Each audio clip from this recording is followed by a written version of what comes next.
It's Monday, January 15th, 2024. You're watching Co-op for Two. Today we're going to be playing The Curious Elevator of Mr. Hincks. Let me tell you what I know about this game, and then we'll do a little bit of bookkeeping. So, The Curious Elevator of Mr. Hincks is part of a series, a Mr. Hincks series, I guess. And I'm not sure what the exact order is, but this is the one we're playing, The Curious Elevator of Mr. Hincks. They also made, I believe, what is a follow-up, The Curious Stairs of Mr. Hincks. This is currently on their site for $50. This is $25. And then they have a subscription service, a Gazette. I believe it's called the Mr. Hincks Gazette. And those come in envelopes, and you can buy like volume 1. Maybe they come every other month if you subscribe, or every month. Maybe it's every month. And I think those are, I'm not sure the price on those, but basically there are 20 or 30 of those that you can buy in sets, or you can buy them all for like $200 something, or you can subscribe. And this is a puzzle game, I think is what you would call it. I don't know too much about what to expect, but I have been told that it's very light on narrative, so mainly just puzzles. We're used to playing here on the channel these escape room games, which is really an odd term for it. There's real blurring of the lines between puzzle game, escape room games. Escape room games are basically puzzle games. But I suppose when we talk about an escape room game, we really do mean that there's a narrative involved stringing together the puzzles, which doesn't always involve escape. In fact, frequently when we play these games, they're about catching someone, catching a killer. So it's a little bit fuzzy definition, but I'm told to expect very little narrative here. But this is a well-regarded game, so we're not playing the stairs, we're playing the elevator. But sort of family-friendly, cute puzzle, but clever.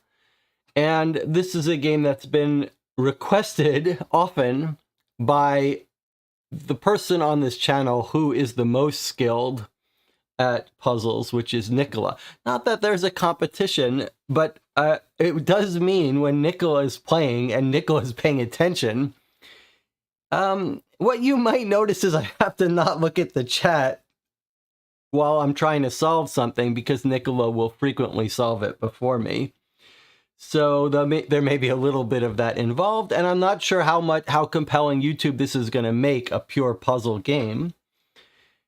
Probably the audience for this channel, if you did a Venn diagram, right, you would be like, there's the big picture is all the people who like games, and then there's a tiny sliver of the people who like puzzle and narrative mystery games, and then within that circle, there's a tiny little circle of people who can stand to watch them played on YouTube and can play along despite not having the materials in front of them, which I think is quite a thing.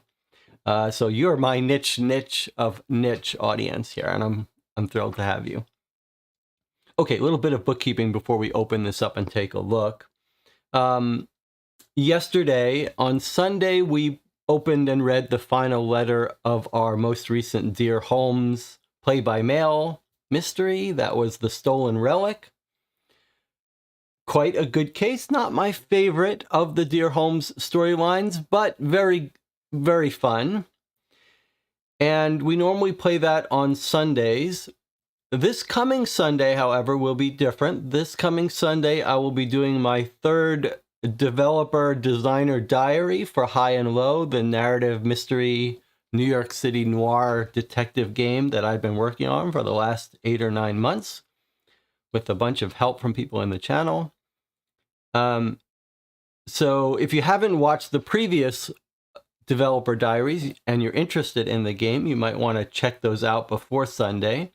I think this Sunday I will probably focus on software, the tools that I've been writing over the last 6 months to generate not just the directories, which is mostly what I've been working on, but the last month I've been working on a tool to process the story files that case authors would use. If you're interested in writing a case for high and low, that might be a good video to watch.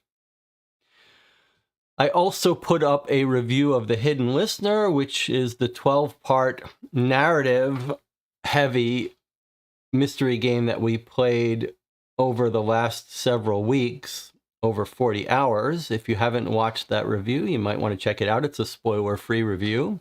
I had a bunch of negative things to say about it, and some positive things as well. It will be nice to have a break from all that narrative here. No giant 4-hour diary reading in The Curious Elevator of Mr. Hincks.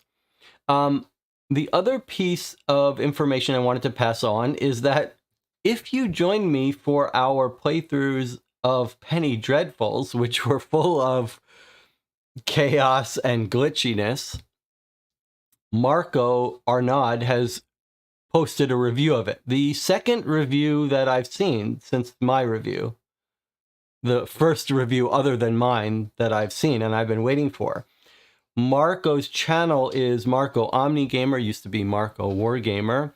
He's one of the YouTube reviewers that I have the most respect for and that I appreciate. And he's got a real background in this area of choose your own adventure books and narrative stuff. And he likes Sherlock Holmes Consulting Detective. So I always am curious to hear his opinions. He actually had a pretty positive review of Penny Dreadfuls. And unlike most reviewers on YouTube, he actually seems like he probably played through the game. So if you're curious about Penny Dreadfuls the way I am, curious what others will think, you might want to visit Marco's channel and check it out. I actually put a link to it in my review of Penny Dreadfuls. All right, anything else to talk about as we go on? The other thing to mention is that we'll play something else this week before the weekend. And I'm not sure exactly what that will be, but I'm thinking one of the people in the Discord, and you can find a link to the Discord and to our Board Game Geek Guild in the About page of the YouTube, one of the members there, Water, actually wrote a kind of experimental story / case for High and Low, the game that I've been working on. And apparently it is playable now. It's going to be more of an experiment, but I'm thinking we might try playing that on Wednesday just to get a feel for it. Keep your expectations low, but I am curious about it, and if Water is okay with it, maybe on Wednesday or Thursday we will actually...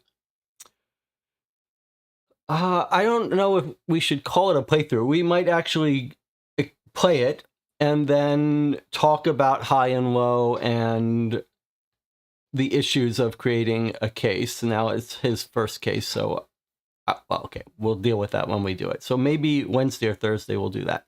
All right, anything else to talk about from the channel before I get started here? YouTube says 19 concurrent viewers, 7 likes. Gotta find a way to put that on the screen somewhere. All right, and Nicola is here, and Jelly OSB is here joining us from France, where one of my best friends is in Paris, Zach Brown, but that's not who Jelly OSB is. Okay, we're ready to start here. Let's see what we've got. Let's see what is this. Now, I know there is a website for this.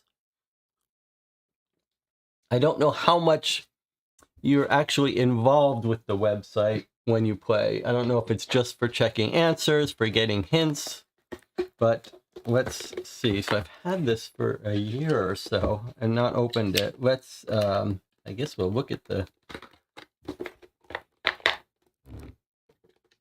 It's not meant for this. Okay, let's take a look.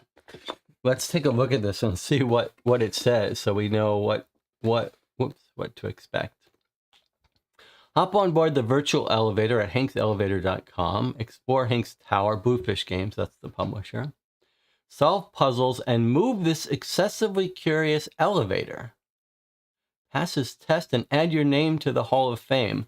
1 to 4 players, ages 14 and up.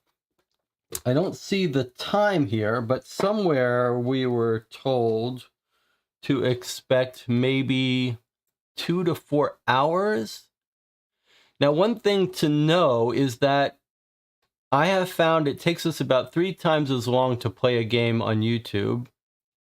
Some combination of me being slow and all the extra time we spend on stuff. So it's possible we won't finish this today. Although if we have Nicola, we got good chances.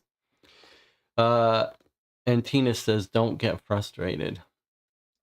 All right. So it's already sending us to the website. All right, well, let's open it up and then we'll see. It's already something on here. Is this a little puzzle for us to worry about? A little pattern?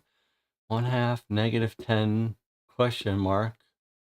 Then we're going to 3.14, approximation of pi, infinity, up, etc. Nothing jumps out at me here. Okay. I have no idea if we'll be cutting up stuff, writing on stuff. I've got all my tools nearby. Welcome guide. Okay, let's start there. This looks pretty cool. All right. Hello and welcome to Hinksville, new neighbor. My name is Stephen P. Hincks. As head volunteer for the Hinksville Welcoming Committee, I'm overjoyed to make your acquaintance and honored to be your self-appointed guide. Go to hinkselevator.com now to begin your journey. Once there, press begin, then play. Okay, so it is going to be guided by our website. Example 4. All right, well, let's go to our website. Then I've already got it open at the site. There you can see the Gazette. And then there's the stairs. Okay, so let's click begin here, which takes us to the elevator. Okay, click here to enter, and then a little I. What's the I do? As a new resident, it's imperative you obtain your elevator pass for Hincks Tower as soon as possible, as many Hinksville businesses are located inside. We'll just mosey on in and take the elevator to 499, where we can print your elevator pass. Oh, actually, looking at the time, I wonder if it's going to read this to us if we push play. Oops. I mean, let's see what happens here. Hello. Can you hear this now? Yes, you Welcome can. to Hinksville. My name is Stephen P. Hincks, and this is Hincks Tower. As a new resident, it's imperative that you obtain your elevator pass for Hincks Tower as soon as possible, as many Hinksville businesses are located inside. Well, just mosey on in and take the elevator to floor 99 where we can print your elevator pass. Oh, actually, look at the time. I'm supposed to be on the roof right now, standing in for the sous chef at the sprout stand. You like Brussels sprouts, don't you? Wonderful. Meet me on the roof once you've obtained your elevator pass. You don't really need me here anyway. The elevator knows exactly where it needs to go. On each floor the elevator takes you to, you'll find a Welcome to Hinksville present. Use that with the items contained in your welcome parcel, which, as yes, I see you brought with you. Splendid. Now, let me see who put together your specific parcel. Oh, Bert. He's not the most organized of folks. If your materials aren't in order, make sure to give him a piece of your mind when you see him. He works at the info desk on floor 33. Well, you best be off, and don't fret. You're not being tracked or timed. No need to rush when you're reveling in an enjoyable puzzle. The elevator has a state-of-the-art intercom system, so I'll check in whenever the line at the sprout stand is short. Good luck, puzzler. I'm sure I'll be seeing you at the top soon. Okay, cute. So, it looks like the puzzles are broken into floors. he's mentioning having our welcome package, which I guess is this. So each floor we're going to be using the website and combined with something from this package. Okay. Did I fix the audio volume? I hope. All right, let's look at what this is. Example floor, that's the floor you're on. That's the present. Screen to enter one-word password. Record passwords on the next page. Floor and password, okay. P.S. If you want this game to be replayable, just don't write any of on any of the materials themselves. A refill envelope is enclosed for the one item which does get destroyed. For full contents list, go here. Okay, this is what you'd like to see in a puzzle game that we don't see often enough. Frequently, they make you buy $10 extra for some reset kit. This just says, giving away a little bit of information, but it says basically there's one item that's going to get messed with, and the game includes a refill for that. A list of the contents if something's missing, and we will just record this information on a separate sheet. All right, so you can see how it's broken down. We're going to solve a puzzle, put in a password, we get a present. We're making our way up to the roof. Did I fix the audio? Let me know so that I can have it fixed for next time. All right, so let's click here to enter. All right, let's go ahead and enter then. Where's my keyboard? Maybe if we're going to be using the keyboard. No, let me know if I did fix the audio volume. Okay, let's go into the elevator. 445. Okay, we've got elevator music and we've got number of parcel materials too. And are we supposed to be able to read this text back here? Yes, okay. Whoops, what happened? Okay, let's see. Available permit type. Permit to operate a temperamental elevator. Permit to deliver letters using birds. Permit to open an autonomous hotel. Permit for general nonsense. Permit to film in a teacup. Permit to attach legs to a house. Permit to predict weather. Permit for unspecified tomfoolery. So we're at the permit office, which is on 445. All right, let me just hear what this elevator music is.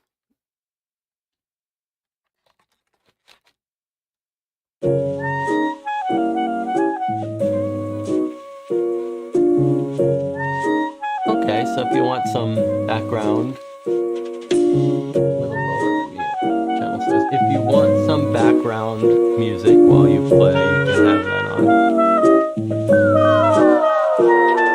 And frequently the channel does say some music would be nice while I'm not talking and working on a thing. Okay, and I guess it's saying that we should expect to find 2 items in this box to work on this puzzle.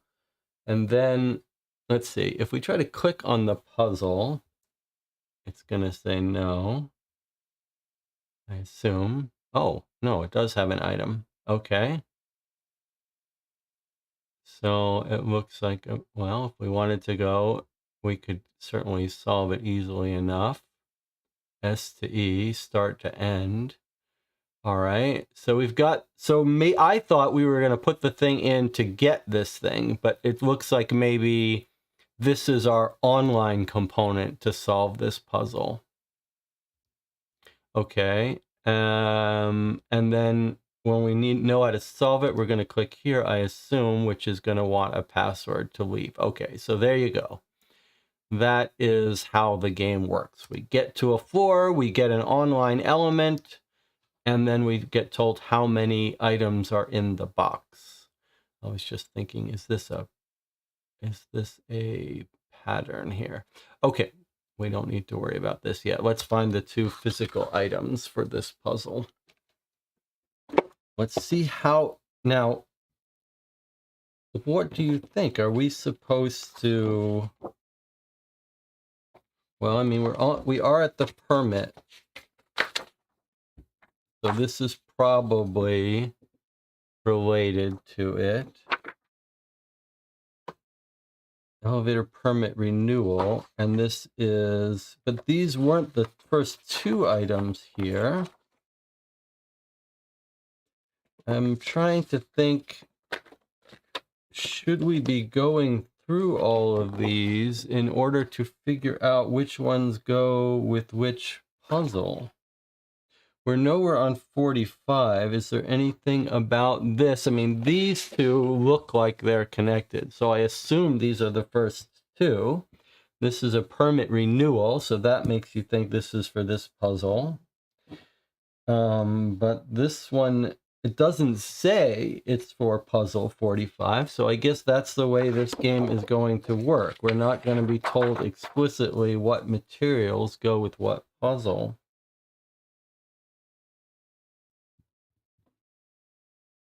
All right, let's look at this.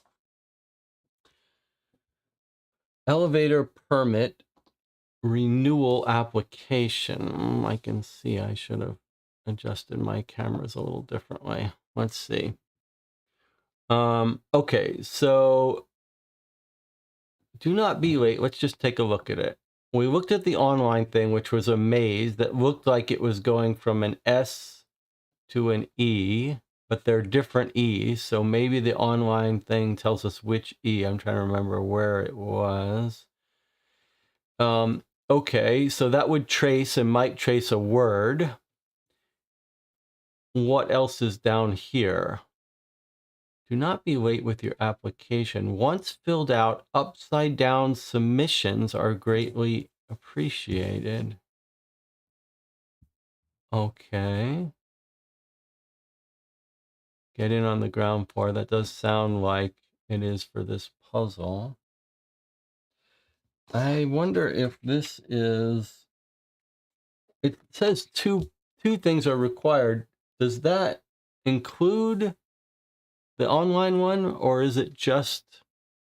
So is it just this one? All right, let's take a look again at the online one. Let's see, can we do it this way? Yes, we can. All right, so let's look again at our maze here. So S to E, it looks like these two, and then here's our path. So STMU, SUMUPT.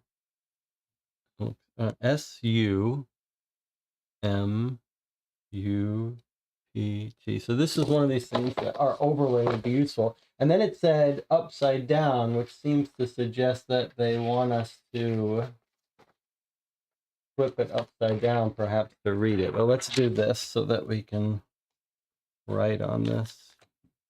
I've already probably figured it all out while I've been talking. That's okay. Okay, let's just walk through it here.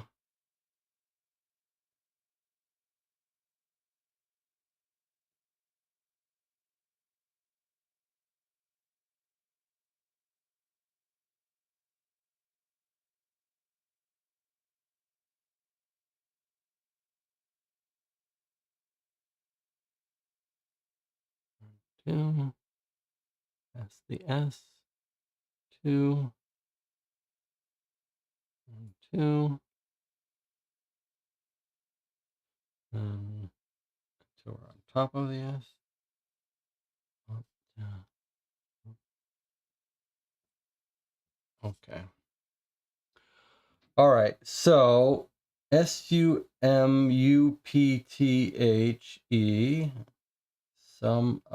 Sum up the 50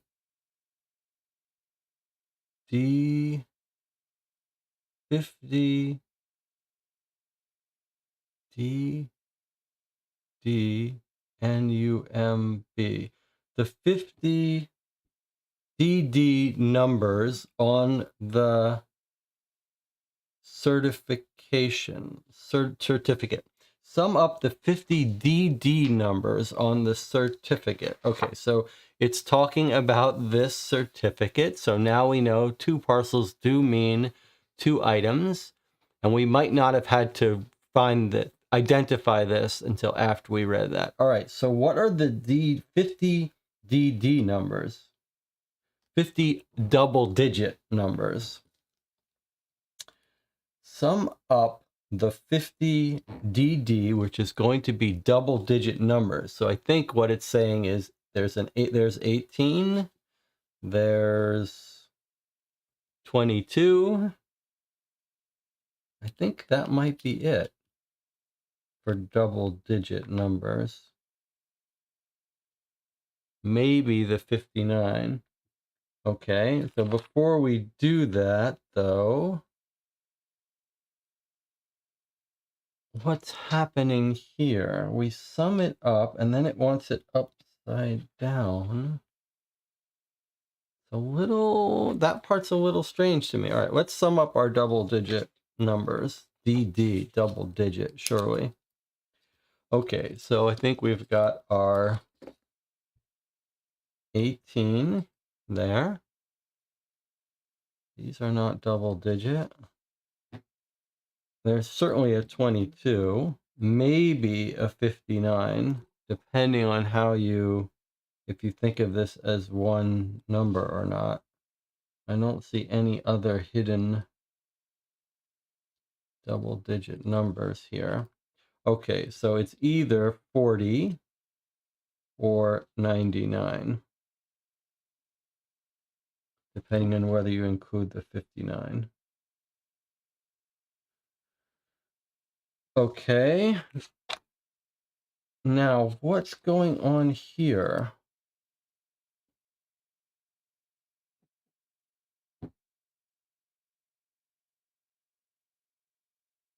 Upside down submission. So it sounds like once we sum up the 50, well, what's the 50 part? The 50 double digit numbers.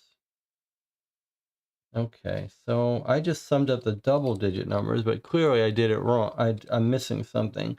Sum up the 50 DD numbers on the certificate. So 50. These are the double digit numbers. But what does that mean? The 50. Oh, it's not 50 DD numbers. It's 5 odd numbers. Okay, the channel's probably yelling at me for that, but I didn't look. Okay, the 5 odd numbers. Okay, so we've got 1, 2, 3, 4. Where's our 5th odd number? 1, 2. Okay, 1, 2, 3, 4, 5. All right, so a little more involved. Wow, I was so sure DD. I was about to say how clever it was that DD was for double digit, but okay. All right, so we've got 2019, 3, 6, 5, 8, 1, 205, and then 59999. Okay, well, we could use a calculator for that. We'll just do it by hand, though. 12, 13, 18, 27, 3, 11, 20, 7, 9, 18, 3, 9, 18. Okay, so I get 68,807. Let's see if the channel agrees with me for that. Okay, so it looks like the channel does not agree that I added it up wrong. Let's see. Everyone is screaming at me in the chat, odd, odd, odd, odd, odd. 50 DD numbers only work in Wonka's elevator. Okay, 23, not 27. What did I write down?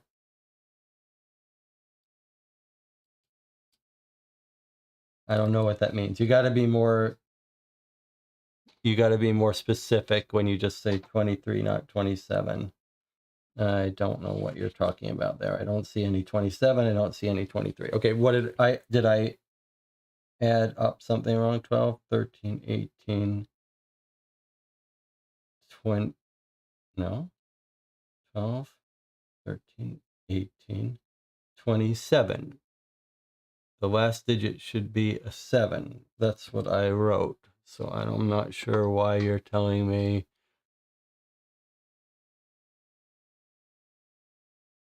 Okay. So channel is confusing me about my addition here. Are you saying it should be a 37? Let's see, 12, 13, 18, 27. No, I'm getting complaints on the channel telling me to do things that don't make any sense for me to do. So that's okay. We're not going to get frustrated. We're just going to find the calculator, which we don't see here on the tablet, which would normally make us frustrated. That's okay. You might have guessed I'm not a fan of having to use calculators. I mean, not a fan of having to use the tablet.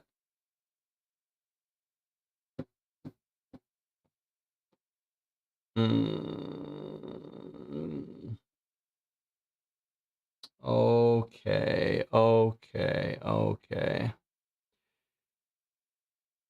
Nicholas says, chat, please stop frustrating Jesse. Yes, you guys are supposed to be helping me, not adding to my frustration. All right, so it's kind of crazy that I don't have a calculator here on this tablet. It can't be, right? Every tablet has to have a calculator app. So why is it not? Because it's in one of these things? Oh boy. Okay. Okay. Okay. It's all right. All right. Well, Google can actually calculate it on ourselves, but let's just try it. Plus 3 plus 6581 plus 205 plus 59999. 68807, which is what I wrote down. Okay, so basically the chat gets one demerit for confusing me. All right, my manual calculation was fine. All right, it's okay. It's all right.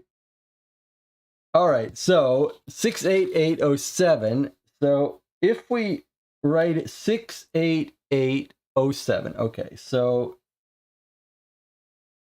68807. Now, what's the idea here? Upside down, it's LOBB9. What are these special things supposed to be telling us?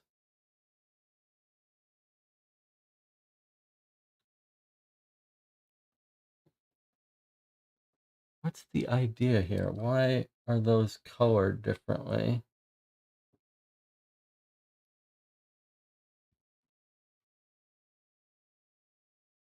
Are we supposed to erase those?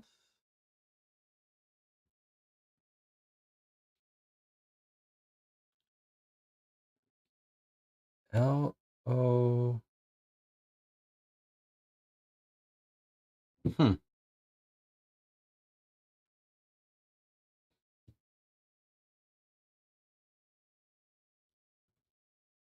Or upside down submissions are greatly appreciated. So we've filled out this, but we have these weird marks. I'm not sure they're coming across on the channel well enough. Maybe, so 68807, and then we've got, these are colored differently. Can you see that?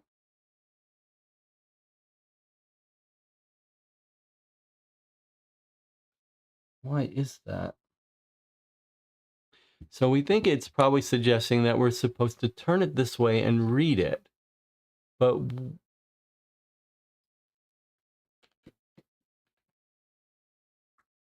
L-O, what's going on? Why is it doing that?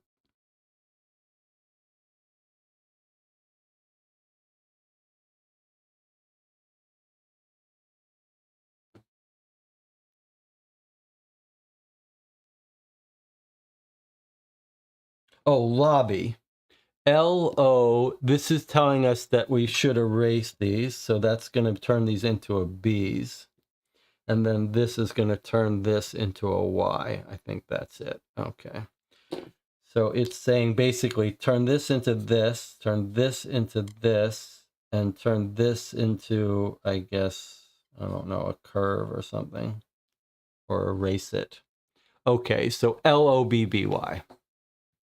All right.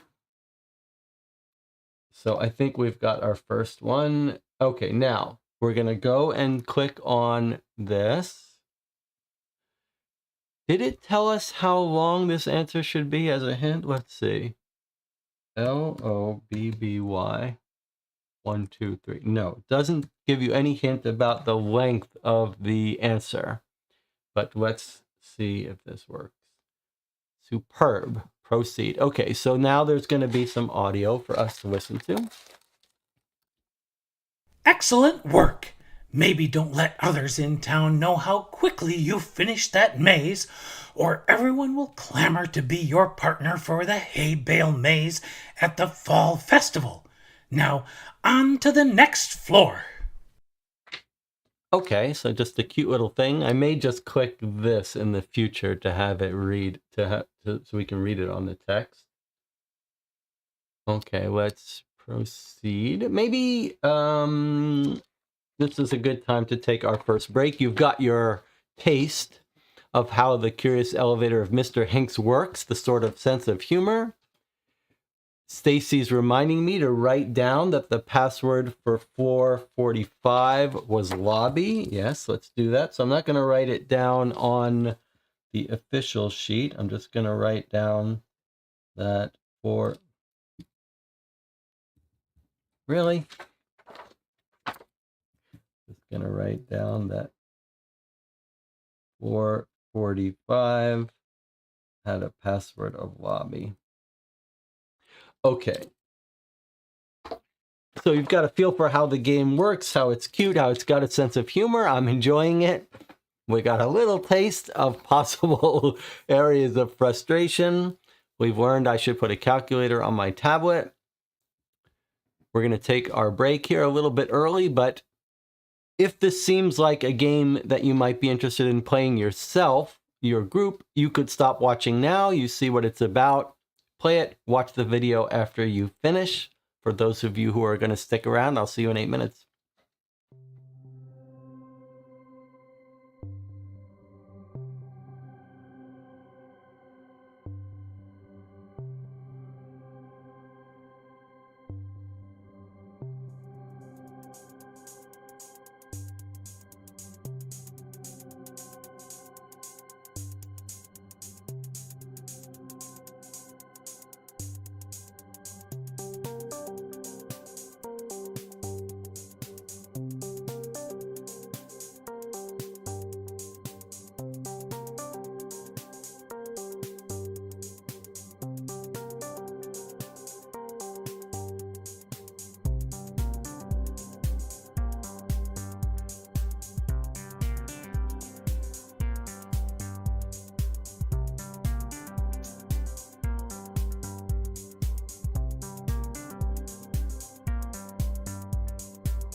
Okay, we're back. Let's jump right in here. We've solved the 45th floor. We've written it down. Let's proceed. Okay, we've arrived on the 52nd floor. It's the gift shop. Okay, 5 parcel materials we need here. I've set aside the 2 materials we used before, but there's no reason we might not have to use those again. But let's see what the gift is. It's a postcard. This is the most cosmopolitan of the areas in Hincks, and it is renowned for its beverages that are said to help with puzzles. Specifically, the tea leaves, unique to this area, are said by locals to sharpen the mind. And you can see TEA is bold and so is the L. So it looks like it's telling us teal, which is a bluish color, might be a little bit of a hint. And what else do we have here? Hinkiesland collectible postcard 4 of 5. Buy 5 postcards, get a sealed map free. That seems like it might be of relevance. 5 postcards, get a sealed map free. All right, keep that in mind. And is there anything else for us to notice here? I mean, this top letterhead looks a little weird, like 2s and a weird symbol. Okay, but teal looks like the biggest clue to me. I guess we can keep this on the screen. And again, do we not know the format of the answer? Looks exactly the same. Okay. So we'll keep this on the screen so in case we need to refer to it again. 5 parcels. Okay, let's look at our box. We're on floor 52, we said, right? Maybe we'll write that down so I don't forget. 52. All right. So T and teal we might be looking for. Oh, it's a gift shop.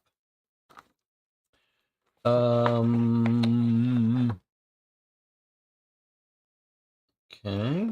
It doesn't look like. I guess we're looking at the different items in this box now. I'm not sure whether we should be looking at,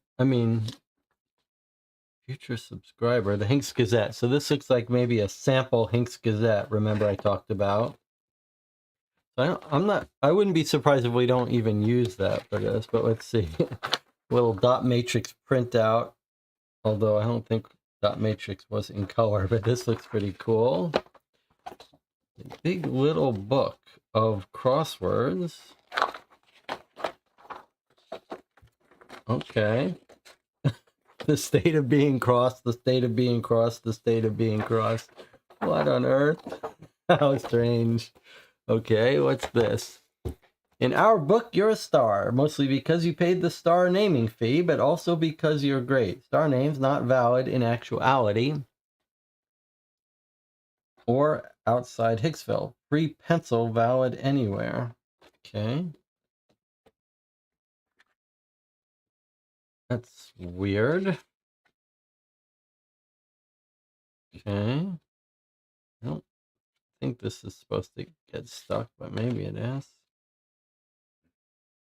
Mustache card and plastic. Postcards. Well, okay. Postcards might be related to our current puzzle or not. Okay, let's see if we can get all the postcards, maybe. Unless we see teal stuff, maybe postcards. To-do list. This says, don't forget to put wrapped present on each floor of the elevator. People will need the help. The waiting room at the top of the elevator needs to be stocked with snacks. Could be there a while. Get new calendar year permit for elevator. Write a letter to front page writer for the Gazette. They'll surely wish to run a story about my challenge. File newest puzzle ideas under B for brilliant or W for word. Refill water in guard dog's bowl. She's oddly thirsty for such a tiny dog. Literally every person will want a signed copy of my book. Prepare fancy autographing pen. Okay. On-site warning. Dentist card. Calendar. Okay. Another postcard. Okay, so maybe it's all about postcards for this puzzle. Burger coupon. A weird little grill. Another postcard. Another business card and refill materials. Okay, and is there anything under these? We don't know. All right, let's put these. I should have put them upside down so we could put them back in order, but okay, we'll put them in reverse order then. Let's just look at our postcards because that's seeming like probably that's related to our puzzle. Okay, so it said 5 postcards and you get a sealed map.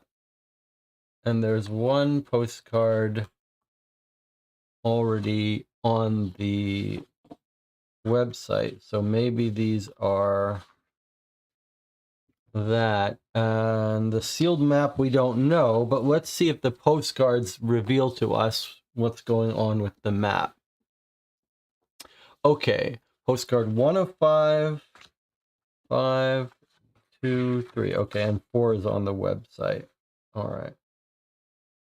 Let's see what we've got now. 1 of 5. And what's going on up here? Is this the same pattern as on our online one, or is there something different? It looks exactly the same, but it could be a word. 1, 2, 3, 4. Okay. Not sure. This fortress is the oldest settlement in Hincks Land. The centerpiece of the local museum is a fossil verified to be over 500 years old that was found with a collection of what are believed to be jigsaw puzzle pieces. Nothing bolded here, or is that F bolded? Not noticeably. This small village is located in the largest island in... Okay, hold on. Okay, so here is card 1. Greetings from Hinkiesland. Okay. This fortress is the oldest settlement. Centerpiece is a fossil, 500 years old, found with a collection of jigsaw puzzles. Okay. Card 2 is this. This small village is located on the largest island in Hinkiesland. Visitors may find the area drab, lacking in entertainment, but it is said that puzzle hunts originated among local artisans. Okay.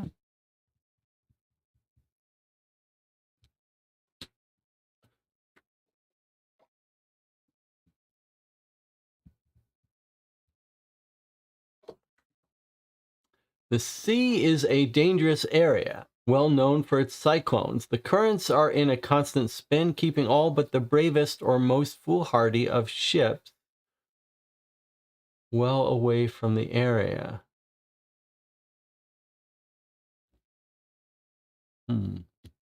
Looking at the first letters here, don't seem to mean anything. Okay, and then we got the online one, which is very unusual in the bolded T-E-A-L.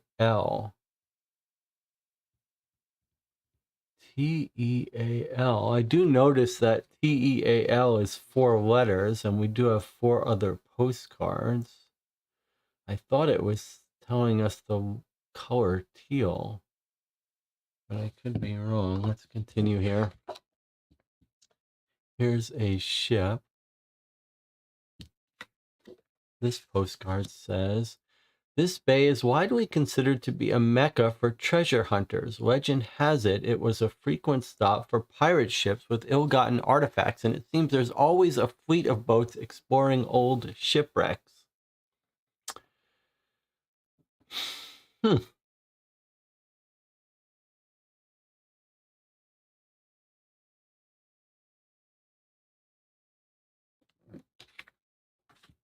Okay, so we've got 4 postcards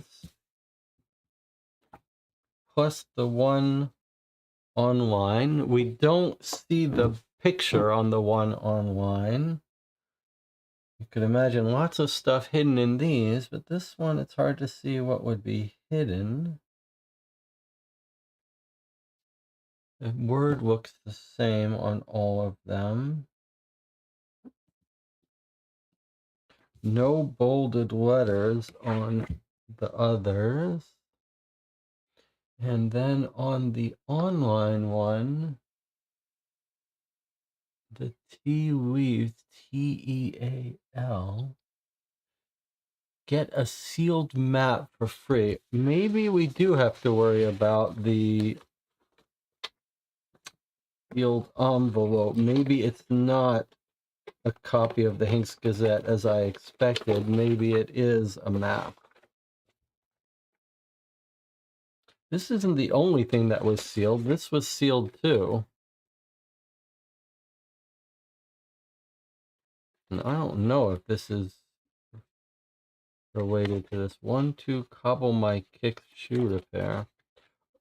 I don't know if I should be opening this. Ah, yes, clearly I should. Okay, so it's not this.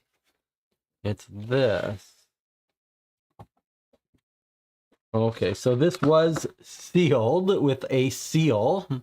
You guys wanted the envelope. This is your disadvantage for not being here in person. There's actually, sounds like there's something here, but okay, here's the seal. That should have given it away. Okay, so I'm removing the seal. I think we could stick that on again later. Okay. Looks like the channel is complaining that I was blaming them for getting it wrong, but they did. The chat did know it was the sealed. It was the sealed envelope. Okay, so we've got 5 keys, and we've got this. Okay.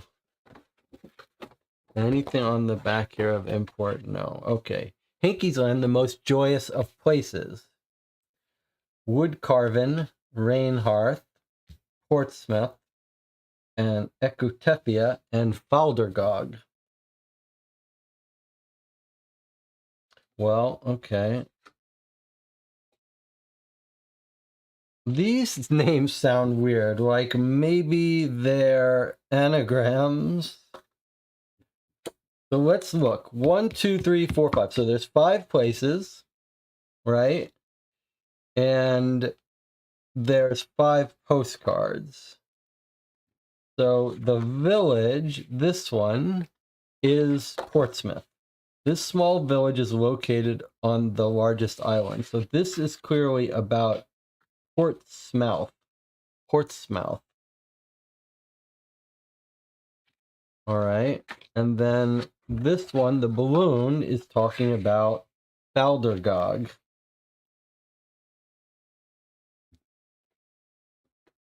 And then the castle is talking about Rainhearth. The ship is talking about Eucatefia. No, not Rainhearth.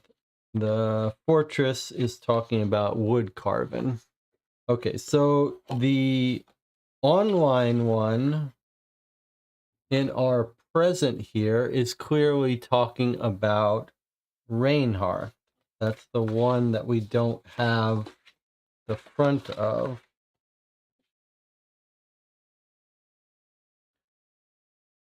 Fine, but what are we meant to do?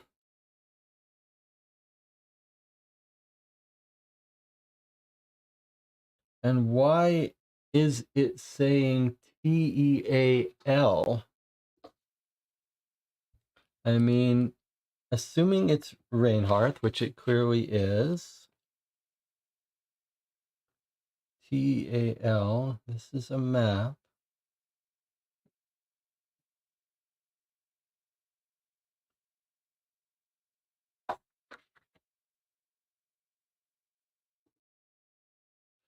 TEA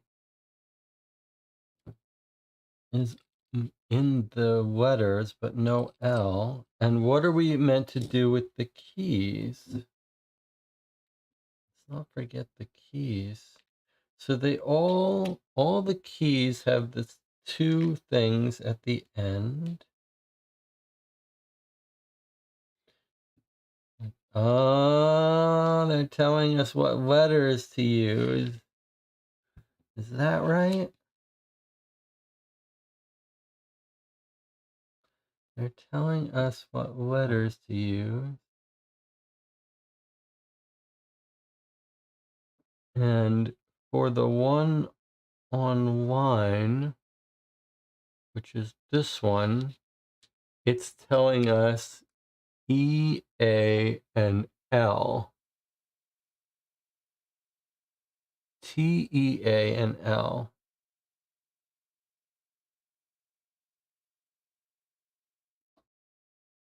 So I wonder if we're meant to, that's meant to tell us how to put, which key to put on here. T, E, A, huh? But these only seem to show through a couple, 2 letters. Is there, every key would fit anywhere and give us any 2 letters on each.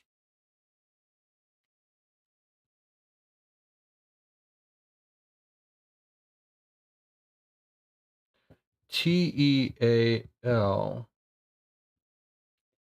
So here's this one show, if we put this one here, we get T-E. T-E-A-L.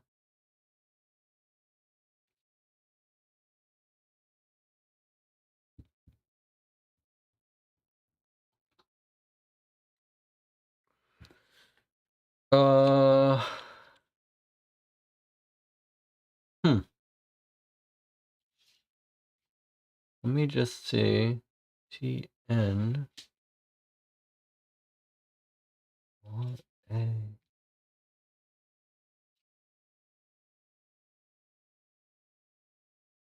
Hmm. Is there any, do each of these have a clue about which key? Teal. Ah, ha, ha, ha. Okay, I get it. I get it. So it was the color teal. So each of these postcards is going to tell us a color. Let's take a closer look. Let's look at the village of Portsmouth. Visitors may find the area drab, lacking in entertainment, but it is said that puzzle hunts originated among local artisans. So drab, that might be the dark one. Okay, the color didn't jump out, but let's see if this one does for here. The area sea is a dangerous area, well known for its cyclones. The currents are in constant spin, keeping all but the bravest or most foolhardy of ships well away from the area. I was sure I was going to see a color jump up, but there is going to be a color in here, but where? Let me just keep looking at these and see if any jump out. Fortress is the oldest settlement in Hinkiesland. The centerpiece of the local museum is a fossil verified to be over 500 years old that was found with a collection of what are believed to be jigsaw puzzle pieces. This is quite fun here. Okay. So what are we looking for? We're looking for silver, pink, and black. Okay, so and gold. Silver, pink, black, and gold. Treasure hunters.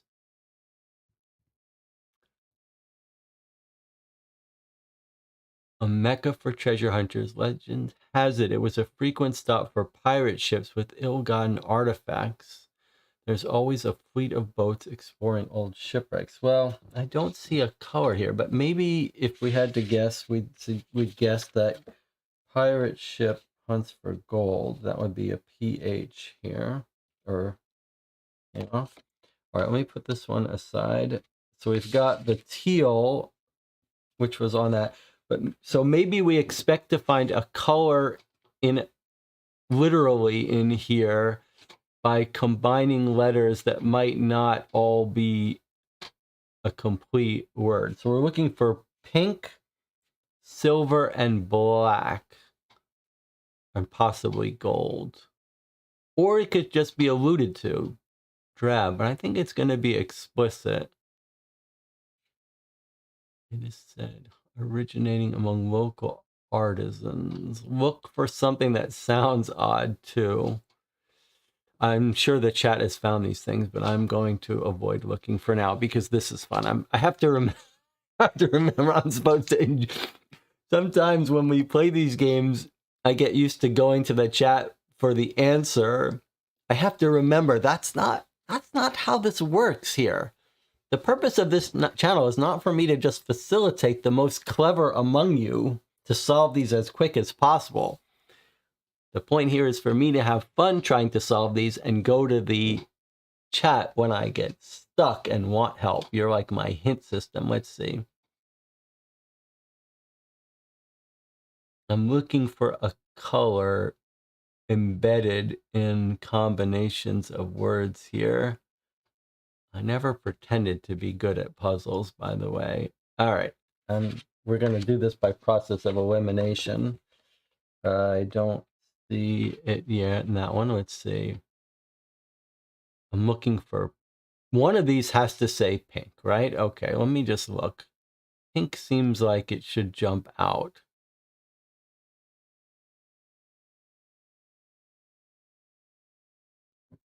Unless it's not spelling it and alluding to it, but you'd have to guess that it was going to be spelling it.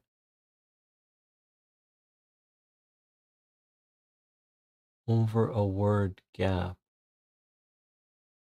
We should be looking for, there has to be, there's no green. What is there? Pink. Boy, there's got to be a pink one, huh? Pink seems like it would be easier to jump out. Why is that? Why am I not seeing pink?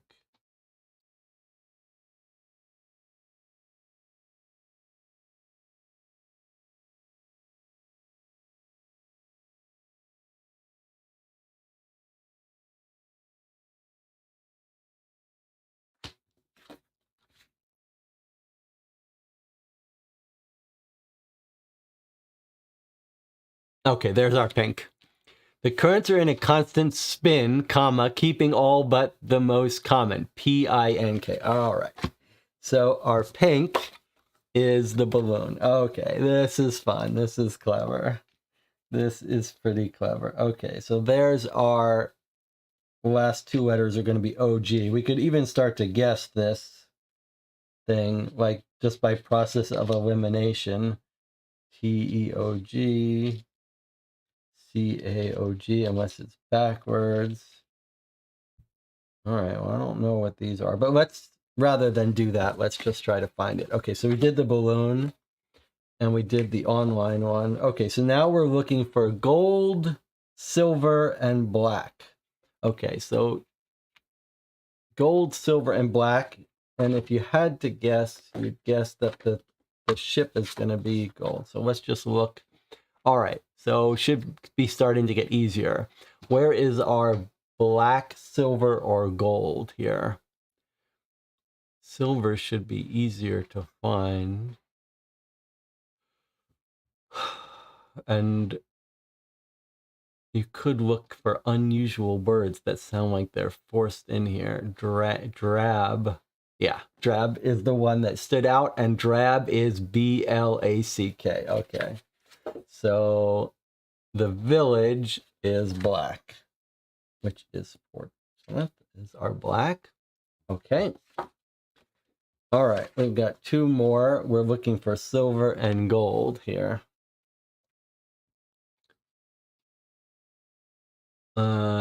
Silver should be pretty easy to find with a V, right? Verified silver. Fossil verified is our silver. Okay, so the fortress is our silver, which makes, by process of elimination, the ship our gold, but let's see if we can't find it for fun. Okay, where's our G? Surely there's not that many G's. Legend, no. Ill-gotten, no.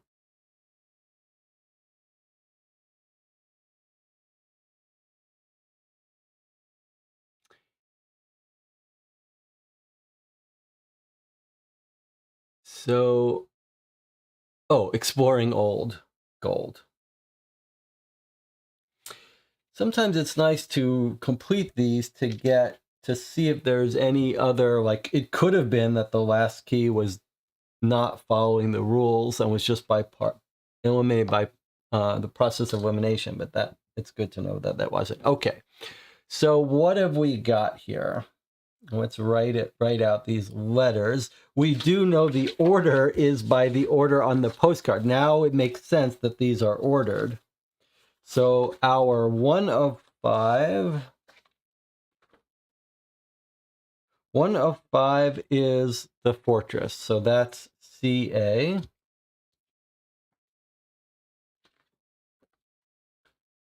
CA, okay. Our 2 of 5 is the village. So that is our RT. Okay. 3 of 5 is our balloon down there. That is OG.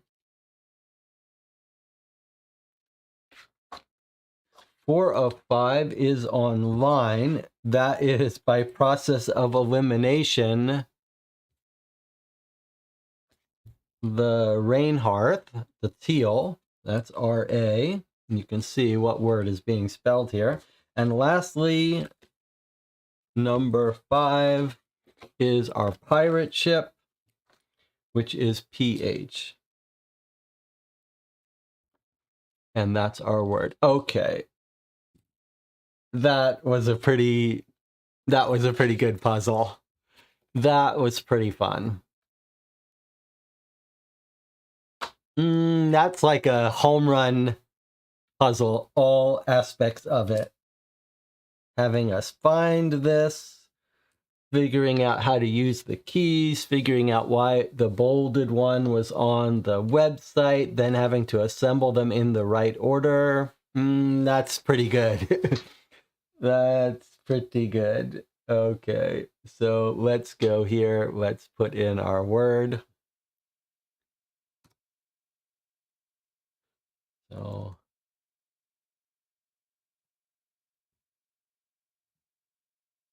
cartograph. Now, what is a cartograph?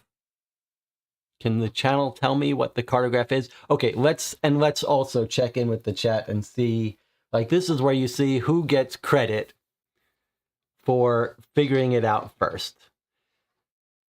You probably have to put the keys to the names. The keys are all different lengths, pointing to a letter in each place. Teal color key. Treasure's gold. Okay, but that was exploring. Okay, so I see people are finding the words as I was finding them. Exploring is gold. Drab, lacking is black. Spin keeping. Now, Sarah Sawara says, you've played a game I worked on before, just wanted to say have a nice stream. Okay, I'm not sure what Sawara is saying, but Sawara, I'm just assuming that you haven't played this game, because you shouldn't be helping us if you've played this game. Petiol says, unsurprisingly, Nicola pretty immediately started finding the words. Yes, okay. A cartograph makes maps. Professor B says map, and Tina says map, but then Nicola says a cartograph makes maps. So you haven't really answered my question. Sawara says, no, not this game. You streamed a game I helped develop. I can't tell you which one, but that should be your hint if you remember my email. Professor B says a cartographer makes maps. Yes, I agree with that. So is a cartograph just another name for a map? Okay, so Sawara says, can't tell you which one. I have a guess then based on that, but I shouldn't say. I assume that you don't want me to say. Okay, good. Okay, I just want to make sure everyone knows that, like, you could imagine a world where someone thinks that we want the answers as quickly as possible, and if they've already played the game, they could just type in all the answers for us, but obviously we don't want that. All right, so we figured this out. We're going to record on our list that 452 was cartograph. We're writing it down here instead of on the official document. Okay, that was a pretty good puzzle. Let us move forward here. Okay, it says superb, and then it gives us some text, which I'm just going to click here. Hinkiesland was so full of attractions, by the time it was finished being built, there was no room for the gift shop. Good thing there was room in Hincks Tower. Onward to the next. Okay, here we go. Oh, we're at the Gazette, the newspaper office, and we know what envelope is for Gazette. It looks like this was our Hincks Gazette envelope.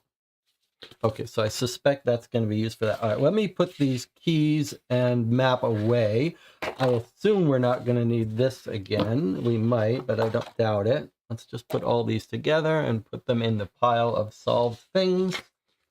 Clean up our workspace here. All right, here we go. 471. One parcel material, which is probably this Hincks Gazette things.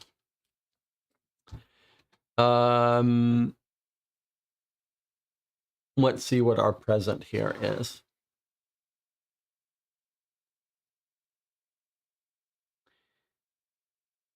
It wants a safe code. Okay. So in this case, in all the other cases, the present has been part of a clue with our physical documents. Here, it almost seems like we need to solve this to get our next piece. Okay, let's open. Everyone agrees, right, that this has got to be the Hincks Gazette parcel that goes along with this. Okay, so let's try to open this up without damaging it too much. Easier said than done. All right. Boy, that last puzzle was pretty good. All right, so envelope. Let's see if there's anything to pick up here. That's the guy. That looked like that was Mr. Hincks, the lion-headed guy. There's his head. 0. Future subscriber. 31415 Main Street, Hinksville. 471. Aha. Okay, so that confirms that we're on the right item for this puzzle. Volume 1, Issue 1, April. Okay. Welcome to the neighborhood. Enclosed is a complimentary issue of the Hincks Gazette. In fact, we're so glad you've just moved in, we threw in an additional identical copy, so you don't even have to share. Happy reading. Okay, so is this because we're going to mark it up? And there's a little mouse reading in a rocking chair, getting ready to roll over his own tail. Doesn't seem like mice should have rocking chairs. Okay.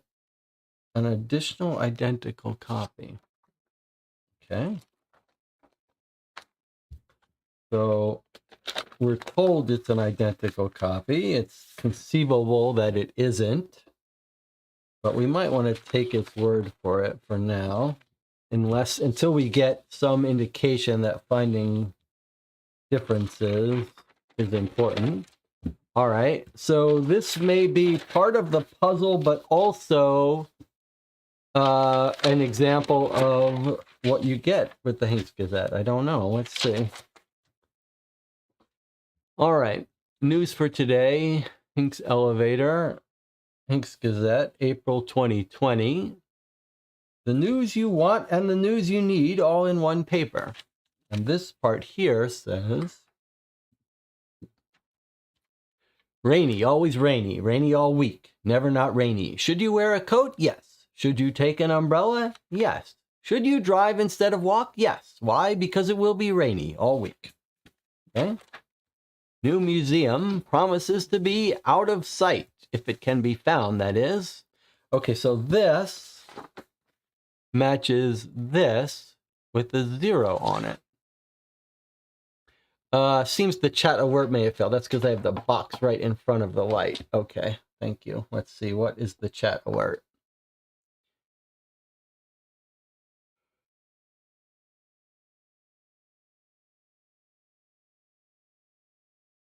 Stacy says that is not the correct piece. Okay, well, okay. Um,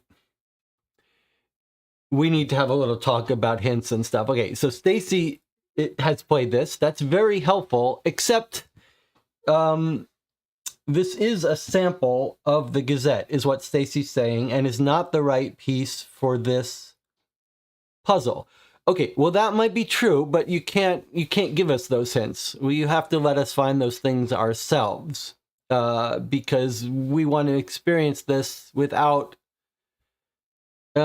Stacy says it's not a hint they tell you. Okay, well, it doesn't work. To me, it seems like this is obviously should be connected to this puzzle. So you can't tell me that you know the answer.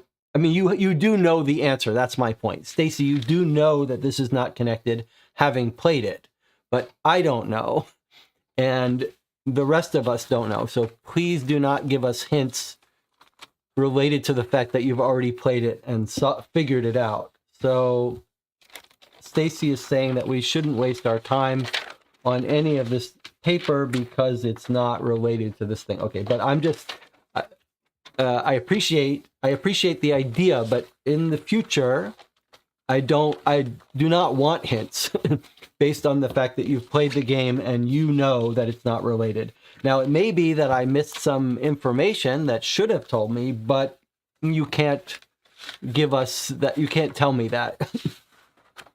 Someone who hasn't played it might be able to say that, but I do not want those kinds of hints. Okay. Stacy says it's on the blue paper. Okay, don't know what that means. So there you go. If you're keeping track of how many times I get snippy and say I don't know what that means, that's number 2.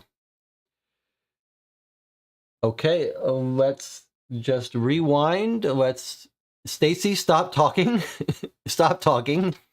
You've played this before. Don't give us any more hints. Okay, now,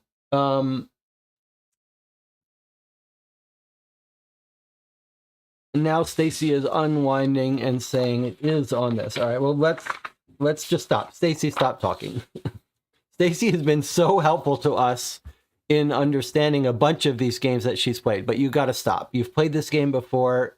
You can't be involved in this. All right, so I'm just gonna back up. Let's read this again. Welcome to the neighborhood. Enclosed is a complimentary issue of the Hincks Gazette. In fact, we're so glad you've just moved in. We threw in an additional identical copy so you don't have to share. Happy reading. Okay. All right. So I don't know what Stacy's talking about. I don't know how I could draw any conclusion from that. Maybe this is involved, but Stacy, you have to stop talking. All right. I'm just going to ignore the chat for a while. So now to me, it seems obvious that this is the piece related to this puzzle. This is room 71, 471. It's the Gazette, and this is an envelope from 471, the Hincks Gazette. So to me, this is obviously the one parcel for this package. Stacy has told us no, it's not, but she's played this, so she presumably knows the right answer. But I'm not going to look at the chat anymore. Stacy should not be helping us. Since we're this far down the rabbit hole, I am going to look through the items again to see what might be going on. So let's look through the items again, and then we'll go back and pretend that we don't know. So we think we're dealing with the safe. So let's just look for items relating to a safe code. Okay, don't see anything here. Intercom. What about this? Anything here about the... All Writer, front page writer for the Gazette. They'll surely wish to run a story about my challenge. Okay. Doesn't seem anything there. Stocks. Okay. There's our pencil. And what that's about.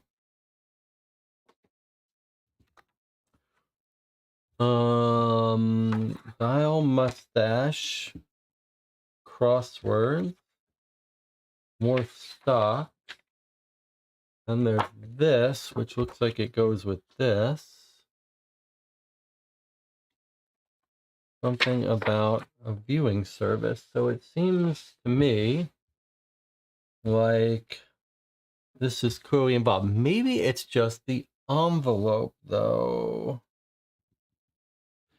31415 Main Street, 0.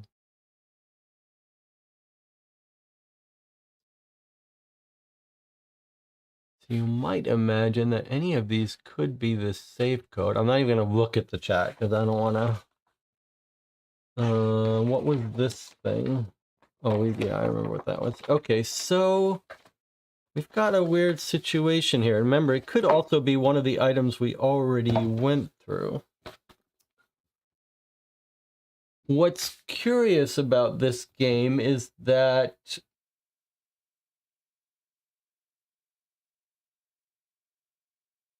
there's no clue about the nature of the password that it wants. And then here we've got a present. Take a look at this again. Property of the Hincks Gazette. Okay, it's clearly related to this envelope. Enter the safe code. It almost makes me want to try 0. But the thing is that a good puzzle wouldn't be ambiguous. So it can't just be that. Hold on, is there anything more? No, it's just another copy. So it can't be. You might be inclined to want to just type in some numbers, 31415 or 0. But because these are equally likely, it can't be that we're meant to guess about this. So I'm going to go back to doing what I would assume, which is that it's in this newspaper. Even though we've been told by someone who solved this game that it's not, I'm just going to do it the way I would do it here. But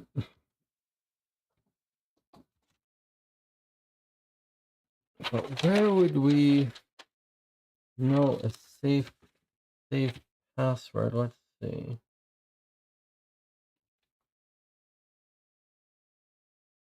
You need a hint. Horoscopes.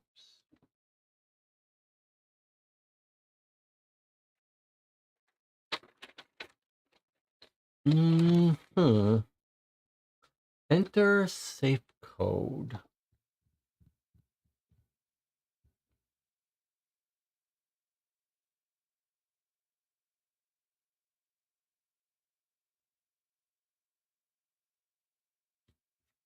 I'm tempted to put in these numbers. It's just I don't feel like it should be these numbers.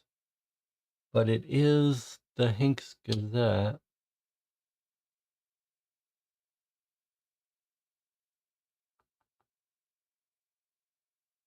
All right, let's just try it before we waste too much time here. I'm going to try the 2 numbers that are on this envelope, which seem like they should be related to this case.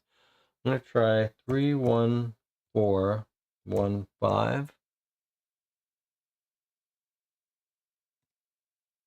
No. Okay.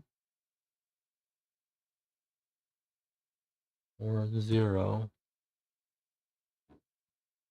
No. Okay. Well, that makes sense. It shouldn't be those. It should be something that we can guess. 1 parcel material related to a safe or the Gazette.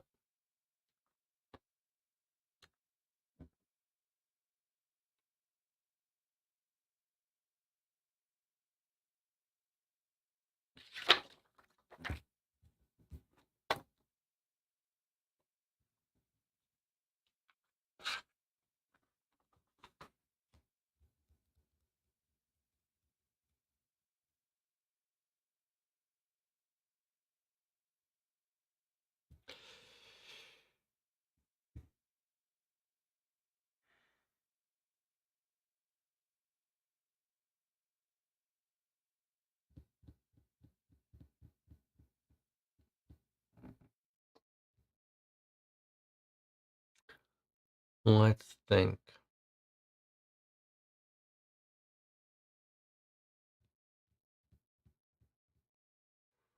Clearly related to the Gazette.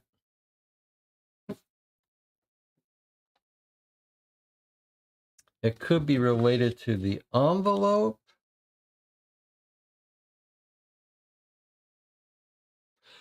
Well, our last puzzle was so good. Let's treat these people with this developer with the respect they deserve. Let's look at some subtle things. This is odd. 31415 Main is all connected. Volume 1, Issue 1, April. Why is that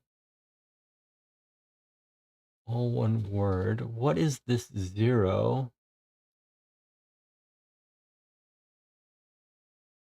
And then why is this? Let me just see. It just wants a code. We don't know what the password is or what form it's in. Let's take a closer look at this to make sure there's nothing we're missing here. It's the Gazette. I can see we've got 2 clocks telling the same time, 3 o'clock. Don't see anything else visible. That's a clue.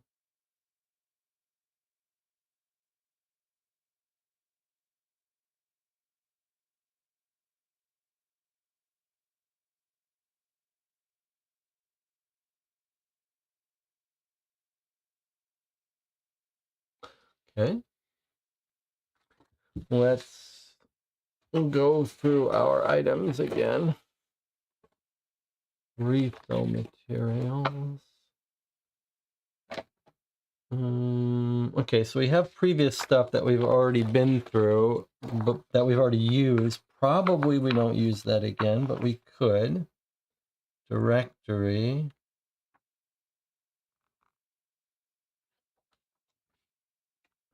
Mustache. Hincks Observatory. Clear, then square, then circle. Sorry, you need to see this too. Stocks related to stocks. Circle related to circle. Doesn't seem like anything about Hincks Gazette or Safe. This is about television broadcasting. Here's a calendar. Anything about a safe here? Safe or Hincks Gazette? Let's see.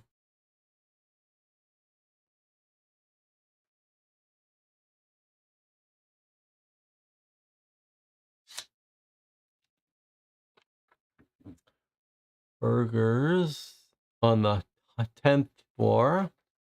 Okay, so clearly we don't need that. Cobble My Kicks. 1001. These are different rooms. Hincks Tower next to Scofflaw Recording. Hincks Tower next to the Inter-Office Telecom. Dentist is in room 602. What about this weird thing? No clue about this. This looks like maybe it would go on something and revolve around. All right, let's look at this again. Calendar year permit. Write a letter to the front page writer for the Gazette. They'll surely want to run a story about my challenge. That sounds like more of a hint about the Gazette. Crosswords. All the puzzles that have crossed me. Okay, this doesn't... Nothing here about safe. All right, so that brings me back to this. All right, let's see here. It's got to be related to this.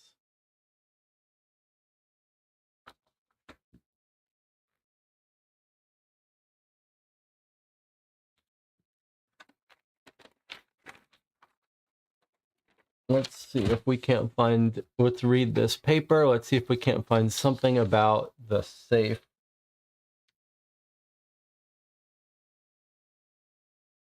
According to an encoded notice posted in the Hicksville Town Triangle, 10 new exhibits at the museum were recently opened to the public.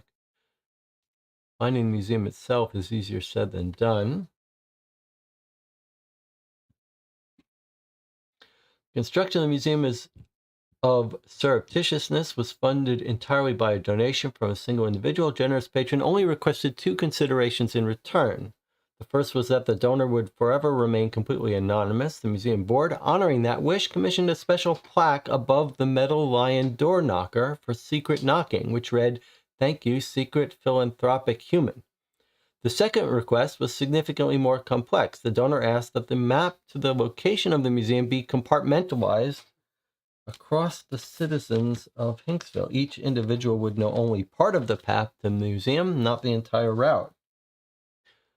"I thought it was a brilliant idea," exclaimed Stephen P. Hicks, guest columnist of the Hicksville Popular Going Places and Finding Things newsletter. "It means that the residents of Hicksville get to work together. Any helpful citizen can draw you a picture of where their set of directions tell you to go.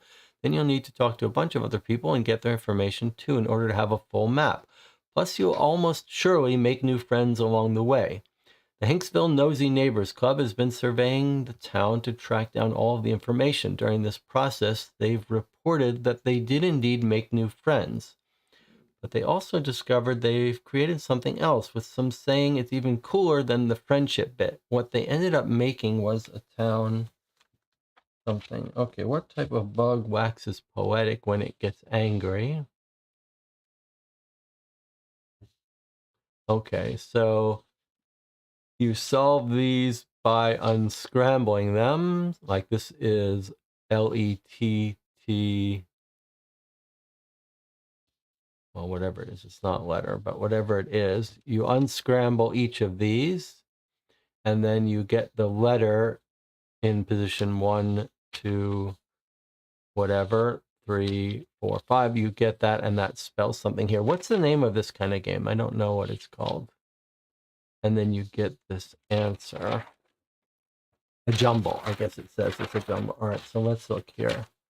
Horoscopes. These may not apply to you now, but don't worry, they could in the future. Okay. Leo, you've heard it's darkest before dawn. Looks like your dawn is still a ways away. Hunker down. Hang in there, buddy.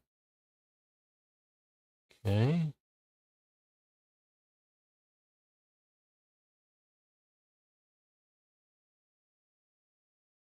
Buy a lottery ticket. Might be all day. All right. Classifies. Come back when you're ready to browse. Here's keys. Needs help finding my keys. Originally thought they disappeared near the school. If you see them anywhere, call me, but please don't expect a reward. Little book of impossible crosswords. Terribly difficult. Pet rock. Music lessons. Lots of followers.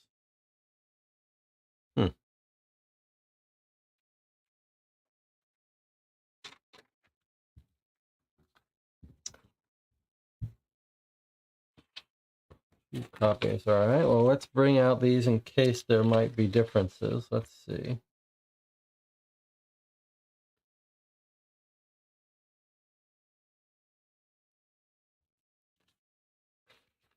I don't think this is going to be, I think these are going to be exact. I would assume that that's not the puzzle here, but let's just make sure.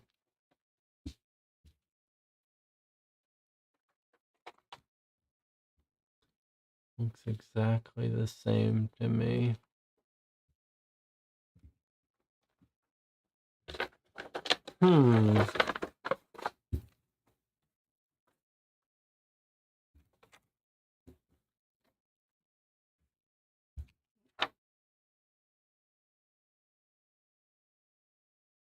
Okay, the chat's trying to call me. Let's see.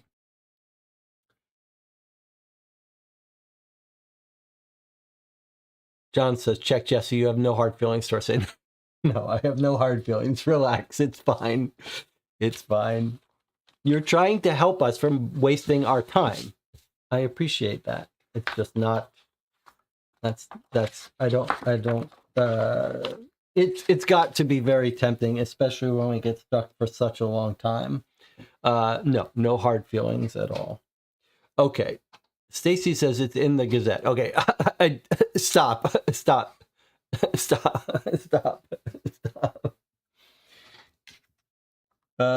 Okay.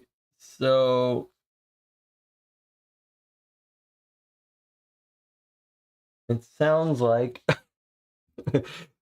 Stacy's trying to undo and say it is in the Gazette. All right. We got to stop. I got it. We got to stop. No, there's no hard feelings, but okay, now it sounds like Stacy's saying I withdraw everything. It is in where you thought it was. All right. So let's just stop talking. Stop digging our hole. Okay. So but maybe we do now. See, now I assumed, I'll tell you why I assume that it's not a find the differences, but I could be wrong. Because I happen to know that on the website, you can order the Gazette. Some deluxe version gives you 2 copies, and it sounds like that's because you're meant to write on it. So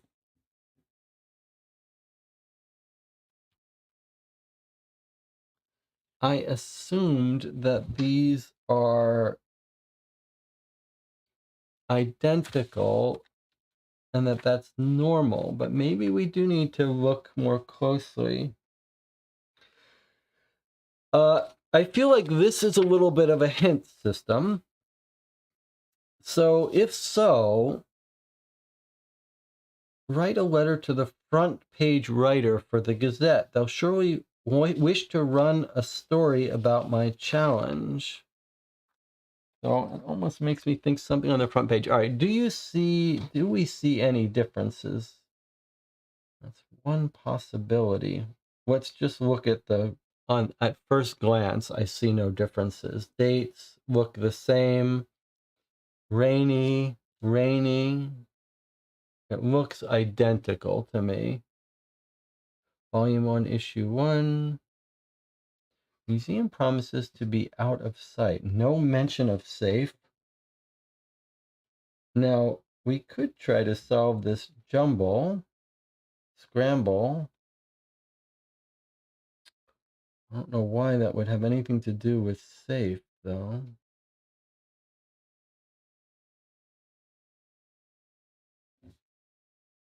Let's just, or numbers. We know the safe has to be a number, so let's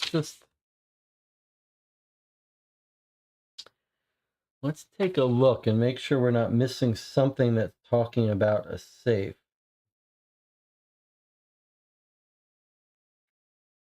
We're looking for safes or differences, huh?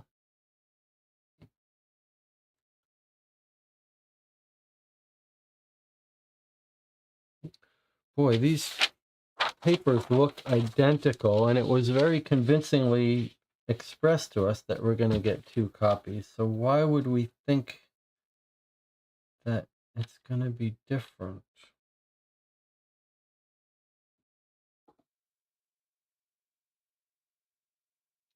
Enter safe code.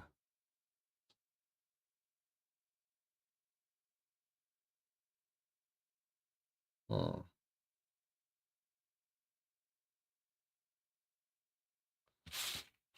All right, these look the same to me. But even if they look different, even if they're different, it would have to be giving us numbers. Oh! Not doing anything illegal, obviously, but I need a talented safe cracking expert. Huge paid vacation at the end of the job. Ability to keep really big secrets a must. Extremely lucrative.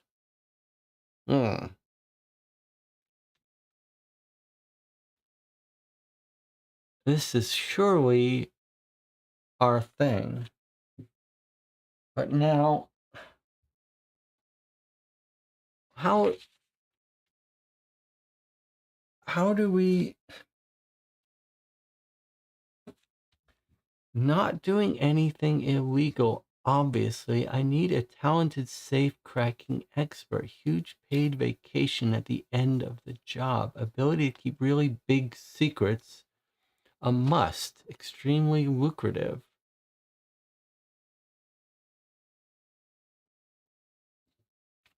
Okay, let's study this more. I think these are duplicates. I don't think there's don't think there's differences.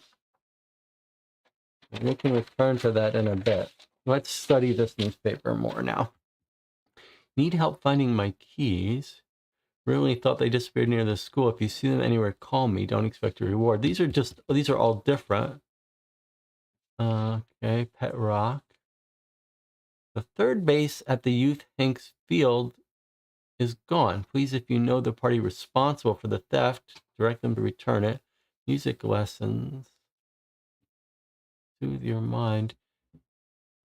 Is it possible? Wait, here's safe. Found. Stethoscope was left on top of my safe. It was underneath a book about running a perfect heist. If you think this might be yours, hit me up on Insta. Puzzle solvers seeking other nerdy puzzle solvers need to be smart, but not like overly smart. Obviously, it's not like I can't solve it. It's only I have no friends. Okay, so score lots of followers on your Instagram with this one extra cool hashtag. Music lessons. Wow, okay, so 2 items about saves. Hold on, I see something. 1, 2, 3, 1, 2, 3, 1, 2, 3, 1, 2, 3. So 3 by 4. And look, 3 by 4.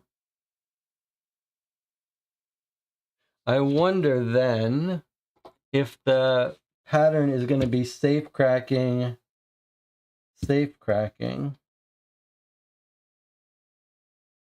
These two. Okay, that's one theory. 3 by 4. And there's the asterisk. Look at that. Look how clever that is.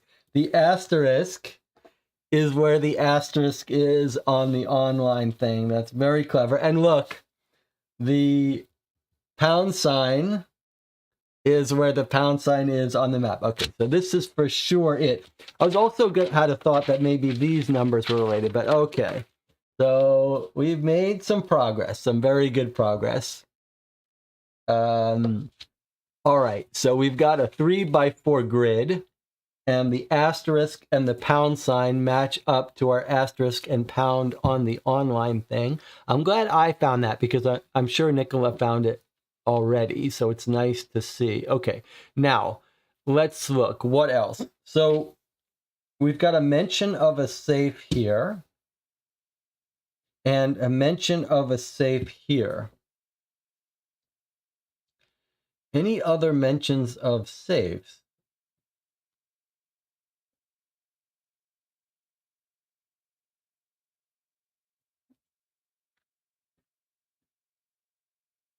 Okay, so I don't see any other mentions of safes, but maybe that might not even be important. Do we have anything that would tell us what order we would select these in and which ones? I mean, if we assume it's these two, do we have any reason to think it's in this order or this order? That's a 0 on our online thing. All right, so I think we'll just try before we search any deeper. We'll try clicking 4-0. But I don't know why we wouldn't say 404 or 04. But let's just try 4-0 in case it's in order from top to bottom. 4. What's happening? Why can't I click this? 4-0. Oh, here. Okay, let's just try 4-0 and see what happens. No. Okay. All right, so let's think. This mentions safe.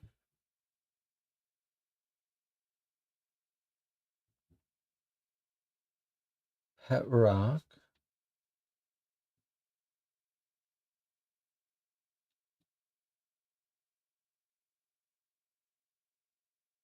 Okay, look at this.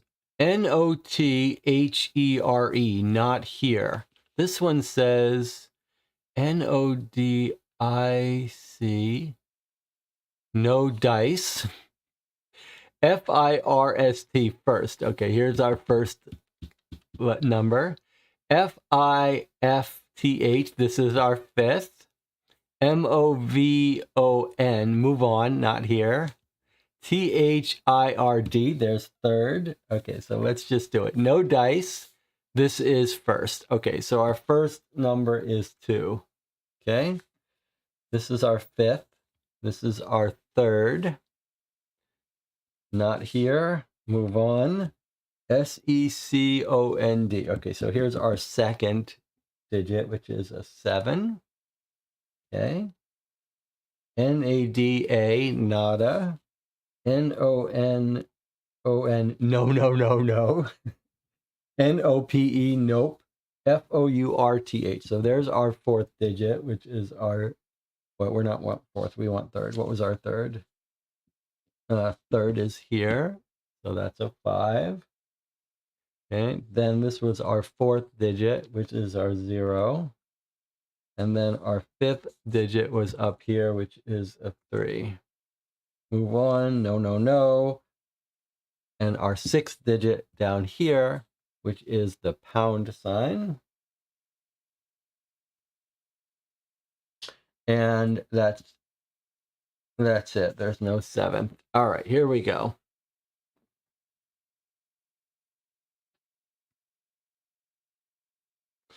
A lucky fool can guess the meaning of a sign by reading through the first letter. The rest of the time he'll be wrong, though. A lucky fool can guess the meaning of a sign by reading the first letter. The rest of the time he'll be wrong, though.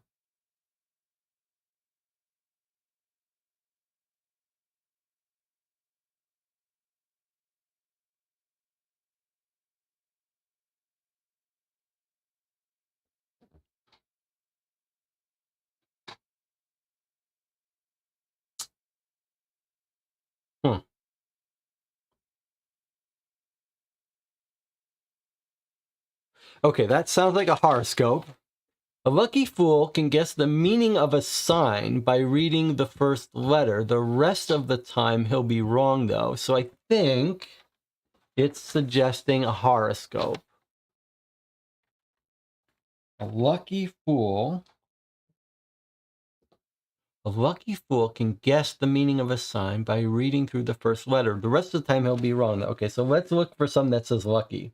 This one says bad day, go back.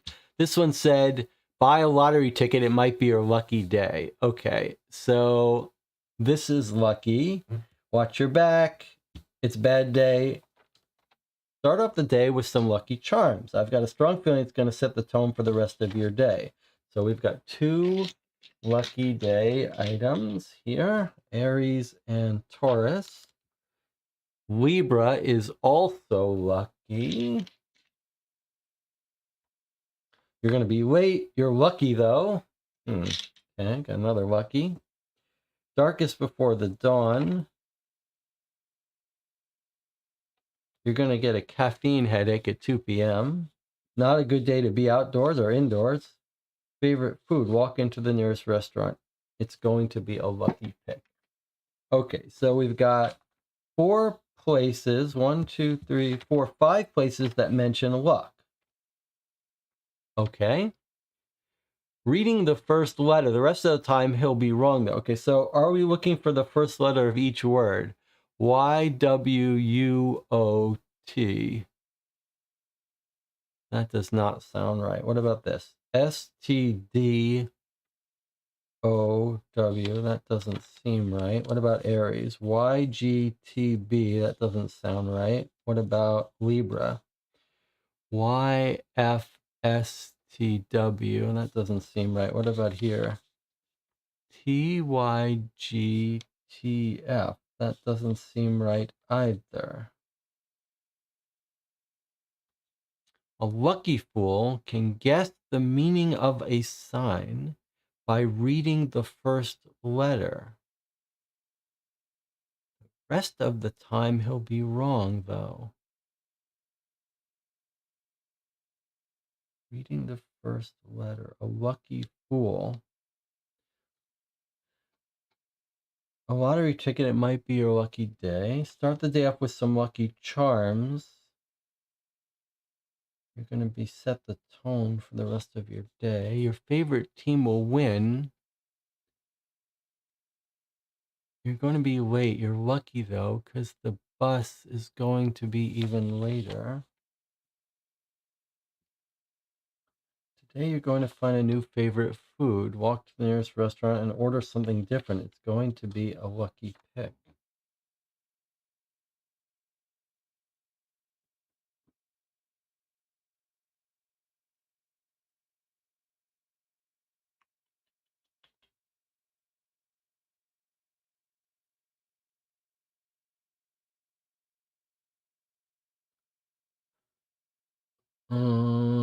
Hmm.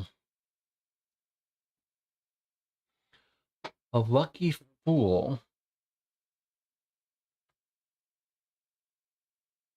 None of these look like they're mentioning being fools. But maybe my first glance through at the first letter was not sufficient. Maybe we need to think about it some more. Reading the first letter. What about the first letter of each of these? Y, S, Y, Y, T. No, that doesn't help. How about the first letters of the signs? A, T, L, A, S. Atlas. This spells Atlas. If we look at the first letters of each sign, I wonder if that's the answer. Atlas. Atlas. Shall we try it? All right, so I'm going to close this. I'm going to try typing Atlas. Let's see if it likes that.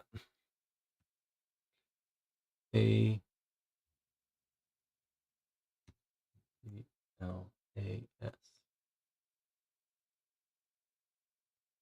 Hey, okay. Let's see how early the chat figured it out. DJ Moneycut figured it out. Atlas. The first letter of Atlas, Taurus, etc. Okay, so well done, chat. DJ figured it out before me. Nicholas says, what an amazing puzzle. Okay, so we've got two very good puzzles. Very good puzzles. That Stacy tried her best to kill us, but it didn't work. Let's see. Let me check in with the more chat and see what's going on. Any see-through to check. I love jumble solving. Maybe the answer is a hint. Some of the jumble answers line, initial letter, acrostic in the classifieds.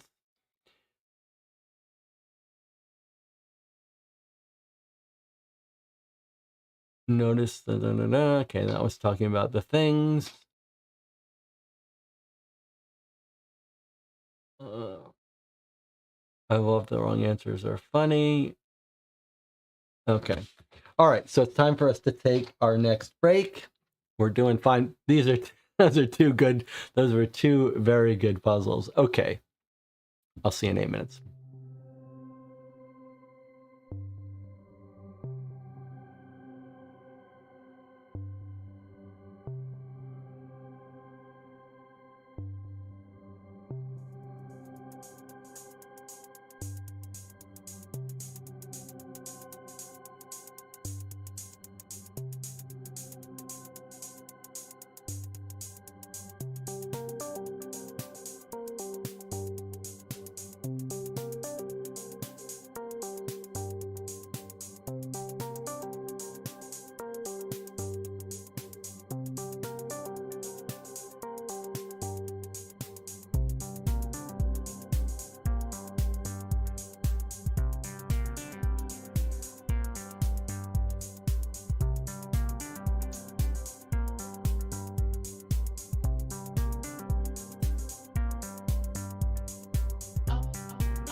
Okay, we're back. It's been pointed out in the chat. We just solved this puzzle here that required us to figure out this was the mapping onto the pad, and that the acrostics here were telling us the order of these. That led to a clue, a riddle that we put together using the letters here. It was actually a very clever multi-part puzzle. And that's two very clever multi-part puzzles that we've played. What the chat was pointing out to me, which is very cool, is that these jumbles actually are all little bit hints to how to solve this puzzle in case you get stuck. So that was initial letter. What was this one? I'm trying to remember what some of the jumbles were. Where's my thing that lets me go up here? There we go. Where are we on the jumbles? Line, initial, letter, classifieds. That was that one. Oops. Classifieds. So these little jumbles are pointing you towards the how to figure out how to solve this. What does this map to? Let's see, that was an A.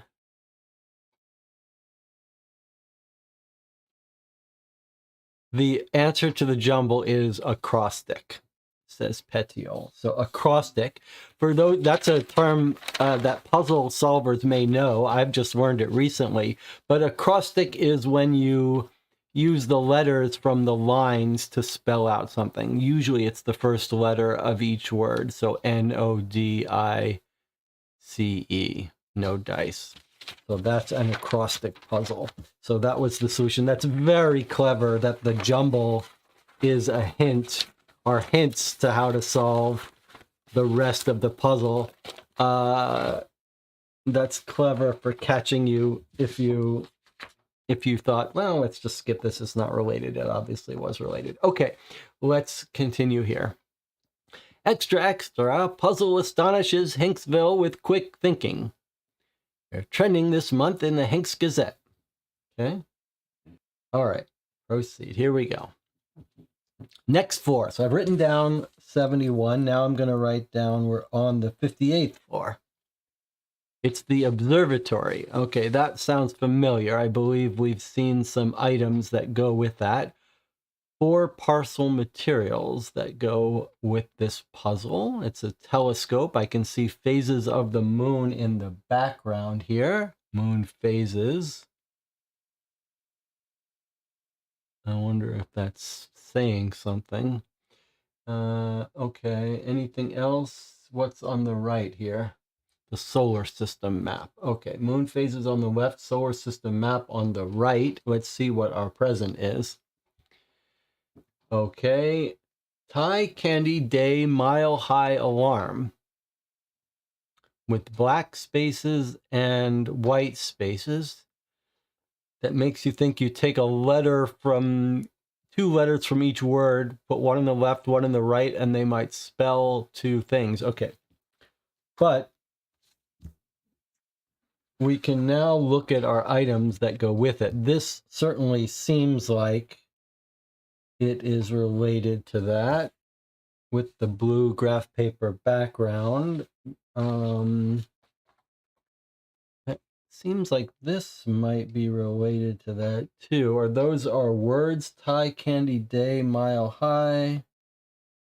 No, but still seems like it might be related. What about any clue here for our observatory? Stocks, calendar, gazette, guard ball. Doesn't seem like there's anything here about the observatory. What about this? Directory. Doesn't seem to be related to our observatory. Dentist, intercom, mustache, music, shoe repair, burgers, calendar, TV viewing, stocks. In our book, you're a star. You've paid the star naming fee. Okay, well, these are all blue with blue. Let me just look at this again. 4 materials. Well, 1, 2, 3, 4. Okay, I think these are our 4. Okay, now that we've got our 4, I want you to look at this. This pencil says, Hincks Observatory, clear, then square, then circle. clear, then square, then circle. Can you see that? Clear, then square, then circle. So I think it's saying either this goes here, then this underneath. That seems to make sense. It could be the opposite way. It could be clear, then square, then circle. That doesn't seem to make any sense. Okay, clear, then square, then circle, I think. And look what the pencil is for. The pencil is to stick in that center to keep it, so we can avoid having to break that pencil off. We can just put our own thing here. I think that's just to keep the pencil here. Star name's not valid. You've paid the star naming fee. Okay, so what do we do here? All right, so let's take a look at these things. We've got letters around the outside and no particular, they're not letters of the, I mean, they're repeats, so they're just messages. Then we've got 6 words here. Die trading tops. And here we have a different set of words. Some are black, some are white. Okay, clear, then square, then circle. Now, what is this thing trying to tell us?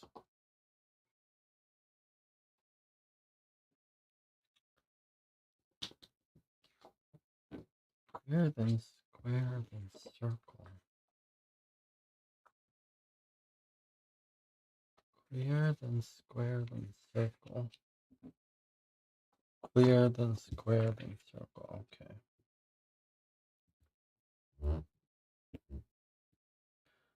So clear, then square, then circle. So you can see this outer pointer can point to letters. Okay. So we could align the square with the circle this way. But now this one can put a word in the blue thing. And once we get a word in this blue, for example, the word extra can go in there, then notice that this arrow points to a letter. So I wonder if we put extra, once we decide on extra, an L goes in here, and I wonder if then we went to an L on the outer.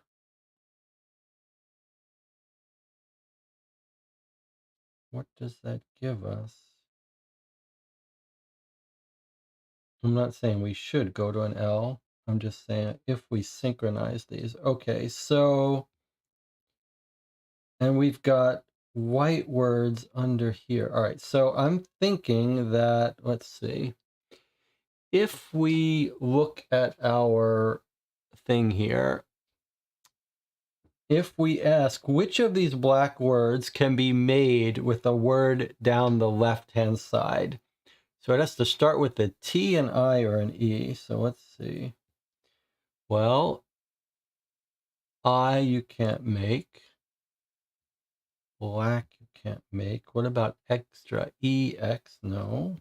Aim, no. Game, no. False, no. I, no. Okay, so that can't be it. Tie, candy, day, mile high, alarm. Those aren't any words that we have. These aren't the right length. So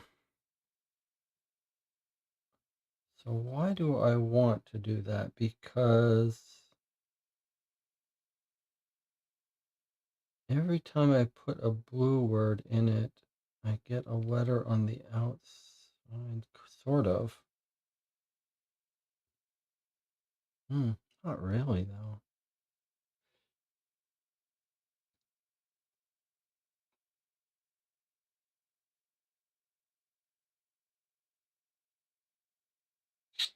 What about, hmm.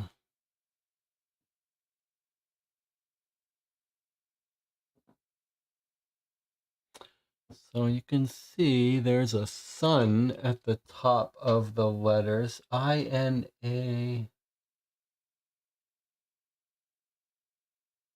Hmm.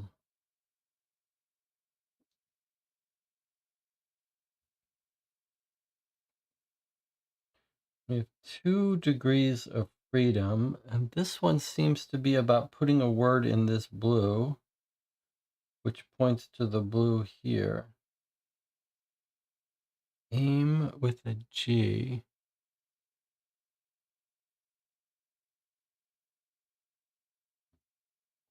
Or extra with an L. But if you put some of them in here, like, oh, I guess, okay, hold on. That doesn't quite work, because we could, yeah, no, it does. So if we pick black, we get the letter A. If we pick extra, do we get the letter N, or is that a non-letter? If we pick aim, we get the letter G.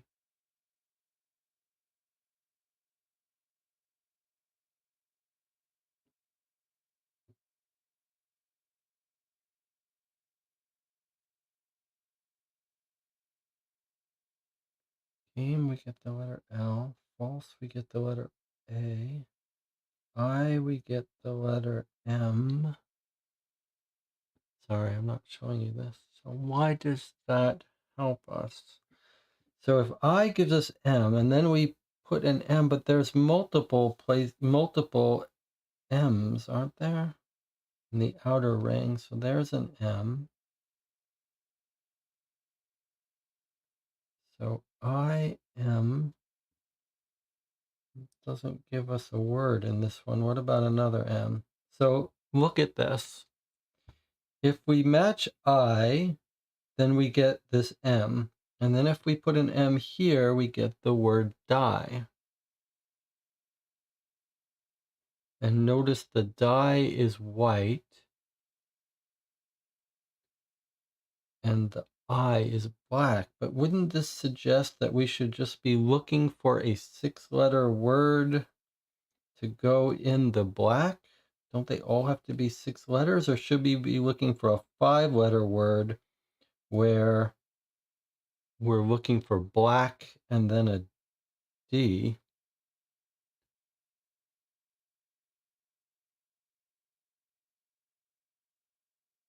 We can't spell black with that, but if we were to do it, it's a little weird that black doesn't quite go in there either. What about extra? See, we almost have enough letters to spell extra, but not with an L. We need an X from somewhere. But extra would give us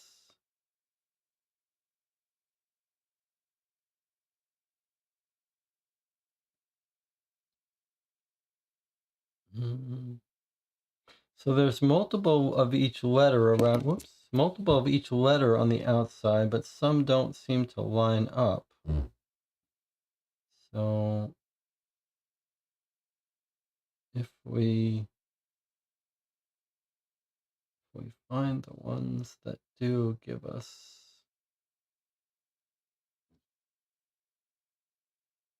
that one doesn't seem to line up. I'm just trying to get a feel for this.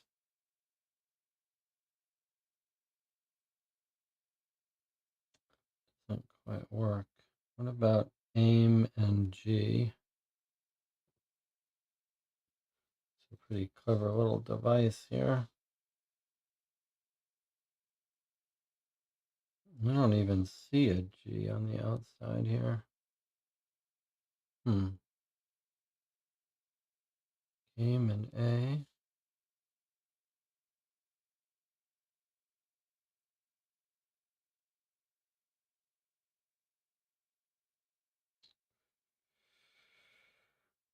What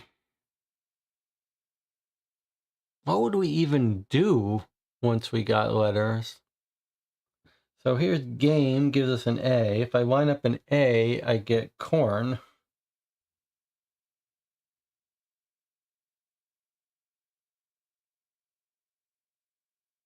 I don't see.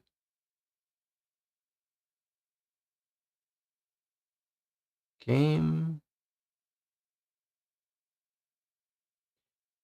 Game day, candy corn. Huh. Is that what's happening here? Are we forming three-word phrases? Is that what's happening here?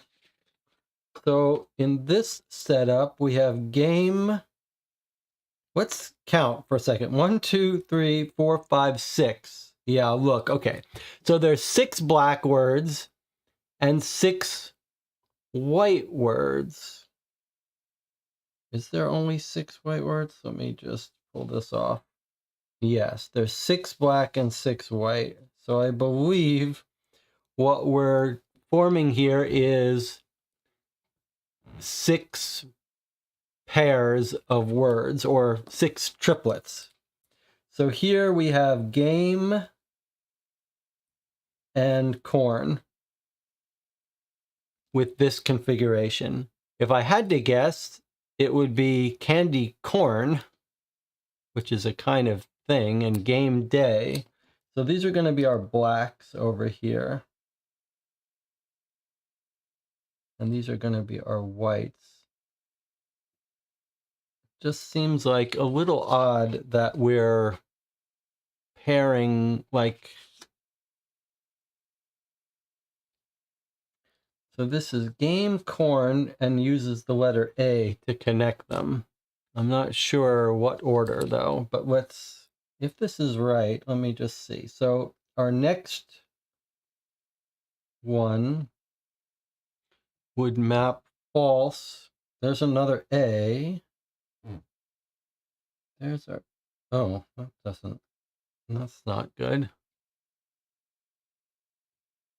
Now we've got false corn. Because game was also an A? Oof. What does that mean?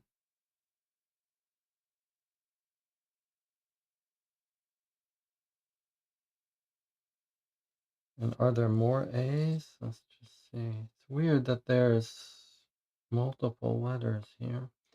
Okay, well, so also false corn also matches on the letter A. Let me just try different things. What about I? What do we got for I? I wants to match to an M. Okay, it doesn't give us anything. That gives us die. So we can match I to die via M. Any other M's?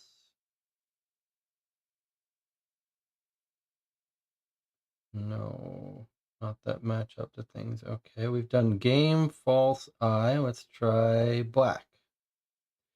Black is an A. We know what the A's come up to. We've done them before. We've got corn, just corn. So we've also got black. That seems to be saying that I'm doing something wrong, because we have 3 things matching to corn via A. That can't be right. Let's just follow through on this though. Extra to an L. There's an L, but that doesn't quite work.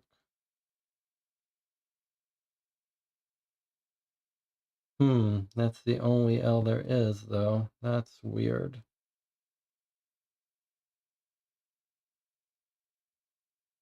How about aim? This is our last one, G.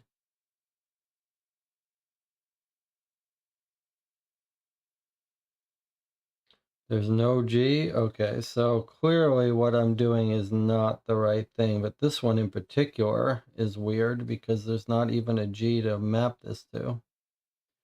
Okay, so I've gone slightly on the wrong path here, but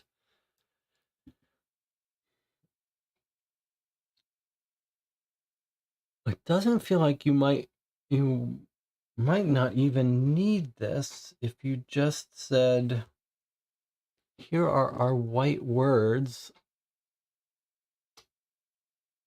tie-dye, candy corn, day trading, mile marker, high tops, and a warm clock. So it feels like we can solve these list of orders. So our whites are tie-dye, candy corn, day trading, mile marker. That would be a marker on a highway every mile. And then high top. That's a kind of sneaker. It's kind of a weird clue here. And then alarm clock.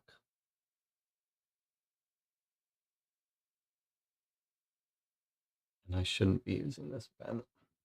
Okay, so if those are the order of our words, let's do the order of the words in black, and then we're going to get letters. I see now. Okay. So we're going to do our white words, our black words, and then every configuration is going to give us a specific letter, spell out something. Okay, fine.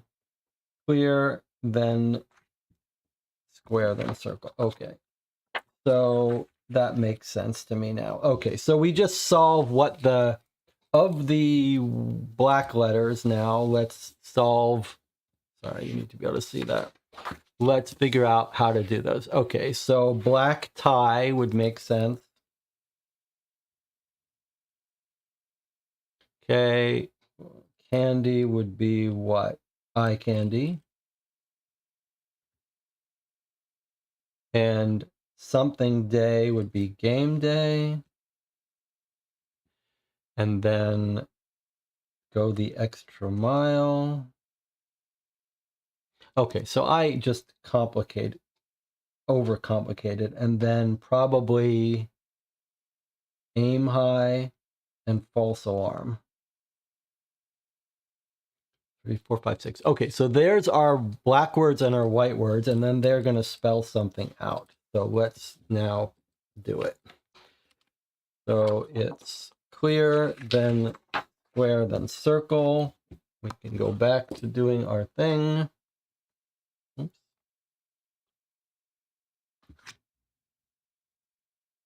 Okay, so I was just overcomplicating things. Okay, so now the first black word is black, so we're going to put black in that blue circle there. And then the white word is dye.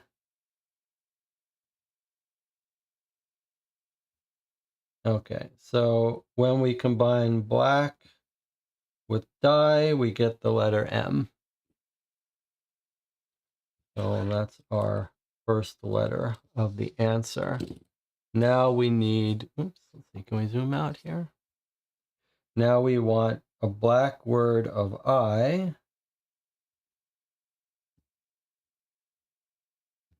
Goes in the blue circle. And a white word of corn goes in the outer circle. Okay, and that points to the letter A. Can you see that? Okay, then a black word of game and a white word of trading gives us the letter T. Then a black word of extra,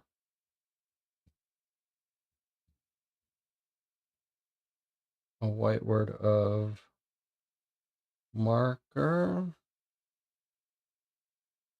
gives us the letter I. Then aim, oops, goes in there. Oh. Okay, aim in the blue and tops in the white. is there. You can see that. Points to the letter O.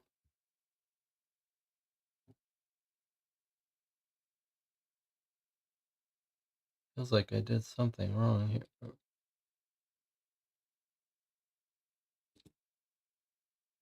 Aim tops points to O. Okay. And then false and clock points to N. So did I do one wrong because I get Mation? That can't be right. Black tie-dye, that's surely right. Well, now it's a chance to look at the chat and see if someone wants to point out I made a trouble. Okay, so I'm missing whole half of it. Why is that? Okay, so I'm being told I can see from the chat that I've got the second half correct. But why do I have the first half? I see why. Because there's two letters that are being pointed to.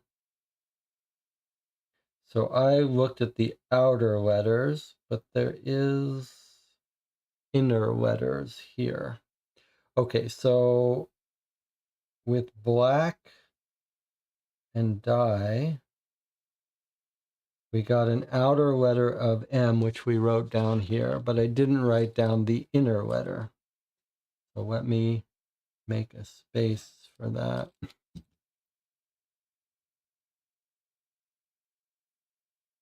So that was an A as a blue letter. Okay. And now we've got I and corn, which was our second letter A, and our inner letter as M. And then we had game and trading. Because I don't need to even move the outer one. This was another A. Okay, and then we had extra, which is an inner letter blue of L. And then we had aim, which was an inner letter of G. And then lastly, we've got an inner letter of false, which is a blue letter of A. Okay, so now we've got amalgamation. Okay, so we had to circle around that puzzle a bit before we figured it out, but we did figure it out. Of course, it was figured out by Nicola a little bit earlier. Each position gives two letters, not one. Yes, I forgot. The channel was yelling at me while I was solving the outer letters. You're forgetting the light blue letters. Nicholas says, bit of a missed opportunity in this puzzle since the black and white parts are completely independent, so you can get their letters separately. Could have been more interesting if you had to put both words correct at the same time to extract the letters. Yes, I think that's right. Okay, but still pretty cool. And a pretty cool device with minimal frustration. All right, let's go put in amalgamation here. 58 is amalgamation. Superb. Okay, let's write it down.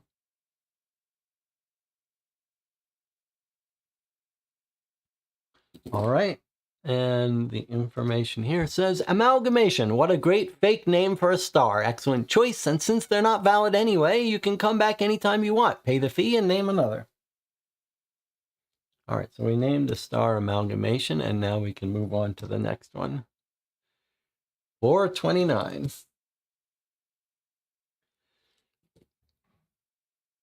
Investments. Okay, here's our stock markets.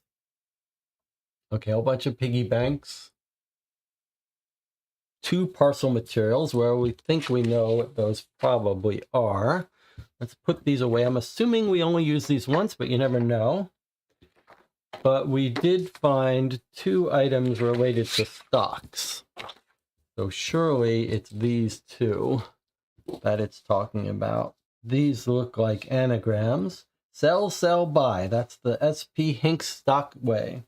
And then we've got A to Z up and weird things here.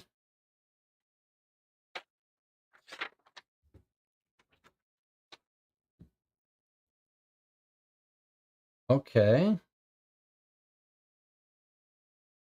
Let's see what our online present here is.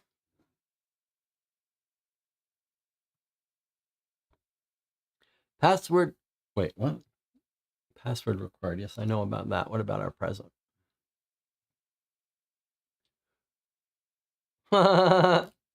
It's phone.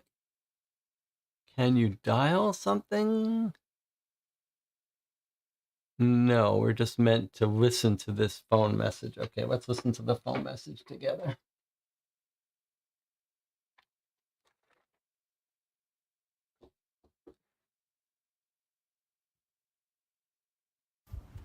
Greetings, friend.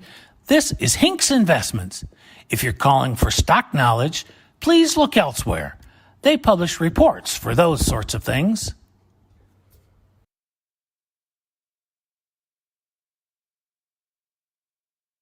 Hmm.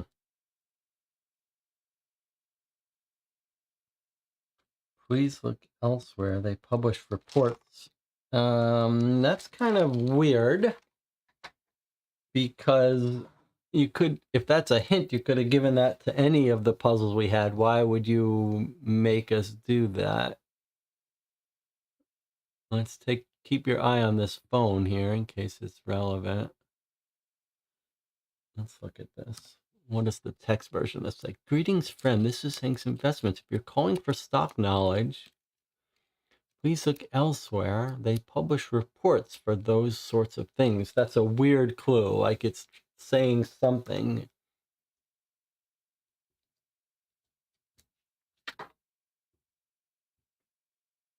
All right. Well, let's study this. What would be...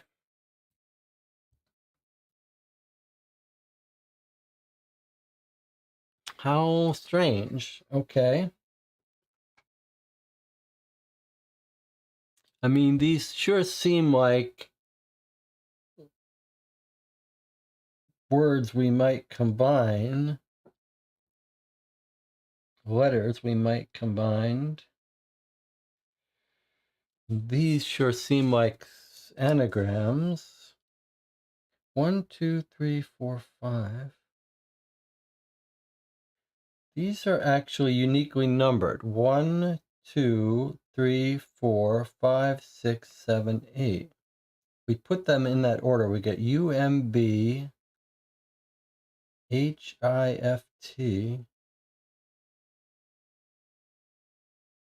TBO, TOPN. We just write these out if we put them in order. But now, oh, and then look, what about the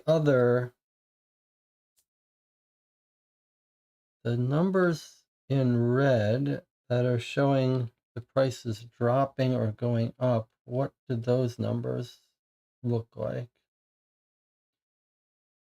3, 4, 6, 7, 2 sevens. That's strange.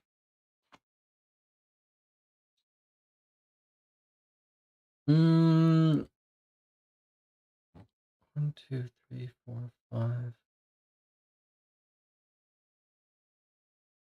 14, 1, 2, 3, 4, 5, 6, 7, 8, and 10. Hmm.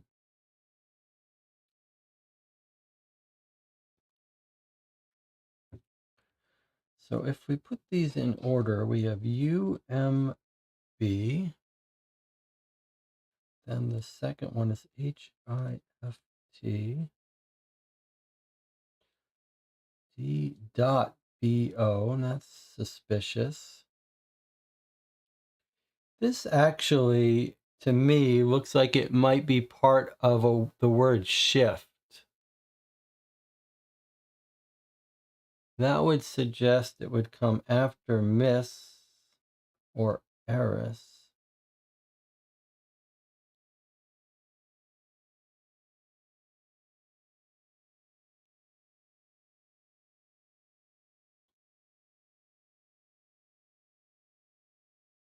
And then DBO sounds like maybe a word is ending with D and then starting with BO. So I don't think this is the right order. And these feel like they're that they don't need to be unscrambled. So I'm thinking we're looking at a sentence that ends in D and continues BO, like D bottom, BOTTOM is IS shifted, SHIFT, or shift. Okay, so I think we're looking at DBO and then TTTO and then MISS.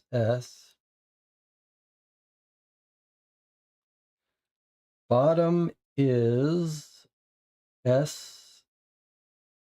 I think this is going to be shift.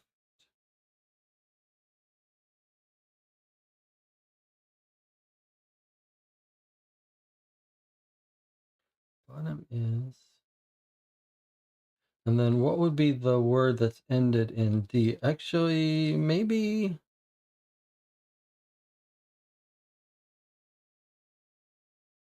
Let's see. If I'm right about this, what is the order?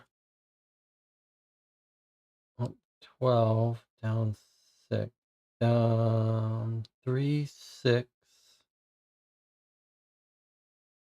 5. That's not right. This might not be the right order, but this is definitely the right thing. Okay, this is going to be word, WOR, WORD. Word bottom is shift. So what are we missing? We're missing ERIS, and we're missing top N. We've got the rest. 1, 2, 3, 4, 5, 6, 7. 1, 2, 3, 4, 5, 6, 7, 8. What else am I missing? I did this one. That one's on my list. That one's there. That one's there. That one's there. UMB. I didn't put in yet. Okay, so this is number is. Number is. Okay, so top number is. Okay, so this is our sequence. So let's see. Now let's see. Top number is word. Bottom is shift. There you go. Top number is word. Bottom number is shift. So this is the phrase here. TOP. Let me just rearrange this.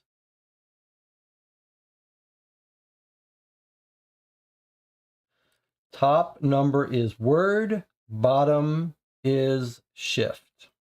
Okay, so we don't need the rest of this. Okay, so the top number is the word, which goes from 1 to 8. Top number is the word, bottom is the shift. So we're dealing with, the only thing that's I'm a little confused about is it the words go from 1 to 8, 1, 2, 3, 4, 5, 6, 7, 8. There we go. So those are our 8 words. 1, 2, 3, 4, 5, 6, 7, 8. And we've got, I believe, a cipher, Caesar cipher here. And the first word is here, and this is a 7 negative shift, I believe is what we're being told. Let me get let's see if the chat has figured all that out already. Reorder the cards using the patterns at the sides to get a message. I'm not sure what that means, but it doesn't matter. Let me go get my Caesar cipher thing.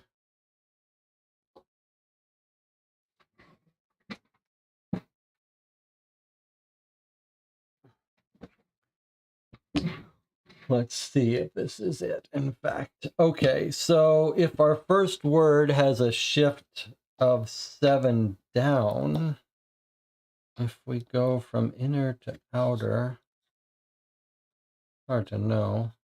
2, 3, 4, 5, 6, 7. From inner to outer, M becomes F, P becomes I, Y becomes R, Z becomes S, A becomes T. Okay, so this is the right way to do it. So our first letter is first. First word is first, F-I-R-S-T. Now we go to the second letter, which is, second word, which is H-A-P-P-A-N, is shifted up 4. So A goes to D, outer to inner. So H goes to K. A goes to D. This is not working. What's gone wrong?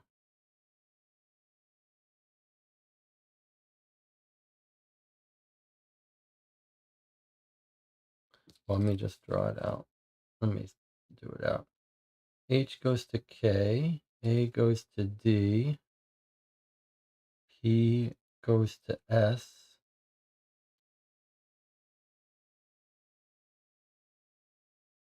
Huh. I mean, surely it's right because we didn't coincidentally get this right, F-I-R-S-T. Is it?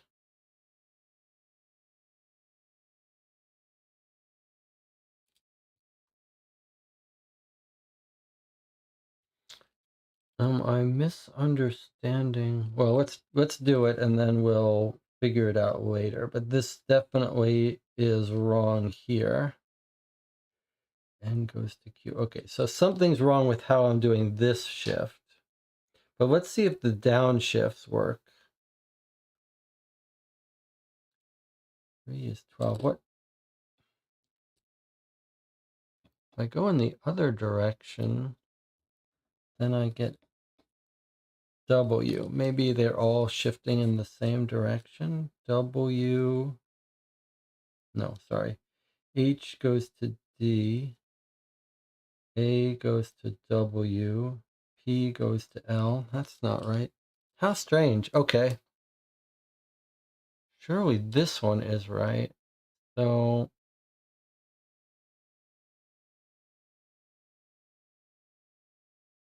let me try the third word.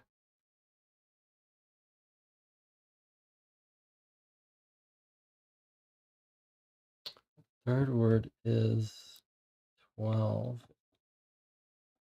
up.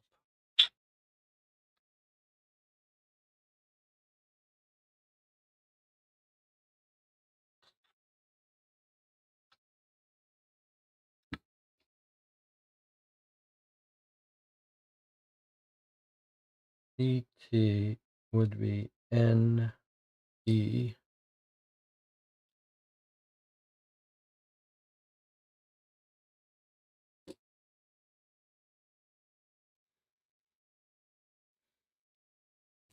Fourth is down 6.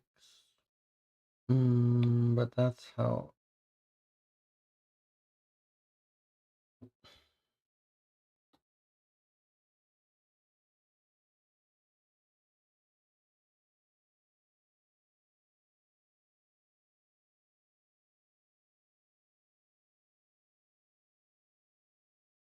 Two, three, 5, 6, 7. when I went down that way. Okay. So fourth word down 6, huh? 1, 2, 3, 4, 5, 6.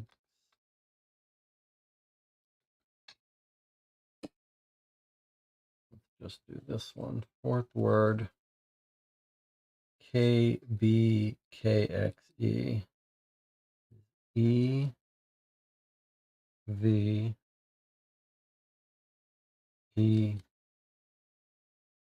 R every. Okay, so clearly that's right. So what am I doing wrong about second and third word? This is shift up. Our second word is shift up 4. So maybe I just was being stupid. Let's try it again. 1, 2, 3, 4. That's our shift up 4. Reading from inner to outer. I see. Maybe I just had it misaligned. So our second word, this was our first word. Our second word, HAPPN, is L E. I don't know what, I was just messed it up. TTE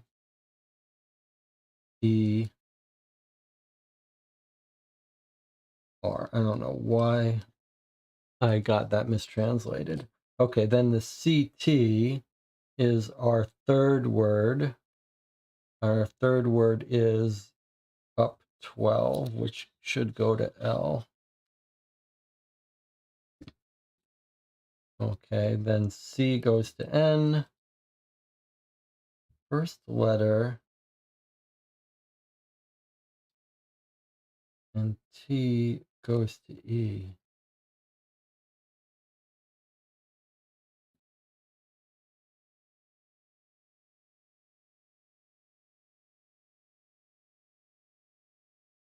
Huh.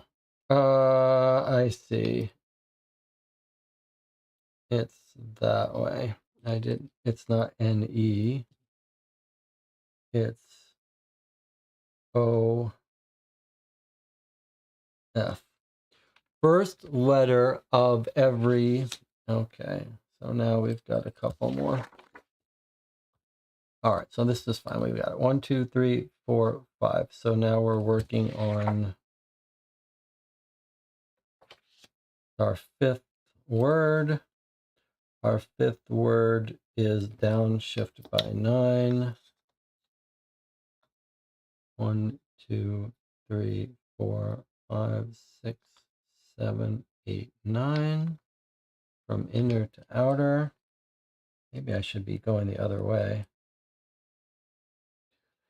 Okay, so C goes to T, Q goes to H, R goes to I, A goes to R, M goes to D. Third. Okay, now word 6 is a downshift of 3. 1, 2, 3.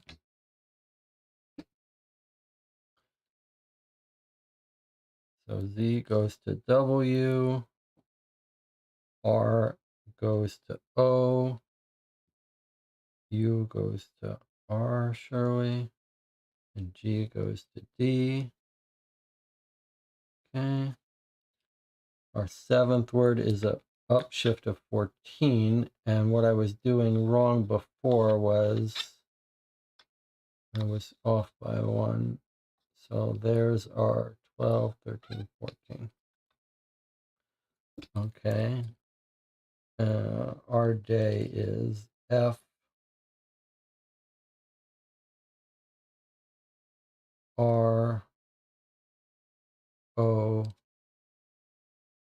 D M. It's going to be, surely. Okay. Our last word, 8, is a positive shift of 7. 3, 4, 5, 6, 7.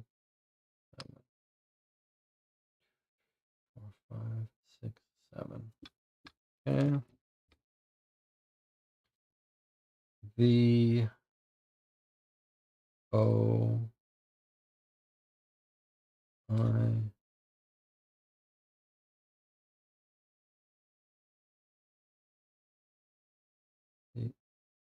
C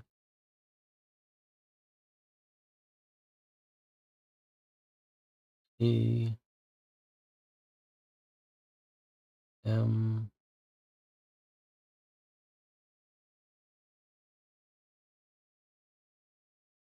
A. This is going to be voicemail, right? Yes, voicemail. Okay, so it's referring us to the message on the voicemail. First letter of every third word from the voicemail. Okay. So let's go to our voicemail, which was here. We can just look at the text rather than listening to it.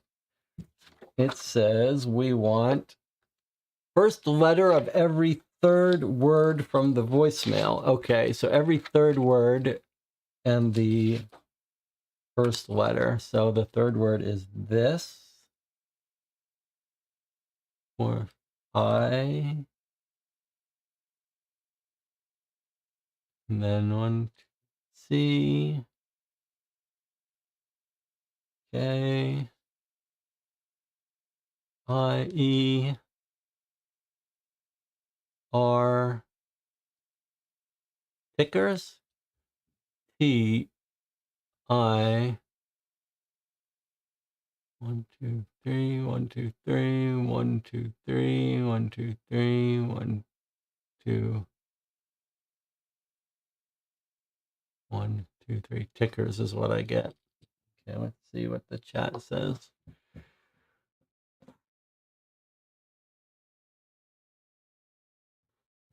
Yeah, so I did on the second word, for whatever reason, I was off by one. Okay, so I get the word tickers. All right, so I think we've got it. So let's put it in. Tickers. Now, is tickers related? Oh, yeah, stock tickers. That's why it's thematically right. Tickers.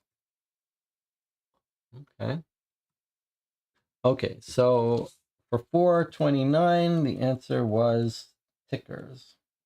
Okay, another 4 down. That one, that was okay. Luckily, my sloppiness didn't throw me off too much. Any thoughts on that puzzle? Not nearly as good as the others, but I'll tell you what I liked. I did absolutely like figuring out how to put these into words, into a sentence. I'd like to see more of that in the future. That's clever to use that for stocks. What was this trying to tell us? I'm not sure what hint this was trying to tell us. Okay. The information about this says, of course, that's what those stock thingies are called. You certainly set my ticker racing when you decrypted those notes. You're going to make a fortune trading shares on Bob Avenue when the market opens tomorrow. Okay. Bob Avenue, that sounds like some sort of clue. Okay, next floor, 67. Nicholas says, the diagonal line from A to Z is a clue for how to shift the letters. I see. I think you're right. It is a clue on how to shift the letters. You're right. You're absolutely right. It's a clue that when you have a positive up arrow, you're going from A towards Z. And when you have a negative down arrow, you're going from Z towards A. That's your clue that it's a Caesar cipher. Okay. Not bad. Not bad. All right. Back to our thing. Office of Stephen P. Hincks. Oh, we've got to the office of the CEO. Okay, I don't see any big clues in his office, but we do have a present and 2 parcel materials. All right, let's see what our present is.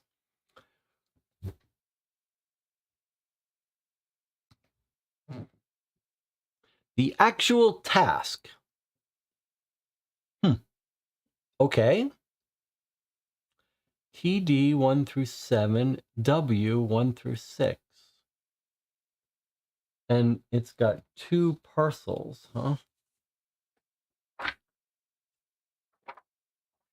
TD 1 through 7. That looks like to do. And then maybe the W's are what word in each item. So let's see. TD1 word 4. 1, 2, 3, 4. Put.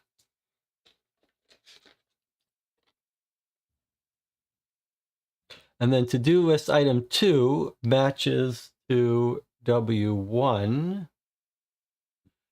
So on the first word is the. Okay. TD3 word 3. 1, 2, 3 is calendar.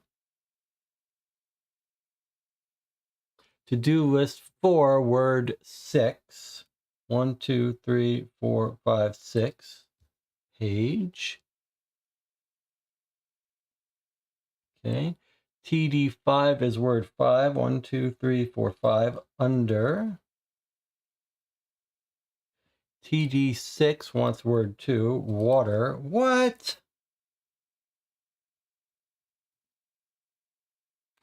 TD7 is word 1. Literally.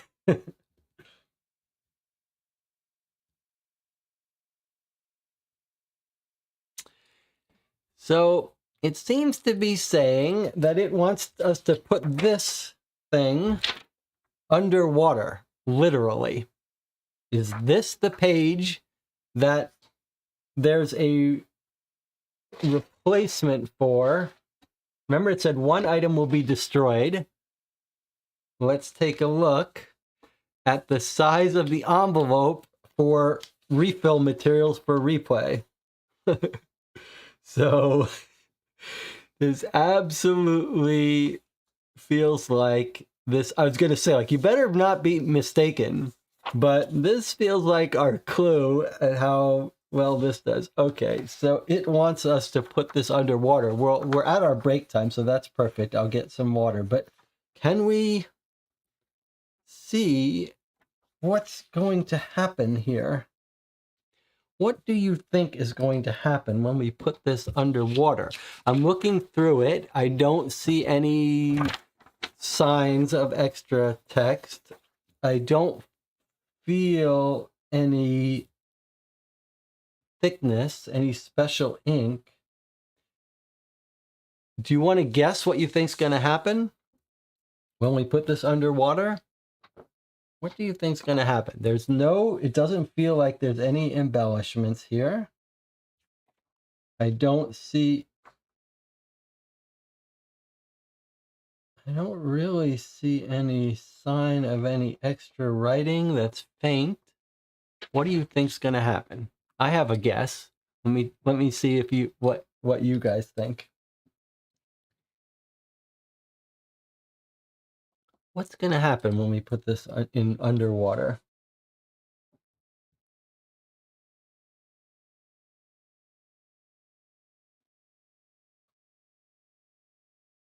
Let's take a look. What are we looking at?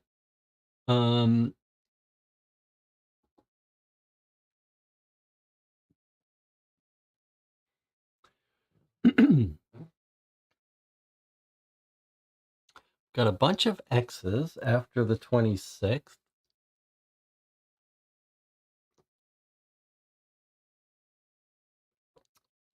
Petiel says a unicorn will come bursting through the wall.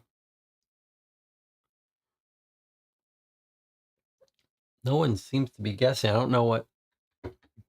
Has Nicola decided that I'm playing this?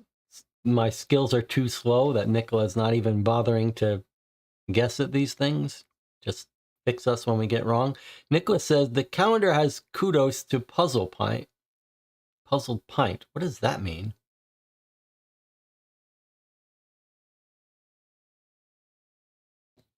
Nicola's talking about something that I don't understand.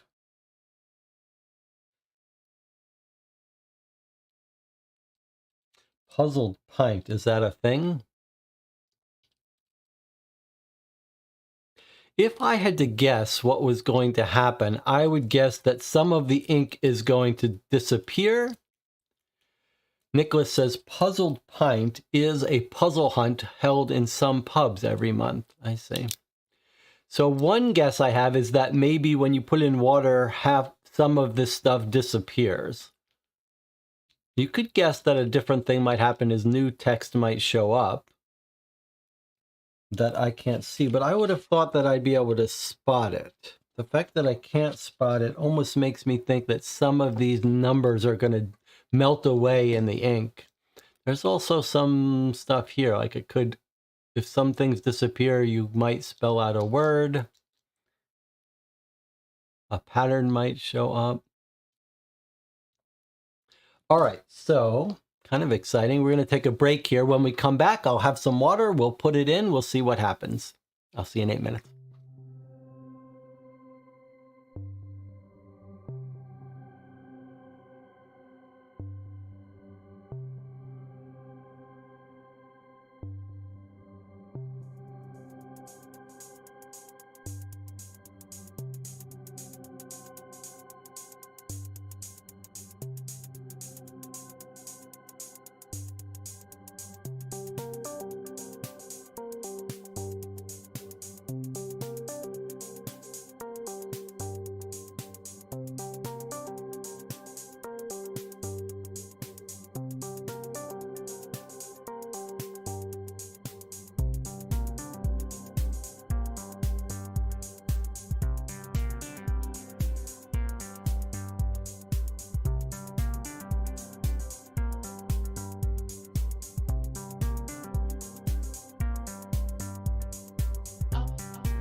Okay, we're back. I've got some water here. We were talking in the channel whether to split up the evening or stop.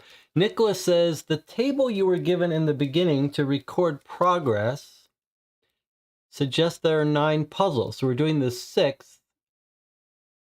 So we're probably way past the midpoint. Well, if that's true, then we should probably keep going. All right, let's keep, if you've still got the energy to keep going, we're losing people that are falling off to sleep, but that's okay. It's okay. As long as I've still got Nicola, I got a chance of solving it. Okay, so here we go. We're going to keep going for now then. Okay, it says to put this in water. We decoded the message and it says, put the calendar page underwater literally. All right, so here we go. I've got this is a first for us here. I've got my stuff to protect us. Let's see what happens. Here we go. It's a little nerve-wracking.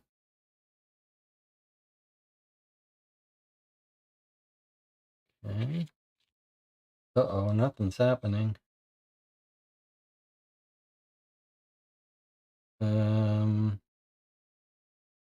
Oh, wait a second. Wait a second. Something is happening. Do you see it? It actually has to be fully underwater. Okay, do you see what's happened? I can't tell how well it's coming through. Yes, you can see, can't you? That certain numbers are now visible. It's not so easy to see them, but are they getting bigger? No. Okay, so what have we got here? We've got 1, the 4, then the 8 and the 9. 1, 4, 8, 9, 12, 15, 25. 1, 4, 8, 9, 12, 15, 25.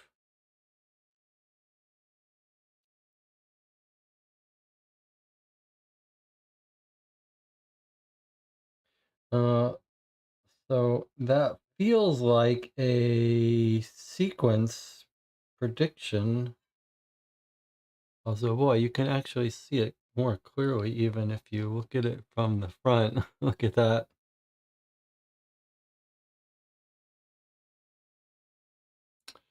Okay, let me put that there. Let me put this aside. So, given that we've figured out the numbers that are circled, 1, 8, 15, 9, 1, 4. Now, we don't know what order it goes in, but it would make sense to go this way.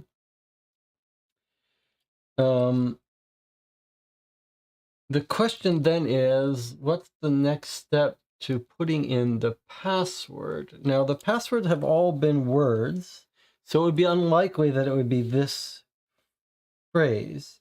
Now, if you figured out what number would come next, if this is a sequence, then you could try spelling out that number. Alternatively, it is odd that these are not fully. Alternatively, there could be something like the letters of the words under each number. So let's see. What does that say? So the 1 is N. The 4 is Brussels sprouts. N, B, J, R. That doesn't seem right. Is it a pattern? Well, what would the number pattern be if this was a number pattern? It's kind of odd. It's going 1, 4, and then 8, 9, 12, 15, 25. That's a unusual pattern. If you told me for sure it was a pattern, I'd be inclined to spend some time working on it, but without being sure,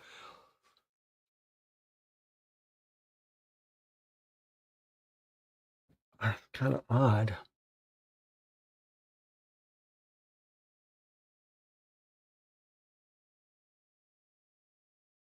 I mean, I do love the pattern, the number patterns. I'm like reluctant to look in the chat. And of course,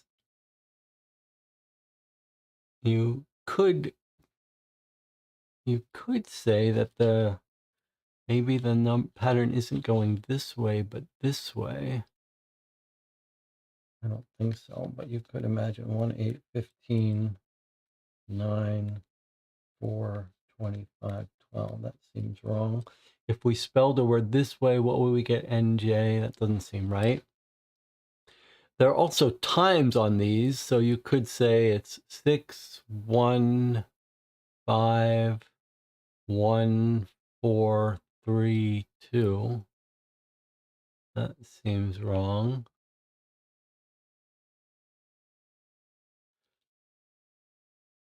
What about,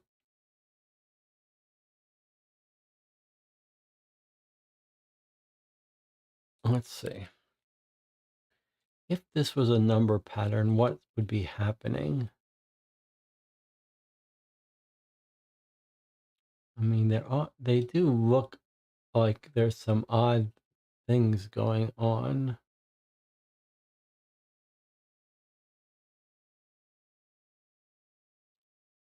Like double it, add 1, double it, add 1, double it and add 1, and then double it and add 1, double it and subtract 1.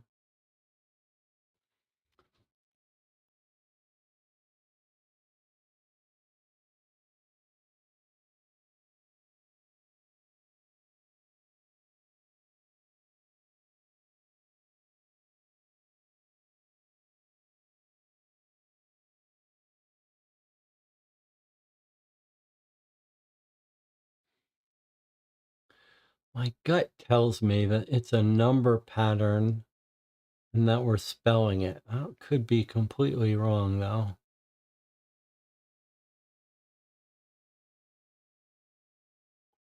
It is also would be appropriate for this game to be making use of these times, but I'm going to play with this a little bit more because these numbers feel suspicious.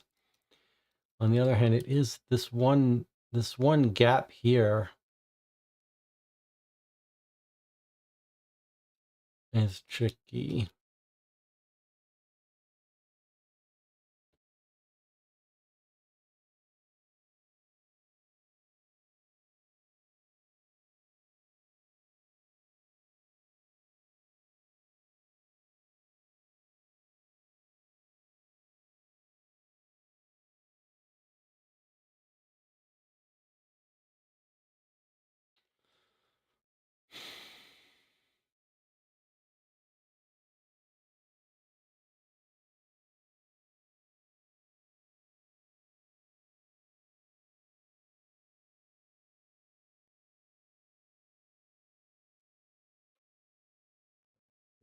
This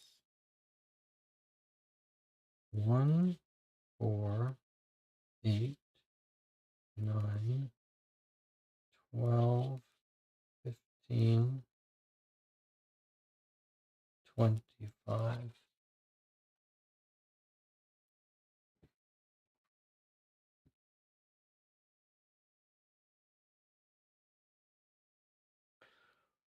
And 1 plus 8 is 9, 4 plus 8 is 12, but then 4 plus 9 plus 1 is 15.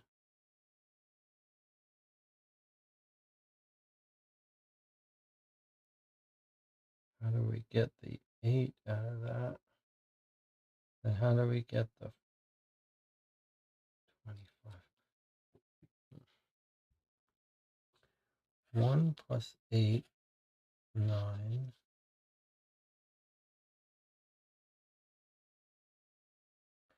4 plus 8 is 12. That doesn't seem like it's a pattern.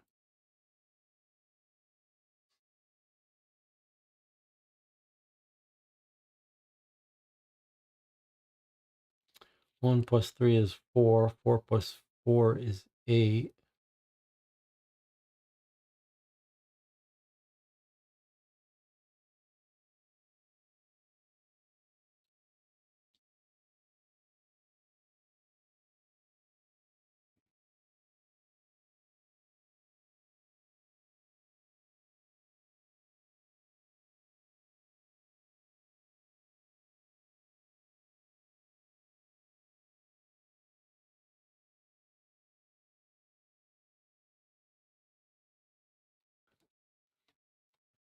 This game is full of little hints, so it does feel like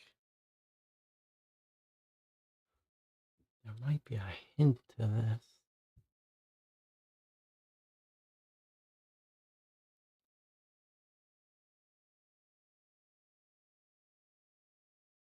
Hmm, 2 times 12 plus 1. Did I already do the double and add 1? 2 times 8 minus 1 gives 15.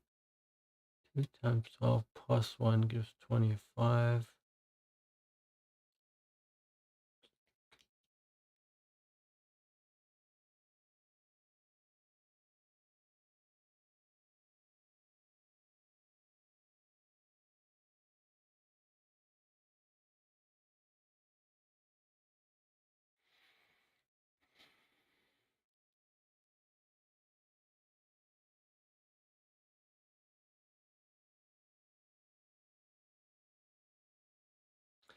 These look like squares too, right? This is 2 squared. This is 3 squared. This is 5 squared.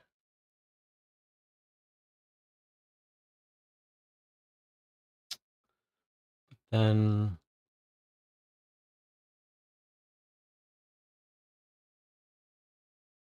we won't run into trouble.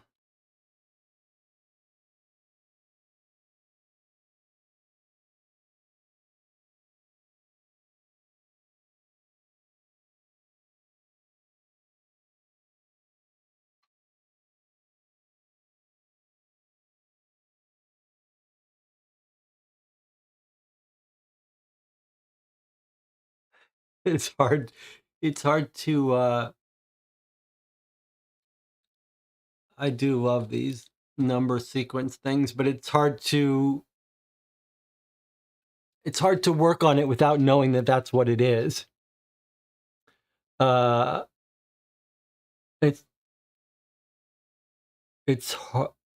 it would be nice to keep working on it to know that that's what we're going for, rather than looking for something else. The fact that there are these other numbers times is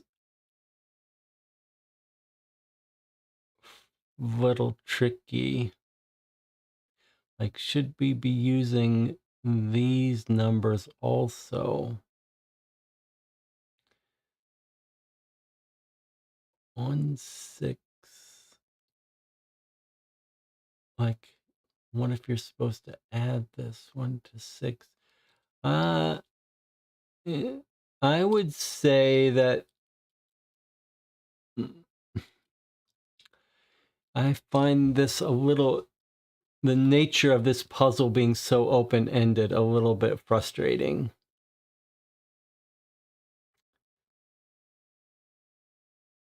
Just because it feels like there's infinite possibilities for how you could, what you might be expected to do. It's the office. It's his office. Let me just look at this again. The actual task is to put it underwater. Okay, well, we've done that. we think you're going to need a word at the end of this. So let's think for a second. You could get a word with each one of these being a letter.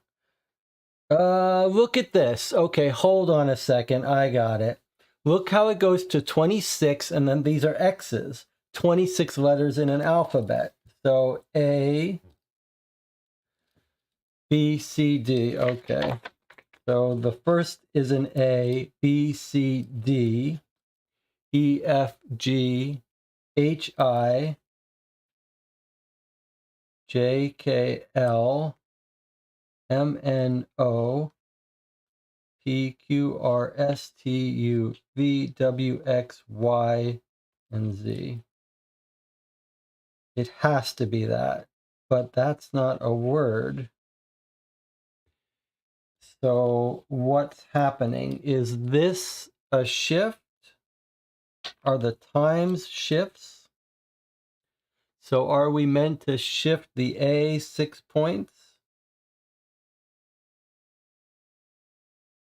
And the 4 5 points and the 8 1 4 7? That doesn't seem right. Add Hilloy. A B C D E F G H I J K L M N O. So it's got to be this. All right, let's think about a shift here. So,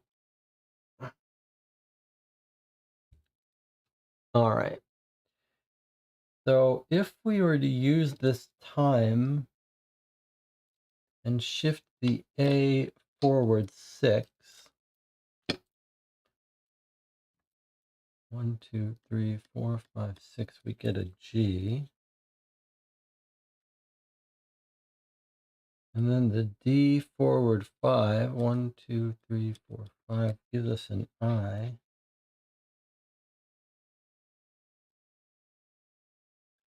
The H forward 1 gives us an I. That's no good. It's not going to be GII. Well, this is clearly the right track, but how do we get from this to a word?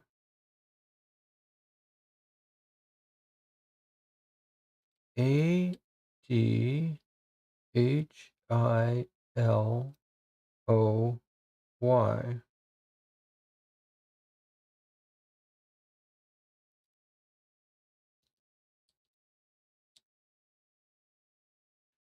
That is an I, right? A D H I J K L H I 8 and 9. So this is our step 1, surely. ADHILOY. Almost seems to spell something backwards. Someone's name. YHDA, but not quite.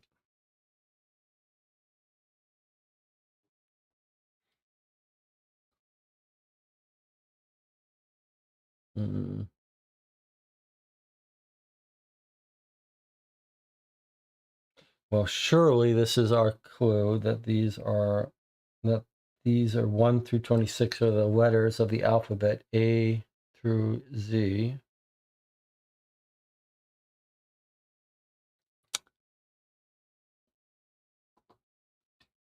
ADHLY, and it can't be.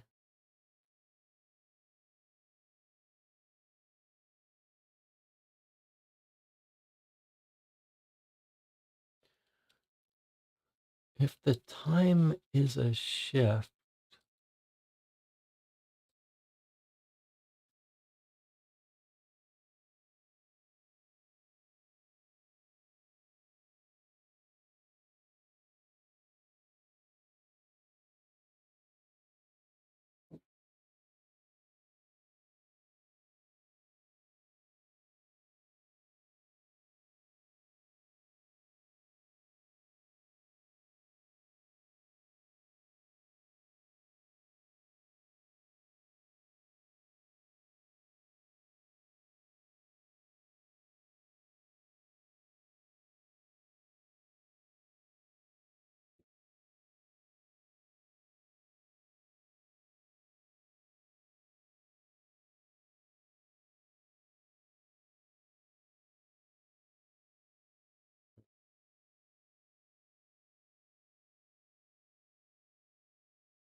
What if they don't spell left to right?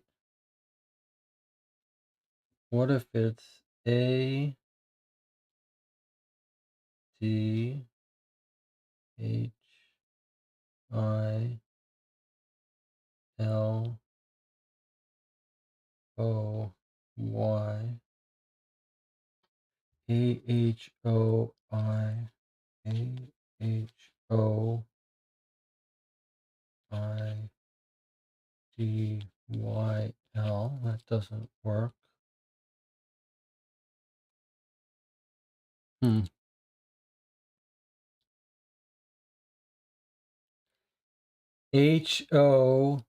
HOLIDAY, holiday. It's just an anagram for holiday. Okay, now, if I were a betting man, you guys have the advantage of looking at the chat.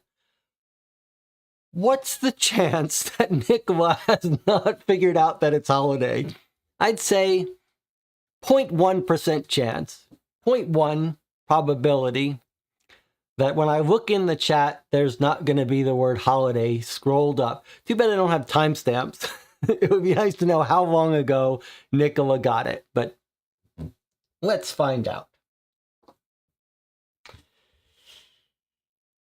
Okay, the calendar page has a big clue, days from 27 crossed out. Okay, numbers converted to letters. Okay, I did figure that out myself. And then it looks like DJ Moneycut figured it out early. If you change the numbers to letters, it anagrams to holiday, I think. Nicholas said, some transparent lacquer to prevent the paper from getting wet. Sleeping Dragon is, my guess is that concept. They put a repellent on it and slightly dyed the paper. So when it got wet, the dye came off the treated spots and stayed on the rest. Yeah, I wonder how they did it. I don't know. But it was interesting that there was no way to tell any thickness.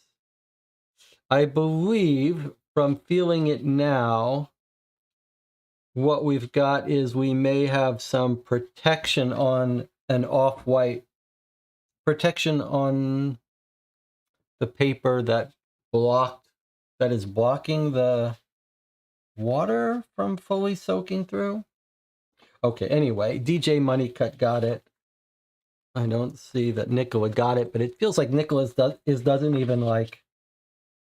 even bother typing in the answers. Okay, but we got the answer. It was holiday. Let's put it in. All right. I liked that the answer was that you just had to figure out how to use the letters. Probably it would have suited me well. I didn't even try to make a word out of this. I tried to find a logic for telling us how to convert this into a word, but I should have spent some time thinking about that.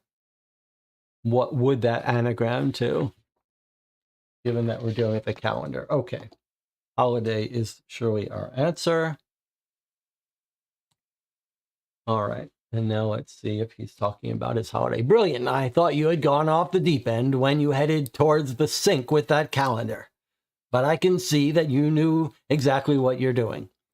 Though, if you get the urge to put anything else underwater, I'd ask that you kindly stay away from my airship tickets. I need those for my own personal holiday. Okay, that's funny. All right, let's proceed. Next, what's next? 23, the bookstore. Okay, let's write down holiday. 23. Hincks Books. Okay, we've got a little bit of a bookstore or library. 2 parcel materials are needed. Let's see what our present is here. DJ Moneycut says, did you catch that the Times gives the order? No, I didn't.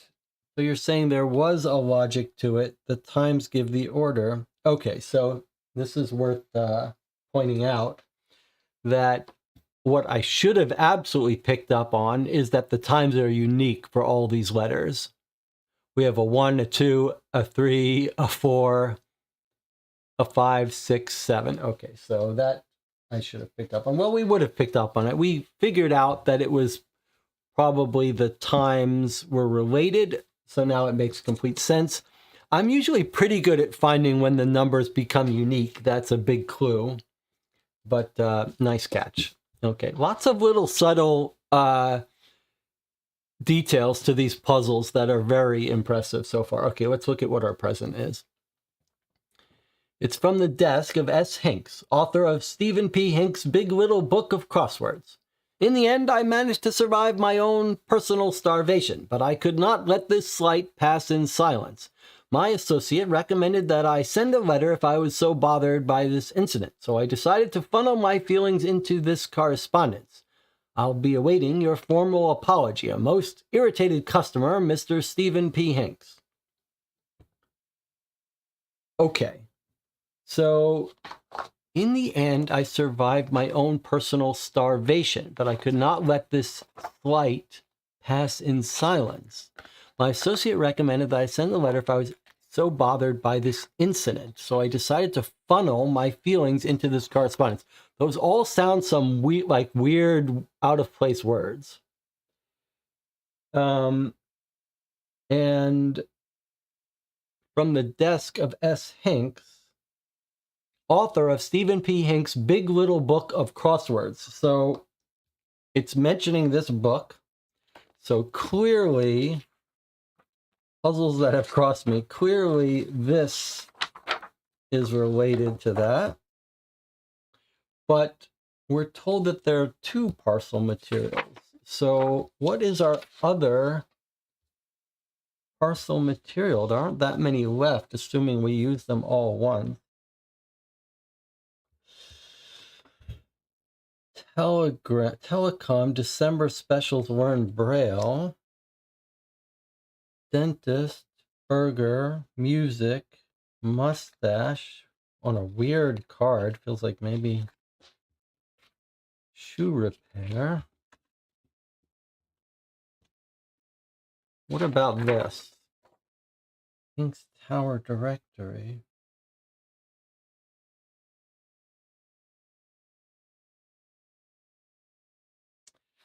Well, what about this? Is this an incident that he's talking about? It is from SPH, from the desk of Stephen P. Hincks. So I'm guessing that this is it. But let's see. Let's read this. To my most instantaneous viewing service. As a loyal customer to your streaming service for many years, I never expected to be writing to you in such a choleric state. I've spent many a pleasant evening comfortably numbing my mental faculties whilst ingesting your available media collection, but I recently experienced an event which made me most aggravated. Okay, this is clearly it. It began when I discovered that my favorite television show, the one with meddling kids, was available for viewing with an entirely new season. I set my television to play and began watching. The initial episode finished and I was hungry for more. I slowly became boiling at the thought that I would have to fetch the remote to cue another episode, but alas, your service transitioned seamlessly to the next episode. I enjoyed another episode and was happy to have a 3rd episode delivered to my television without having to ask. However, it was during this 3rd episode that I began to feel the pangs of physical hunger. The thought of tearing myself away from my show made me indignant. I had to know how the mystery was solved, but as I continued my viewing, I felt myself becoming increasingly testy. A new episode began, and I realized I'd lost count of the number. Another mystery solved, and I grew even more short-tempered as a new episode began, and I still hadn't partaken of any nutrition. The mysteries were no longer enchanting, but rather exercises that left me fuming at some of the more subtle plot points. Could they actually understand the dog? You may call this convenient, but I, for one, am annoyed. The suggestion that I could just pause the show left me feeling considerably irked. What if the episodes were taken off of your service? Even the barest thought of not discovering which villain was underneath the mask leaves me rankled to this day. And then there's some carvings here. Okay, how strange. So he seems to be talking about Scooby-Doo. He's watching. And there's lots of odd wording here.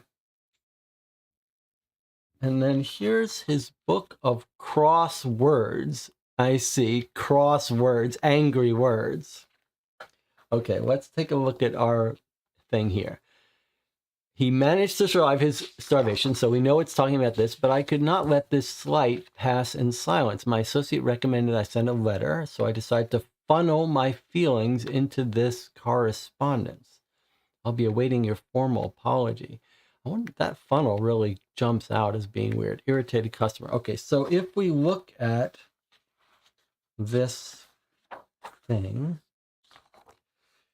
we're looking for, it looks like, 12 words that are synonyms for being angry, cross, etc. So if we, let's see if we can't do something here. Let's turn this off. Let's move this water out of the way. Let's get out something to help us. All right, let's see if we can't go through this.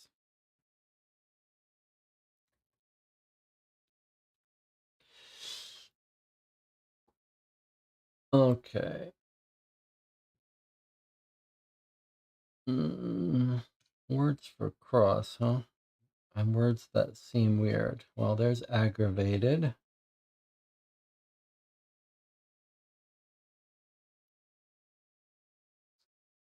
I want to find 12 words, huh?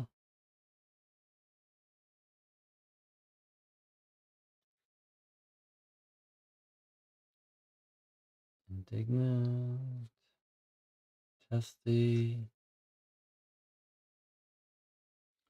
short-tempered,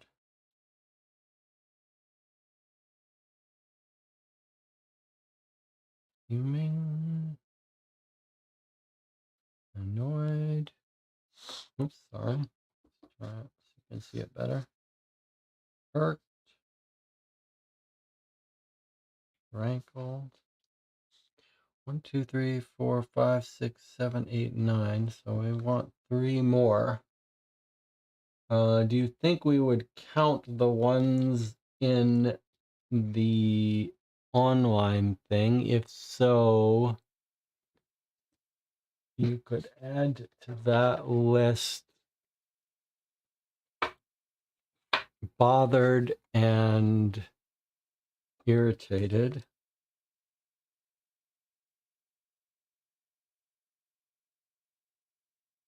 One, 2, 3, 4, 5, 6, 7, 8, 9, 10, 11. That would be one more.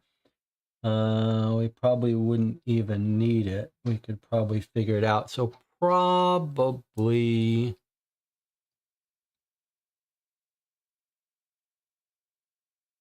I mean, we definitely don't need it, but let's see if maybe another pass gets us it.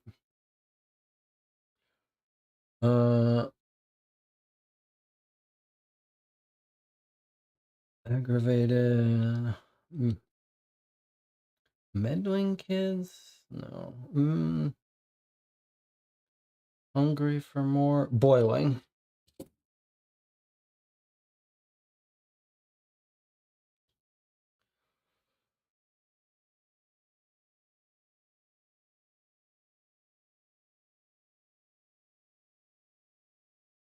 Short-tempered. Fuming. Annoyed. Hurt. Okay, so there we go. So I think when you add the ones online with that, you get 12. Okay, let's see. So if let's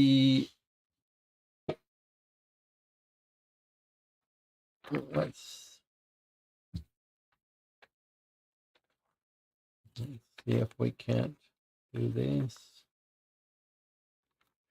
So a little bit of constraint satisfaction, because it looks like probably you could put, if you were doing this systematically, you might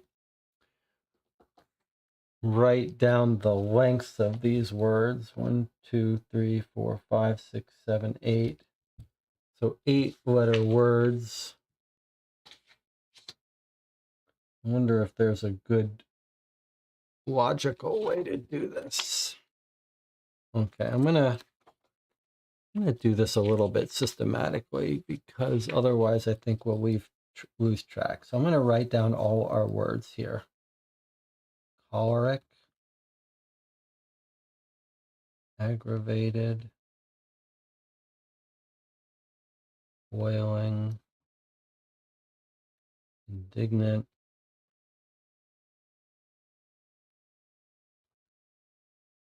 testy, short temper. That's a long one. Sure, we would be able to find that easily. Fuming, annoyed, irked, rankled. And then from the online thing, we have bothered and irritable. 1, 2, 3, 4, 5, 6, 7, 8, 9, 10, 11, 12. Okay, now if we count the letters here, this is an 8-letter word. 4, 5, 6, 7, 8, 9, 10. That's a 10-letter word. That's a 7-letter word. That's another 8-letter word. No, that's a 9-letter word. I remember when I was in 5th grade, my teacher, Lucy, great teacher, that's a 5-letter word, brought in someone that could take any word and spell it backwards. That was his skill. Seemed pretty amazing at the time. Okay, short-tempered, that sort of depends whether you think that's going to be a dash there, but probably it's going to be so long it won't matter. But 1, 2, 3, 4, 5, 6, 7, 8, 9, 10, 11, 12, 13. So this is either 13 or 14. Fuming is 6. Annoyed is 7. Irked is 5. Rankled is 7. Bothered is 8. Irritable is 9. Okay. Now we shouldn't need these anymore. All right. Let's see. What have we got here? So this crossing of two words is 1, 2, 3, 4, 5, 6, 7, 8 by 1, 2, 3, 4, 5, 6, 7, 8. So our first one is 8 by 8. 8 by 8 with the fourth letter and second letter overlapping. We're looking for two 8 words whose fourth would be easier if I had put this in graph paper. We could more easily, in fact, I'm tempted to do it. I'm going to do it.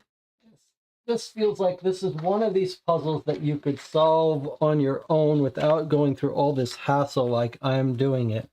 But this is almost like doing a walkthrough here. So I'm going to do it this way. I'm going to spell these out like this. Choleric.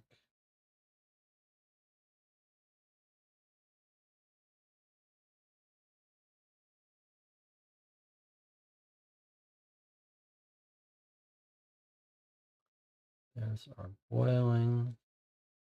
There's our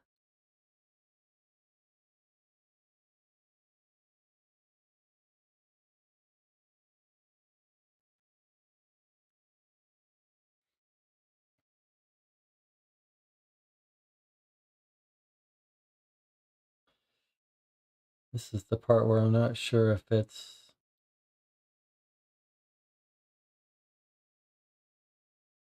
if we should use the dash, the hyphen as a character or not.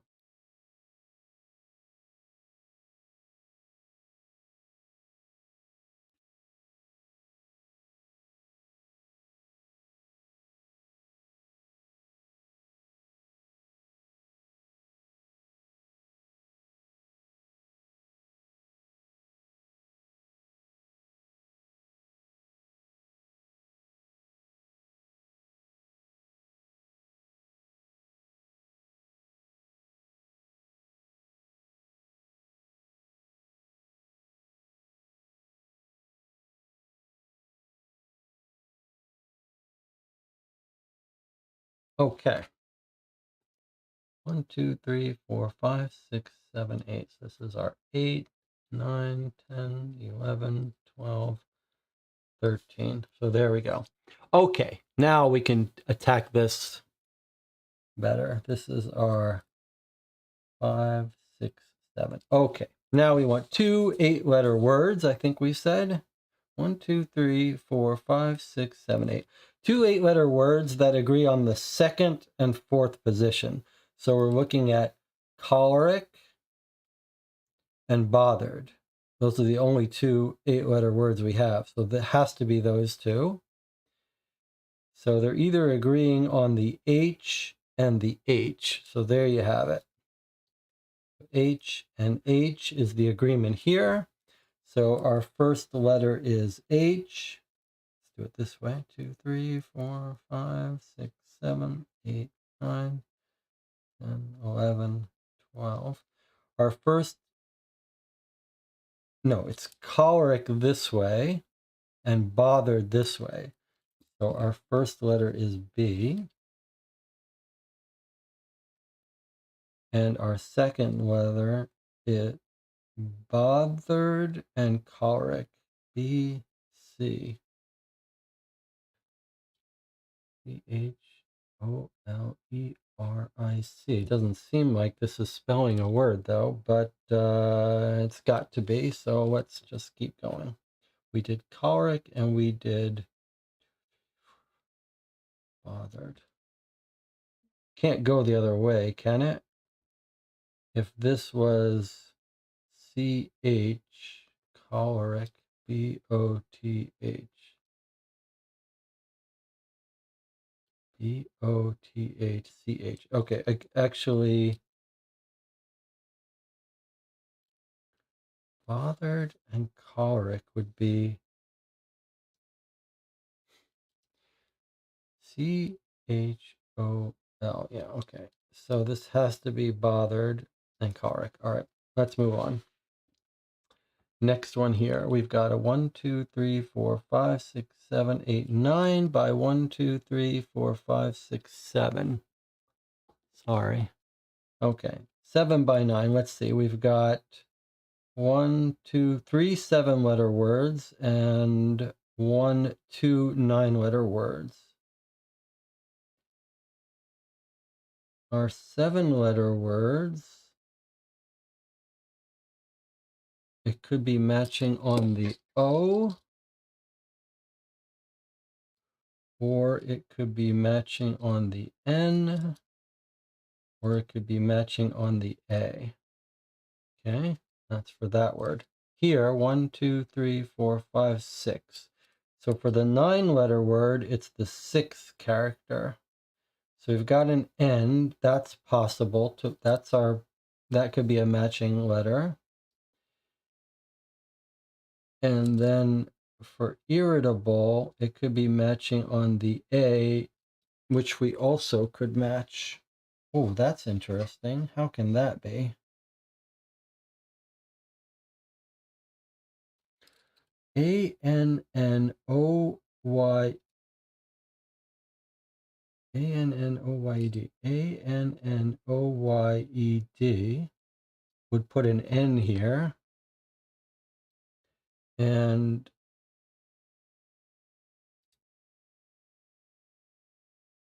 indignant, I-N-D-I-G-N-A-N-T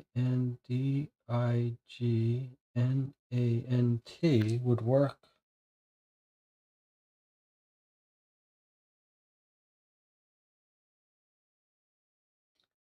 But according to me, so would...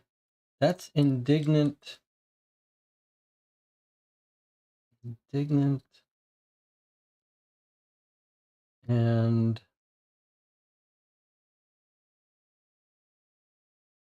annoyed.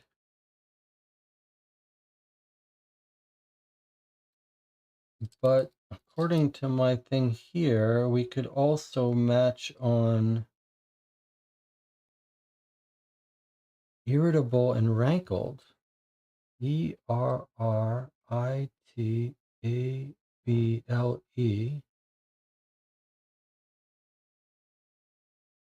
ITA. And rankled. RANKLED. That's weird. So irritable.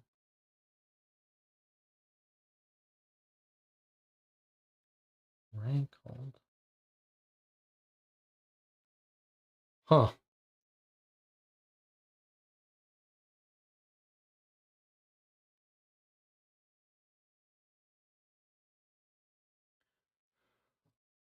Feels like this BC has got to be wrong too, but let me see. 3 and 4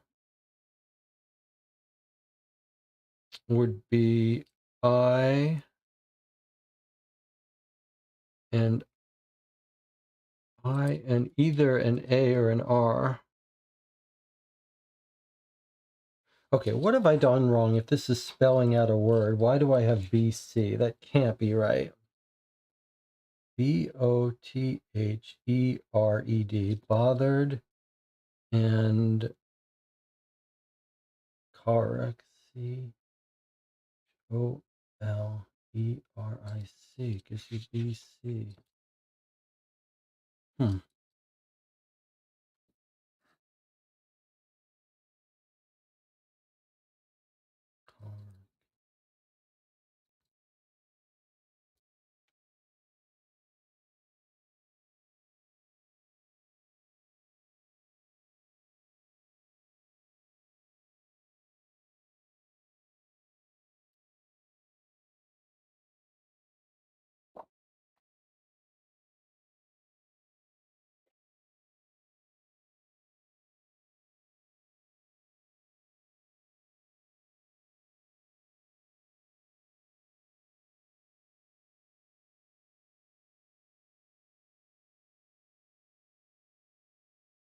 Feels like this is right, but Mike, there should be some other constraint. Let me proceed a little bit. Or maybe let's look in the chat. Let's see if someone figures out slightly what I'm doing. Nope, everyone's talking about the water still. Okay. Let's try again here. 1, 2, 3, 4, 5, 6, 7-letter word. 1, 2, 3, 4, 5, 6. A 7 and a 6-letter word. And the problem is I'm not sure which of these, ignorant or irritable, annoyed and rankled. Let's try, because we might be able to constrain this a different way. Okay, but what did I say? 6 and 7. So we have only one 6-letter word. So we know it has to be fuming is our 6-letter word. FUMING. So N is the crossover word. So we need a 7-letter word that's going to cross over with the N at the last one. That can only be boiling. So boiling and fuming. Boiling. So that makes letter 5 an F and letter 6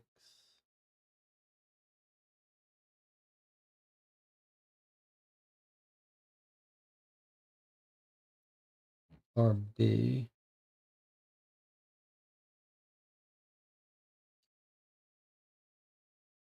What am I doing? Oh yeah. boiling. So boiling is our 5. Fuming. Fuming is our 6. Okay. Next up. 1, 2, 3, 4, 5, 6, 7, 8, 9. 1, 2, 3, 4, 5, 6, 7, 8, 9, 10. So next up is a 9 and a 10. We only have one 10-letter word, so this has to be aggravated.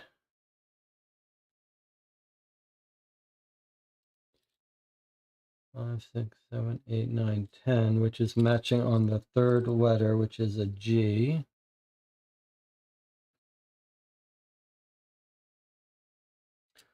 Two, 3, 4, 5, 6, 7, 8, 9. And we want a third letter which has a G in its 5th place. Sorry.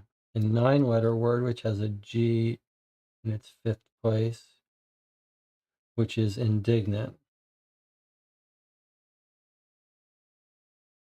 Or irritable. Okay, so I see indignant and irritable serve both roles. So it doesn't, and they all start with I's. So maybe it doesn't matter. Okay, so aggravated and indignant, I-N-D-I-G. Okay, so aggravated and indignant are, or irritable, means the 7th letter is an I, and then aggravated is our 10-letter word, which is an A. So I can see these are not spelling out a word at the end of this. I guess there's going to be some other way to spell out a word. Okay, well, we're almost done here. We've got irritable and indignant, and we finished aggravated. Okay, so here's our, oh, well, there's the hyphen. So you know that this is going to be short-tempered. So you know that the 9 is going to be short-tempered, S-H-O-R. We need a 10-letter word with an R in the 2nd position. If you look at our 10-letter words, we've already used aggravated, and we don't have any other 10-letter words. So, oh, sorry, it's not a 10-letter word. 1, 2, 3, 4, 5. 5-letter word with a T in the 2nd position. Well, testy.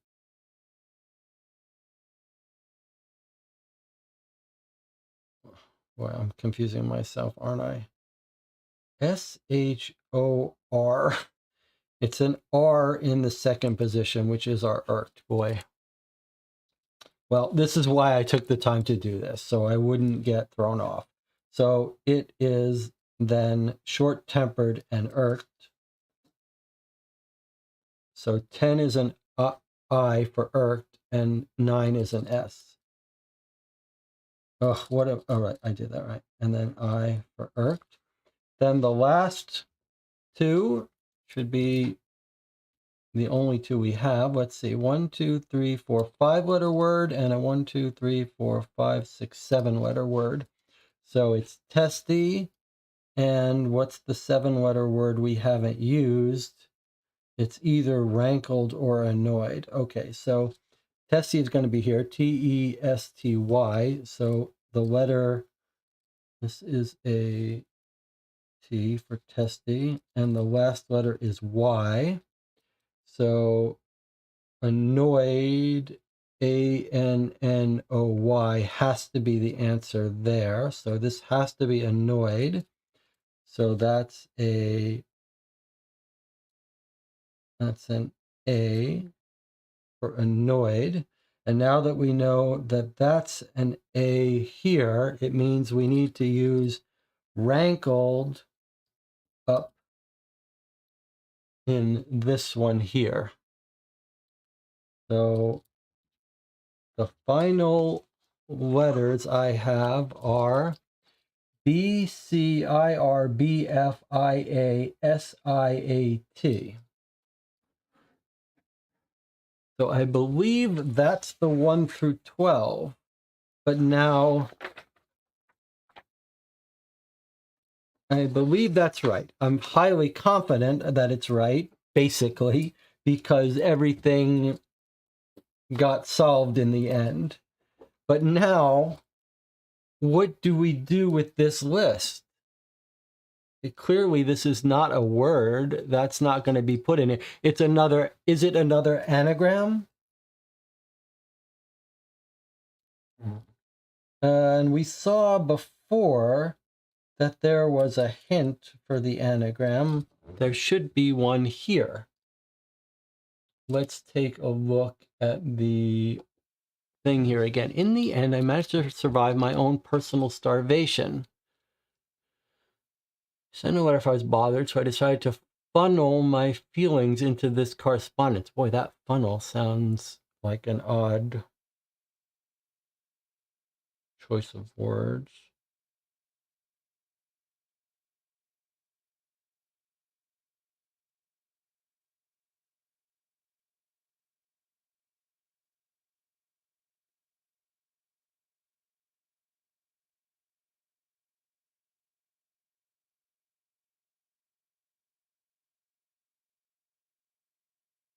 A weird set of letters here, that's for sure. Let me write them out. Of course, one of these, I mean, I could get a couple of these wrong by being sloppy, but not so many that there's a word. So something else. IRBFIASIAT.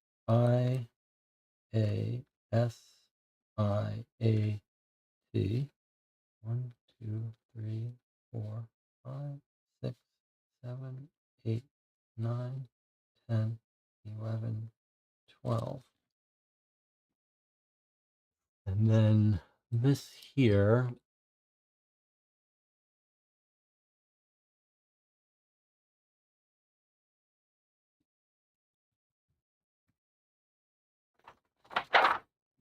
All the puzzles that have crossed me. And then that goes with that. And then there's this.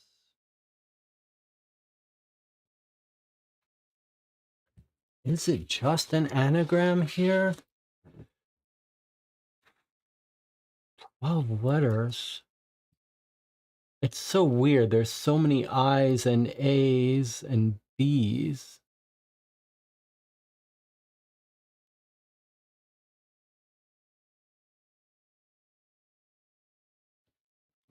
Ah.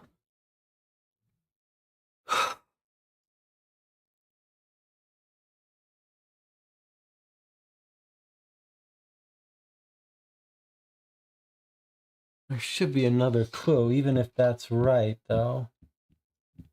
I mean, even if this is an anagram, everything we've played so far has suggested that there would be another clue to that. We know it's not from another document, though, because we know we're using the two documents. Let's think.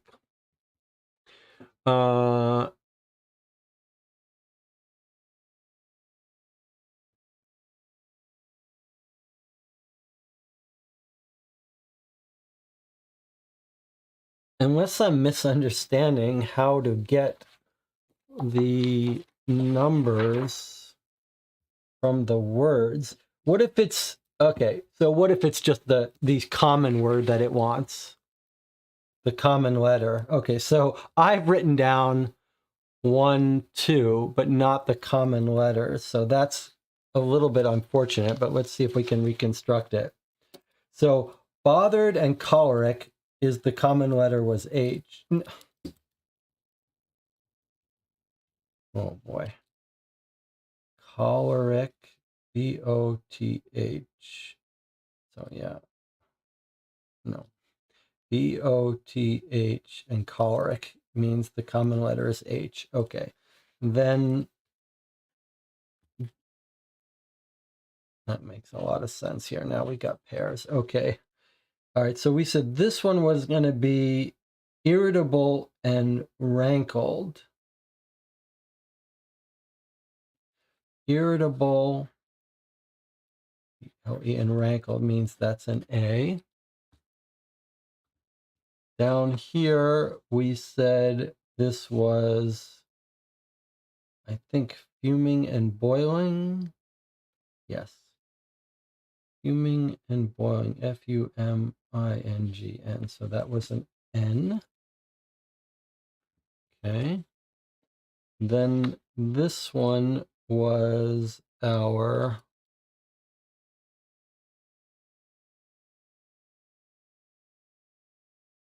I and A.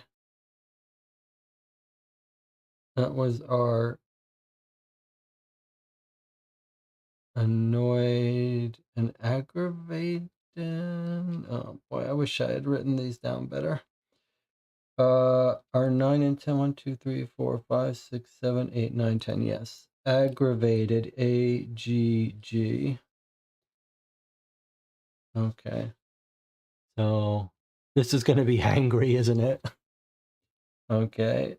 Then we had an S and an I, which I didn't write down, but it was short tempered, S-H-O-R. So that's an R. And then our last one was testy, T-E-S-T-Y, angry.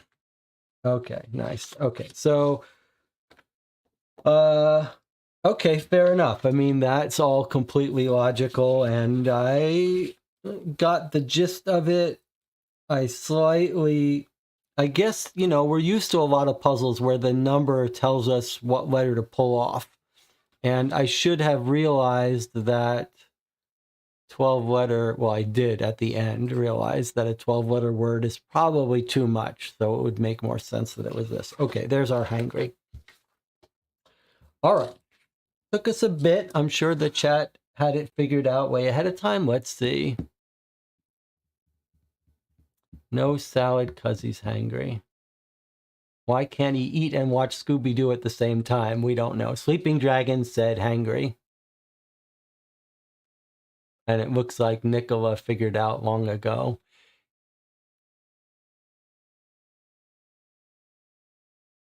Nicholas says, what happened with the chat? Looks like it wasn't updated when Jesse showed it to the stream. I'm not sure why. Okay. It looks like the channel figured it out, though, quite a bit before I did. All right, let's go in. Our password here is hangry, which is a term for when you're hungry and angry.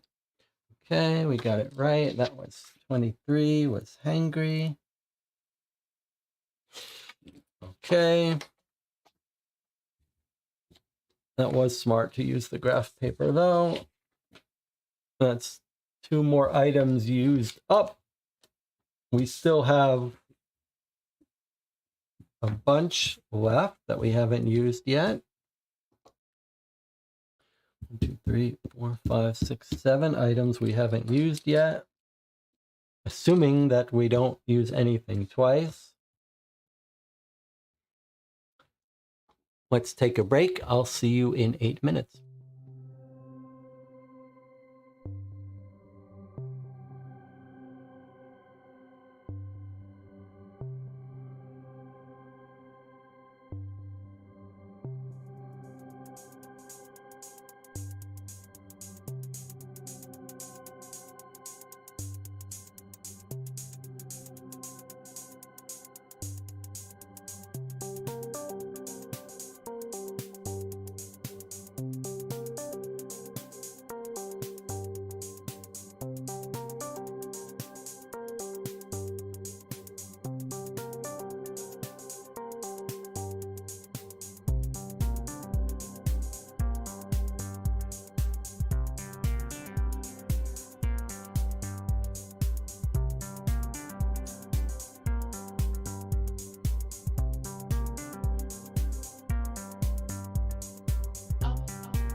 Okay, we're back. We're playing The Curious Elevator of Mr. Hincks.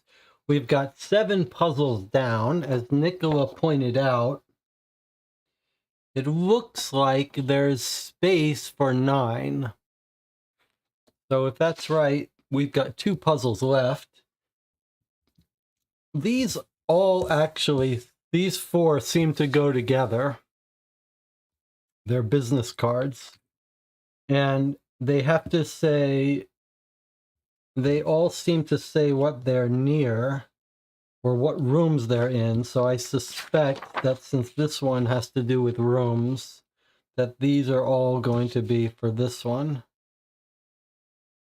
And actually this one as well. So these may all go together. In fact, this one as well.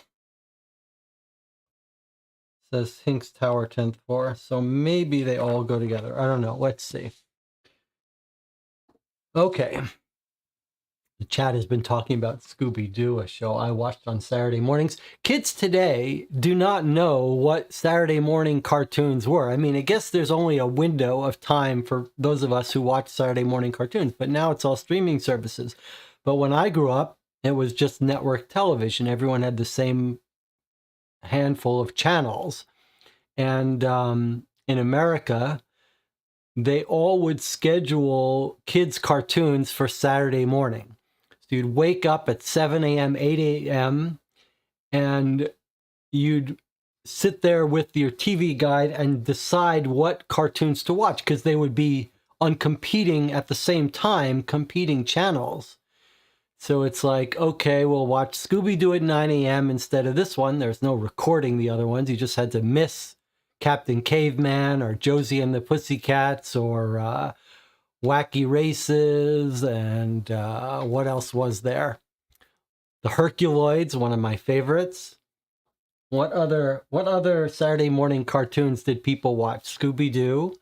There was Scooby-Doo, and then he evolved to have Scrappy-Doo, and then there was Dino Mutt, and then there was what were some other good ones?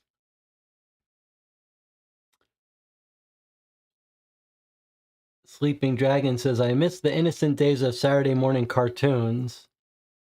You can actually buy some DVDs that have a whole bunch of those Saturday morning cartoons on them. There was, of course, all the Bugs Bunny had his own show, the Bugs Bunny and Roadrunner stuff. I forget how they rebranded it, but anyway, those were good days. All right, back to this before it's too late. Sorry for all those crossed words. You were totally right. I just needed a snack. Now that I've finished that series, I need something new to watch. You wouldn't happen to know any other shows about talking dogs, would you? He just wants talking dog shows. Okay, so did we write down? We did write down hangry. Okay, let's proceed. All right, 433 is next up.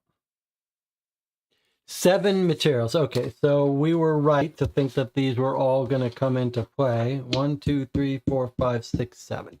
All right, so all 7 are for this next puzzle. That was our guess, something like that. Okay, it's Hincks Tower Information Center. And he's left Bert has left something here. He says, gone to lunch, be back sometime, Bert. Remember we were told that Bert assembled our parcel for us. So let's see. Okay, let's see what the present is. Newly renovated Hincks Tower. Feel free to stop by on your day off. Many new businesses. Now open coffee house across from reception. All right, so this sounds like a clue, on, off. And this feels like a little bit of a spatial puzzle. Coffee house is across from reception. Okay, feel free to stop by on your day off. Many new businesses. Okay, so let's take a look. So here's the directory. And then a bunch of these have some information. So this one says, walk-ins welcome, Hincks Tower 602. So this dentist is at 602. Okay. The shoe repair store, let's see if I can get this so you can see these better. The shoe repair store says 1001. Okay, so that is there at 1001. Maybe we need to write these down. Can I put this? Let's see. Does this work? Yes, this will work.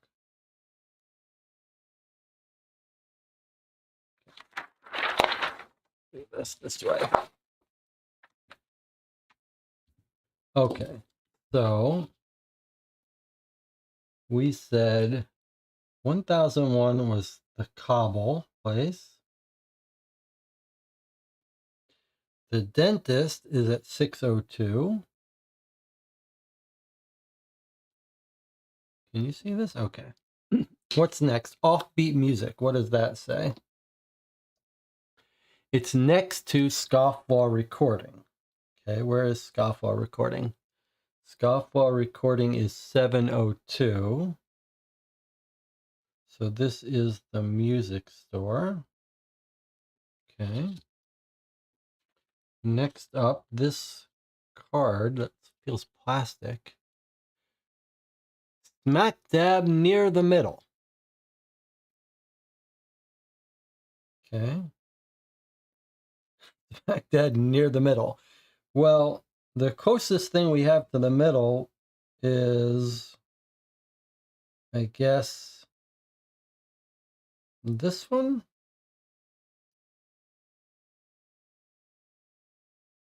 1, 2, 3, 4, 5.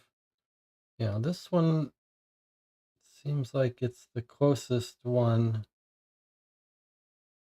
to the middle, right? Because this is the middle right here. So, oops, sorry. This is the middle point here. So the closest to the middle is mustache. Okay. Then we have Joffrey's Burgers. 10th floor. Okay, well, the only option we have for the 10th floor is here. All right. And then what about this? The Braille Learning Place is right next door to Interoffice Telecom.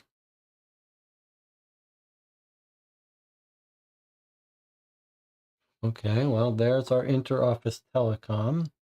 So this is our learning place. Okay. We've done our burgers. And then from the website, Coffee House is now open. And it says, oh, you can't see. Let's see. If I put it this way, can you see it? Yes, across from reception. Okay, so now here is Coffee House. Okay, so now we have filled in the entire chart. Now what do we do? Well, I see this.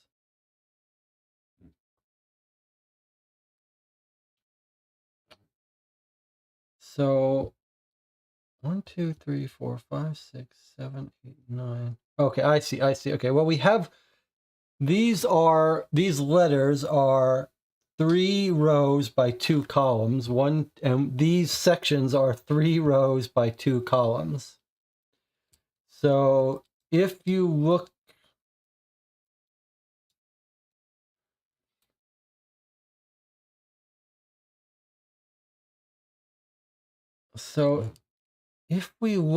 if we consider the colored circles to be where we put our drawing, that doesn't quite work because we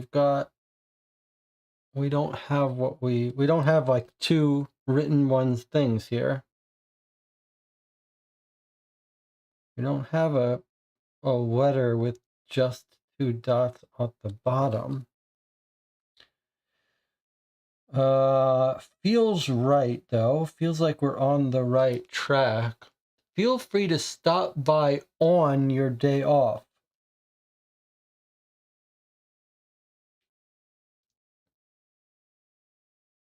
Well, I see something. I see that we've got the word off here. Knock off, off, off, off.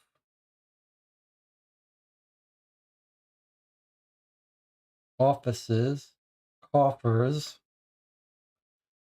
Okay. So now here's another offer. Okay. Here's another off. Off, off, off, off. Oncology, that's going to be an on. That's going to be an on. Okay. So coffee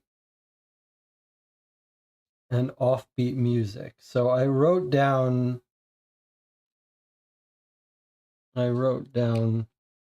summaries of the place names, but let's see what they are. On Point Mustache. So let's call that On Mustache.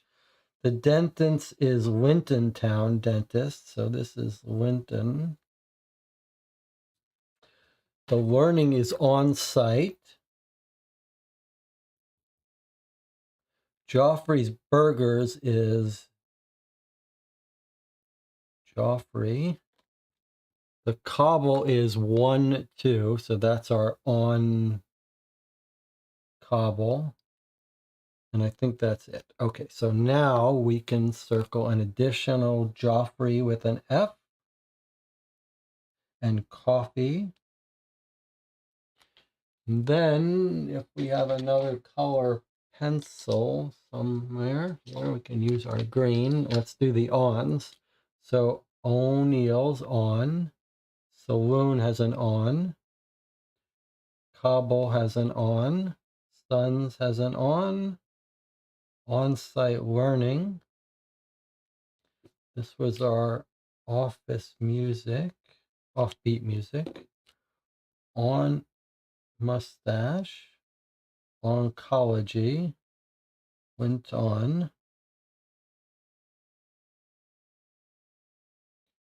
response has an on, reception on, solutions on deck.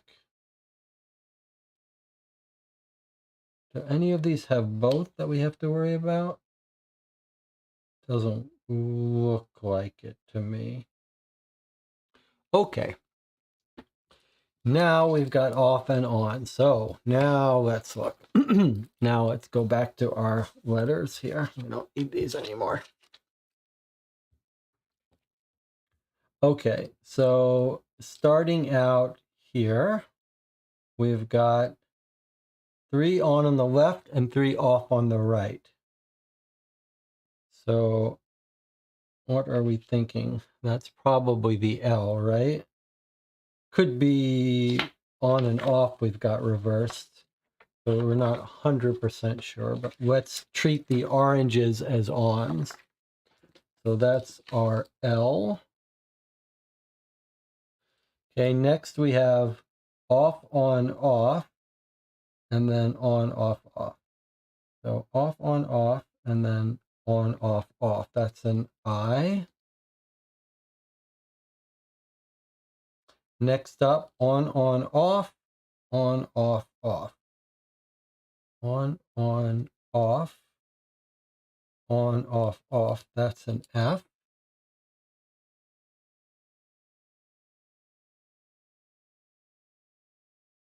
Last one is off, on,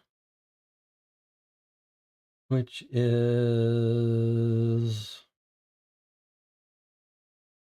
and then on, off, off, on, off, which is a T. Lift. Okay, I can see in the channel, Nicola's got it. Sleeping Dragon says, am I the only one who just wants to know what kind of shop the mustache cart is? It's, a place where you take care of your mustache, I guess. Okay, so Nicola got it. I should have a mode where I can see the timestamp so we can see how how much earlier Nicola got it than I did. Let's see. Nicola, let's see. Let me see the comments here. Nicholas says, after positioning the places, we decode this using Braille. They're on off in the names to indicate the state of the dots. Holy crap, you're good, Nicola. Nicholas says, this is a standard mechanic in this kind of puzzle. I've seen many in Puzzle Pint. Sleeping Dragon says, I've yet to play a game like that. It would have taken me a bit to figure the Braille part out. Yeah. Well, Nicola is particularly good at these things. I do not claim to be good at puzzle games. They are not, but it is fun, and it's nice to have Nicola in reserve in case we get stuck. Thankfully, we haven't strictly needed Nicola here. Okay, so LIFT, and remember, we've used all of our items now, so let's see what's going to happen for our last puzzle. I'm very curious. Okay, so let's see what it says.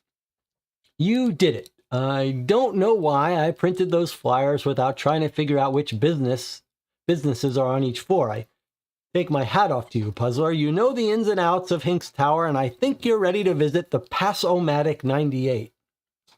All right, so let's write down that this was lift. So are we done, or is there one more puzzle? Let's find out. Aha! 99th floor.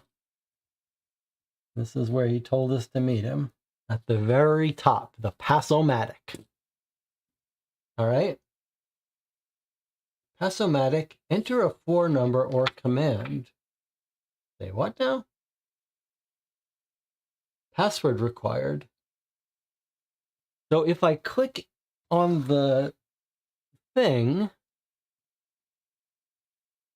password required to leave floor 99. Okay. But if I click in here, it says Pass-O-Matic 98, enter a floor number or command.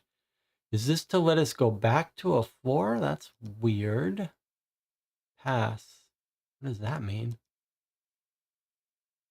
1, 2, 3. Smallest to largest. When did it say that? Pass. Pass-O-Matic. So what we type something in, and what do we get? Pass. So no matter what I seem to type,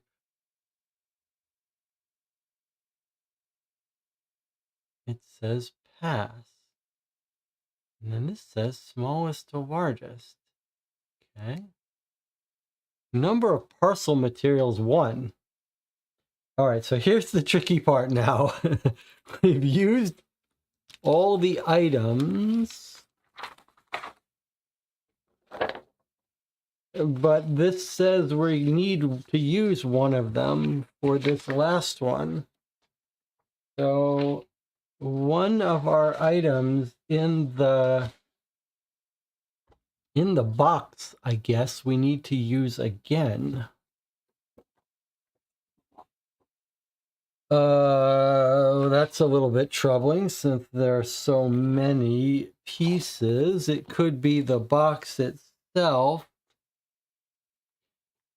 And then the question is, how do we use this Pass-O-Matic? I wonder if this isn't talking about the lid here.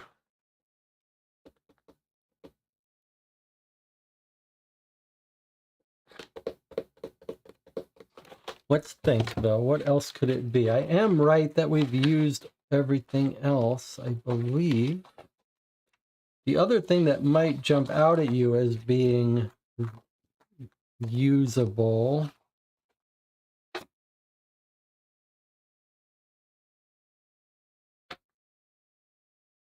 would be this.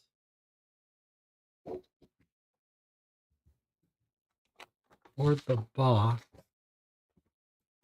Is there anything in the box? Nothing. No hidden stuff in the box. Okay, let's think for a second. Where's our list of codes? Bobby Cartograph Atlas, Amalgamation, Tickers, Holiday, Hangry, and Whiff. Those don't seem to spell out anything.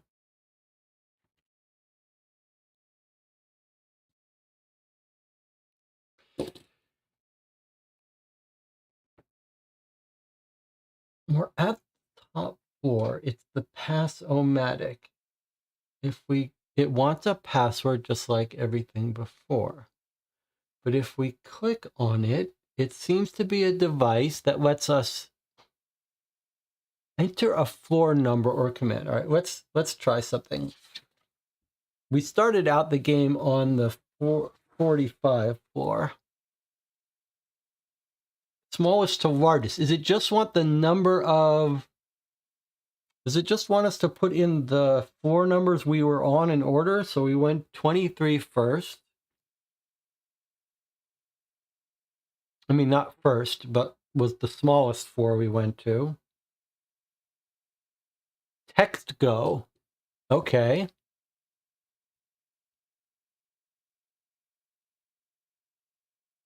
I'm going to write down what we're told. So when I put in 23, it said, do it properly. Okay, so I put in 23 and it said text go. Okay. Then that's weird. Okay, the next floor, smallest to largest, the next floor we went to was 29 was the next largest. Now, if I hit go on that, text GOE.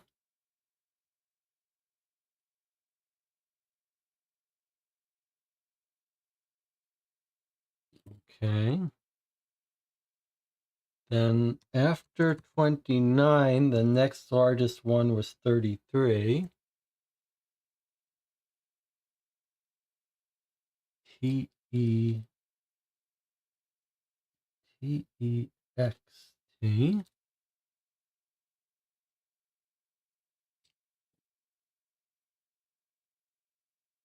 Okay, the next largest floor, if this is what it wants, the order it wants. I'm not sure the order matters. I don't think it does, but let's just do it this way.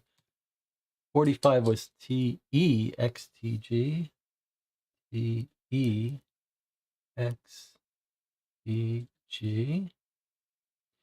Okay. Then we've got a 52 is our next highest. I don't know that this part is important.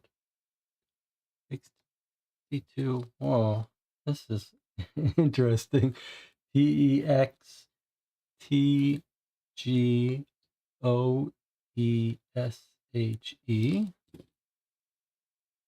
It's like this is all spelling one set of letters, but they're different capitalizations. I'm sure the channel has already figured out what's happening, but not me. Okay, 52. Then we've got a 58 as a floor. Text goes here. D-E, all right. T capital E. Text goes here. Okay. Then we have a 67.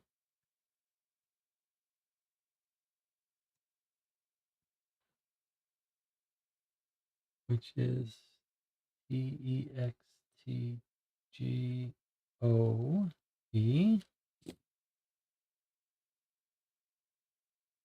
Then we have a 71. TEXTG.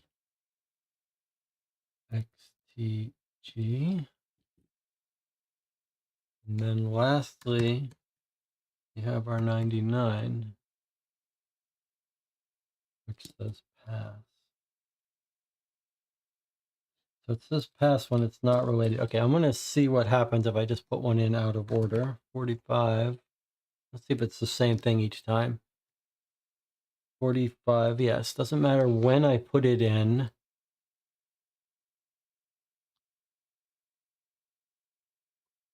So what have we got going on here?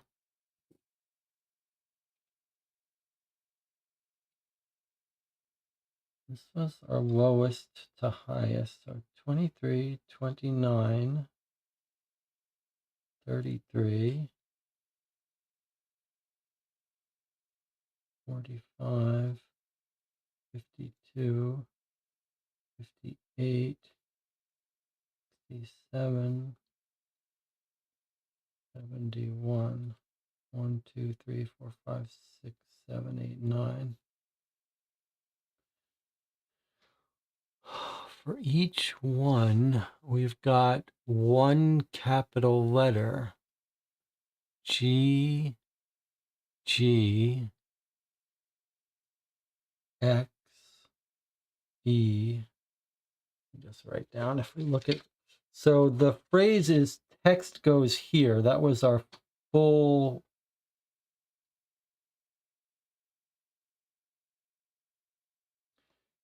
Text goes here. So look what I've noticed. The word, this is the same number of letters. So if it's a 4 or 5 letter word here, we get shown 5 letters.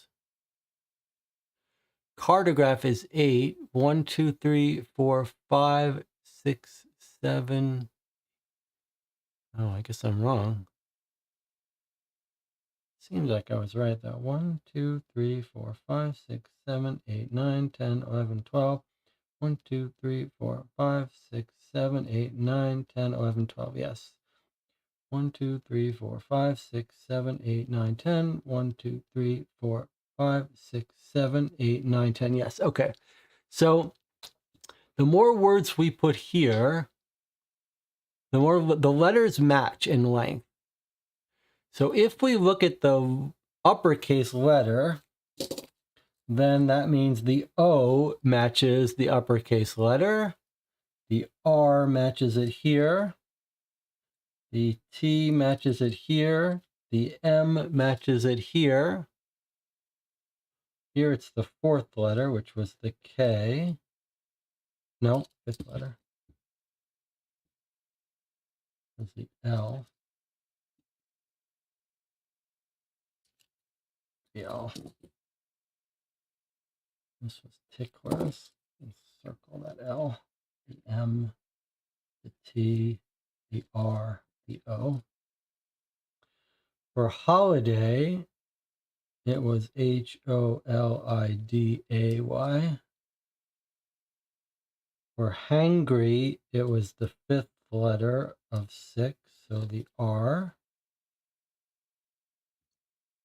For lift, it was the 3rd letter, which is the F. If we spell that out in order now, we get the first one is R. The second one is L. That does not seem like it's working. The third one is an F. The 4th one is an O. The 5th one is an R. The 6th one is an M. The 7th one was an A.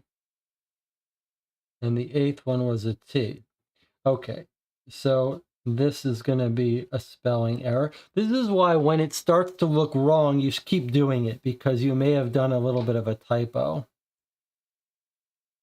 So I wonder if 1, 2, 3, 4, 5. 1, 2, 3, 4, 5. This is an E. This should be the E that's circled here. Okay, reformat. That's our word.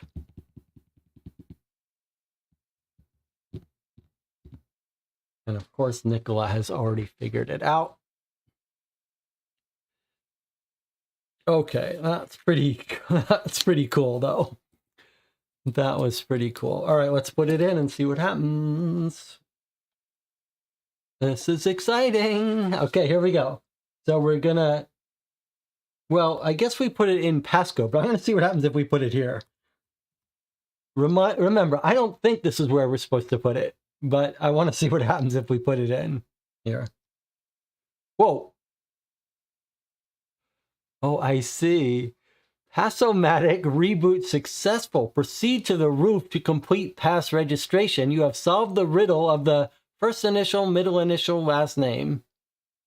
I don't know what this is about. First initial, middle initial, last name. Okay. First initial, middle initial, last name. Okay, now it says go to the 99th floor. So is it sending us there now, or we still wants us to do this?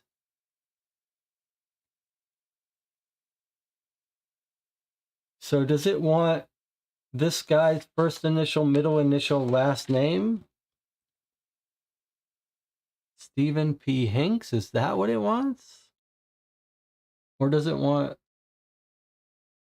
Or do we use the Passomatic again? All right, let's just try here.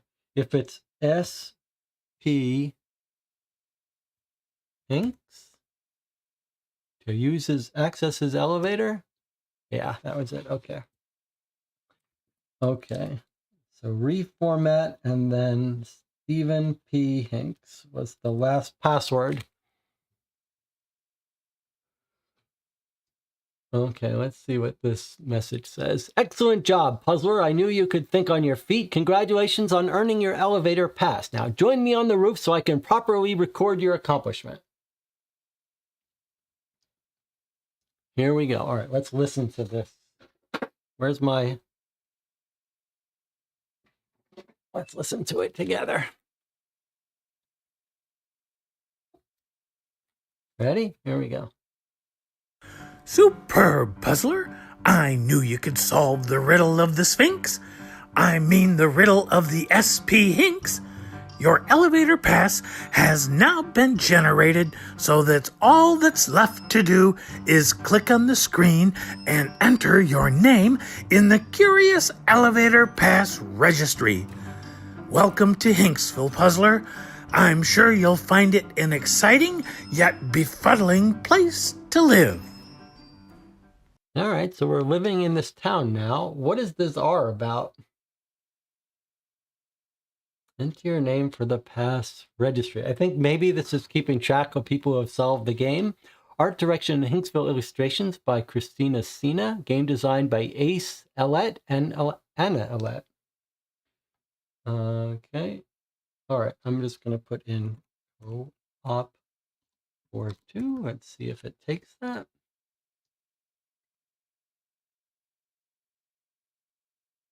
There you go. Pass number 956.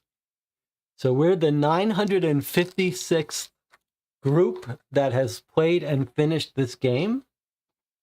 Has finished it at least. Let's see. Oh, it doesn't show you down to 0. I guess you could scroll down and see who's the first to solve it. You wanted to go all... Let's see when it was made. I think it came out in 2019. Let's see if I can get us to the beginning. Thankfully, it does not record our time. Otherwise, we'd probably be at the bottom of the... Well, we wouldn't be at the bottom. There you go. So Stephen P. Hincks played it first, 12/12/2019. All right, let's see. Ready to leave Hinksville. Subscribe to the Gazette. You can rate it on Board Game Geek. Take the stairs. So that's the stairs. Okay, so a couple things, then we'll talk about it a little bit.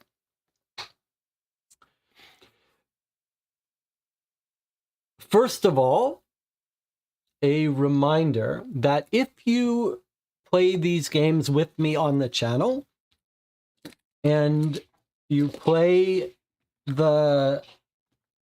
instead of buying it, you play it here with me and you get some enjoyment out of it.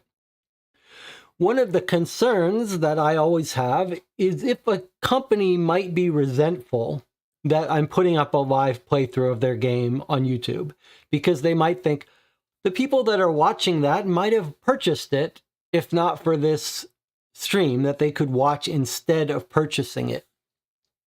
But there is a very easy solution to that. If it's a good game and you, the viewer, played it with me and enjoyed it, if you go leave a review for them, a positive review because you liked it, you will have more than offset the cost that they lost from you. Not that you would have purchased it anyway, but the point is you can solve that moral dilemma very easily. Whatever profit they lost from you not buying it, if you leave a positive review, that's worth its weight in gold. So I strongly encourage you, if you like this channel and you want to encourage this kind of thing, in addition to giving the video a thumbs up, which would be nice, go leave them a review. Leave a review on Board Game Geek if you liked this game. Then everyone wins. Okay. Now, with that said, let's just see what the subscription thing looks like so we can see, so you have some idea of what the subscription is. So I believe what we saw what the Gazette looks like. The Gazette was what was in this letter. So this is a sample Gazette.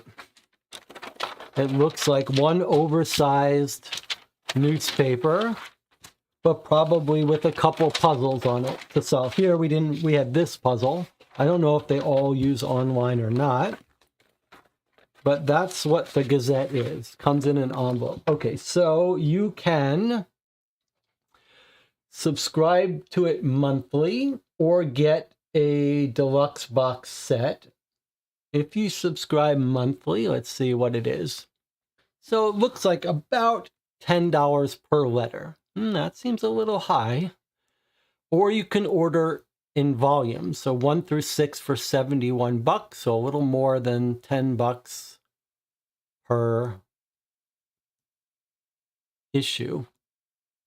Assuming they're all 1 page long, that feels a little high, although the quality was quite good.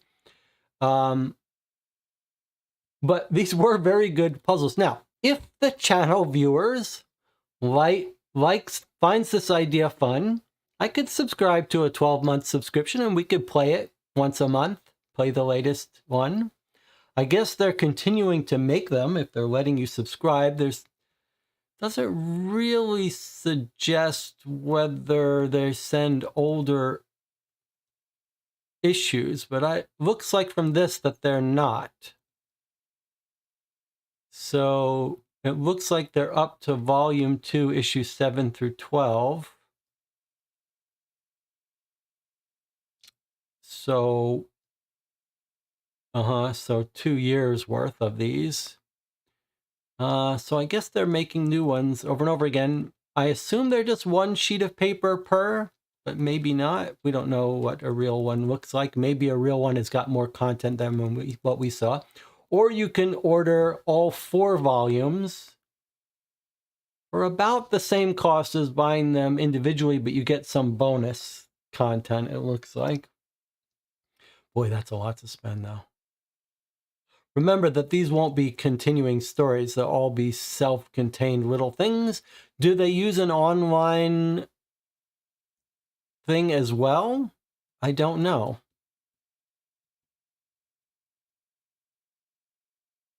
And so I'd like to learn a little bit more about what these look like inside. Are they all just pen and paper, or do they all use the internet like these did?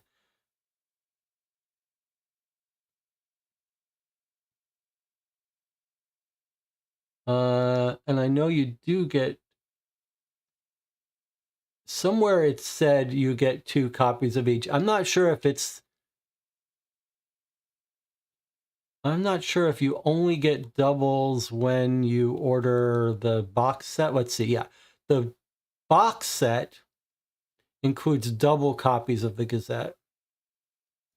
Okay, so it costs you a little more than $10 each if you don't go for the subscription, but you do get doubles of everything, so you could write on it and give it away. There you go. All right, So let's take a 5-minute break, and then we'll come back and talk about, I know most of you are getting tired, ready to go to sleep 4 a.m., but we're going to do our normal thing. We're going to take a 5-minute break. We'll come back. We'll talk about the experience. If you have a favorite puzzle, least favorite puzzle, whatever, I'll see you in 5 minutes.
Okay, we're back to give our final thoughts for The Curious Elevator of Mr. Hincks. Let's check in with the chat. I'm not sure that I need to say much more than just read the comments from the chat. DJ Moneycut says, no bugs or unfair puzzles, gets a thumbs up from me. Well signposted puzzles, nice medium difficulty that would be suitable for a wide range of gamers. No story element, but great for what it is. Sleeping Dragon says, it's not a real review site. That's about something else. Nicholas says, lovely game, fun and lighthearted, very well polished puzzles, plenty of clues to help beginners, no frustration points. Very good materials included in the package, excellent and cohesive art also on the website. The format was squarely in the traditional puzzle hunt style with standard tropes, Caesar shift, Braille, puzzle answers that feed into the final meta. I think this is the first time we encounter a meta in the games we played on the channel. Can you elaborate what you mean by meta, Nicola? Nicholas says, even the Caesar shift, which is prone to feel tedious, was presented in a novel and interesting way. Nicholas says they probably piled up the most original puzzles at the beginning of the game, so maybe it lost a bit of momentum going forward, but still very enjoyable, a bit pricey, but the materials are good and it's almost entirely reusable. Can only pass it on once. Well, okay, let me talk about it a little bit. I think Nicholas said it very well. This is a very polished experience. You can see everything about it from this opening welcome that sort of lays out how the game plays. It's just tuned to be a very smooth, enjoyable experience. The website is narrated, but it's also got text if you just want to read it. The puzzles feel very optimized, like they went through lots of testing to really work out to make this a very smooth experience. And there really wasn't any point to get frustrated. All of the work involved for some of the puzzles, maybe the Caesar shift was the biggest one, but also it was very minimal. All the answers were words. With every single puzzle here, we knew when we got it, because there was really no way to come up with wrong answers. Once you got the answer, you knew it. There were a couple of points where we're like, is it just this number? It could be any number here. Whenever that happened, we knew we hadn't solved it. We hadn't figured it out. There are a couple puzzles here that were really, really fun. This one here was really sweet, really nicely done. And then this had to do with the postcards. There were a couple others that I really liked as well. I liked the stock market one that arranged to form words. And I think for me, one of the things that differentiates the puzzles that I feel like we really love the most from the others, there's one commonality among the ones that we really enjoyed. The ones that are most enjoyable are always multi-part. They're always like you solve it and then you've solved a piece of it, you figured something out, and it's not quite what you're not ready to give the answer. And this one was a good example where it was like, first we had to figure out, okay, this is about the postcards. You have to figure out what materials are related to your case. That's always like a fun little thing. And then we got this clue. The website said TEAL. And from the beginning, I thought, okay, maybe that's telling us teal. But then it wasn't clear how to use that information.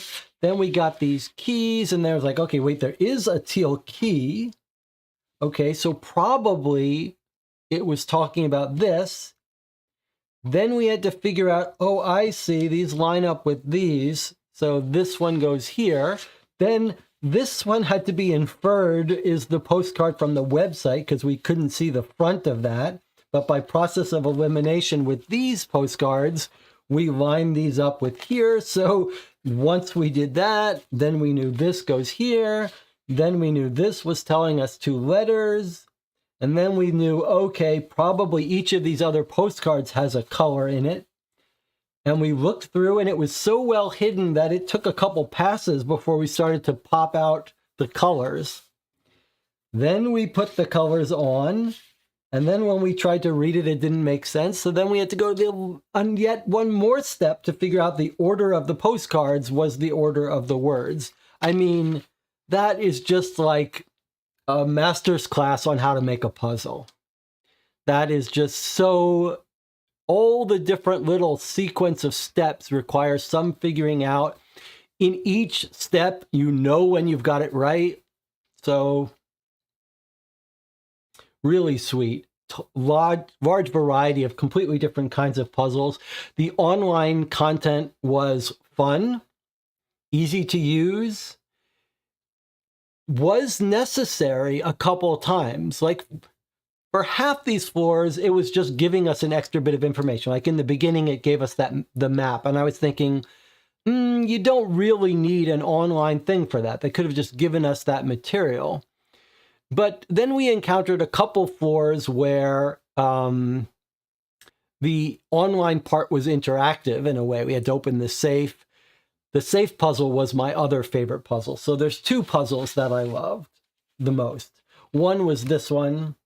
And the other one was the safe one, which had to do with the newsletter layout being, noticing that layout was the layout of the safe passwords that would use an asterisk and a pound sign. That was fun. But once we figured that out, that was not the end of it. That was like a big aha moment. They were like, wait a second. We need to know an order of the things. There must be some extra information here. Then we realized it was an acrostic telling us the codes. We put those in. That still wasn't enough. That gave us an extra clue to look for the zodiac signs. That was, again, clever. We had to identify the 4, and then we're like, okay, now that we've identified 4 different signs that are lucky, how do we use that? Then we had to look for the letters there. We did solve it. And then we went and we saw that, oh, okay, the jumble on the other page had hints for it. So, I mean, boy, that is just very well done. And then all of the puzzles were really quite good and all had their really fun moments. This one where we had to put this underwater was a very fun, visceral part. But then once we did that, we got these letters. And again, it was another multi-stage thing where at one point we had a little bit of a breakthrough. So it's like each of these puzzles, you have little mini breakthroughs. And this one, figuring out that the 26 ends here must mean that these are letters. We did that. And then for a while, I was trying to find numerical sequence, but then the times showed the order of the letters, or even if you don't have that, you could anagram it.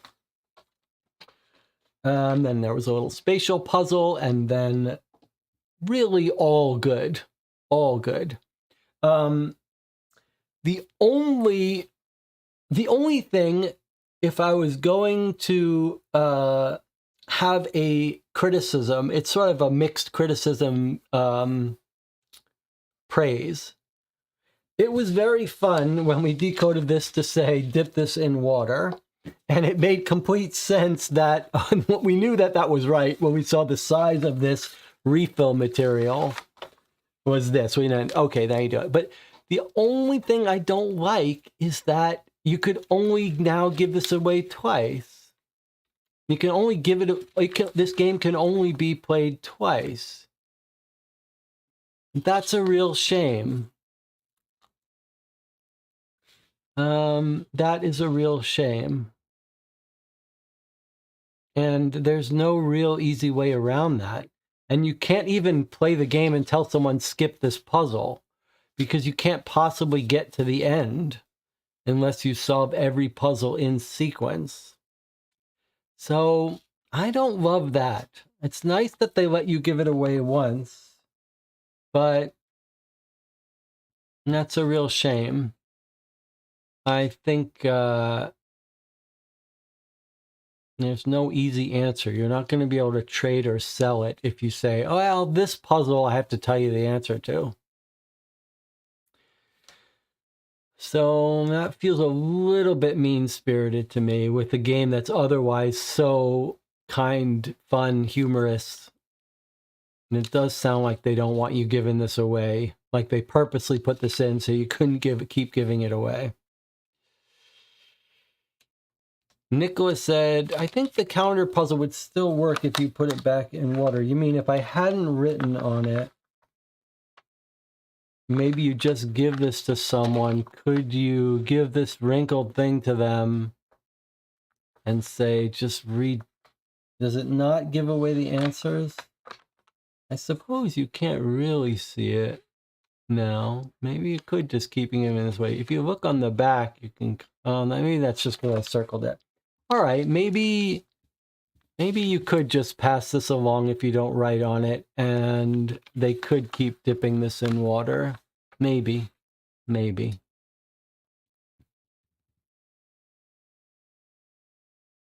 I suppose dipping it in water just gives you the answer. So as long as they're willing to not have the experience of dipping it in the water, you could just tell someone what the numbers are. Okay. So it's not completely ruined. It's not like you have to cut it up and they can't do it. And it's not like it's something that, I suppose in that sense, it's true. There are some games where you have to fold and cut something up. And when you do that, you've stolen from the next player the puzzle of figuring it out. But in this case, there's nothing to figure out to find out that these things are circled. So even if you just gave it to them and circled the ones that showed up underwater, you wouldn't be doing too much. Channel says, dip it in water again to see if it works. I've already brought the plate and bowl to the other thing, but I'll post a reply on the comments afterwards. Okay, bottom line, I think this is a fantastic game that would make a great gift. Probably too hard for little kids. But not with some help and very fun. Let's see, if you needed hints, what would happen? 10% off if you sign up. Okay, let's go back to the website. If you needed hints, if you gave this as a gift and you needed hints.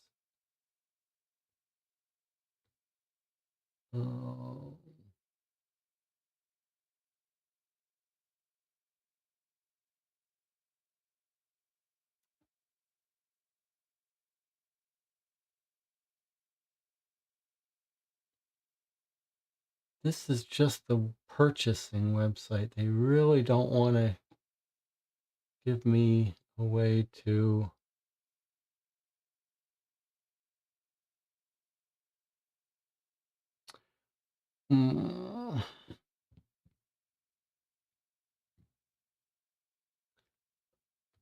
I want to see if you could get hints if you needed it. Click here to enter.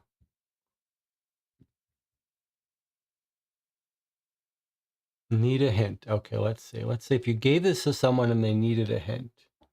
All right, let's see. Hint 0, 1, 2, 3, 4, 5, 6 solution.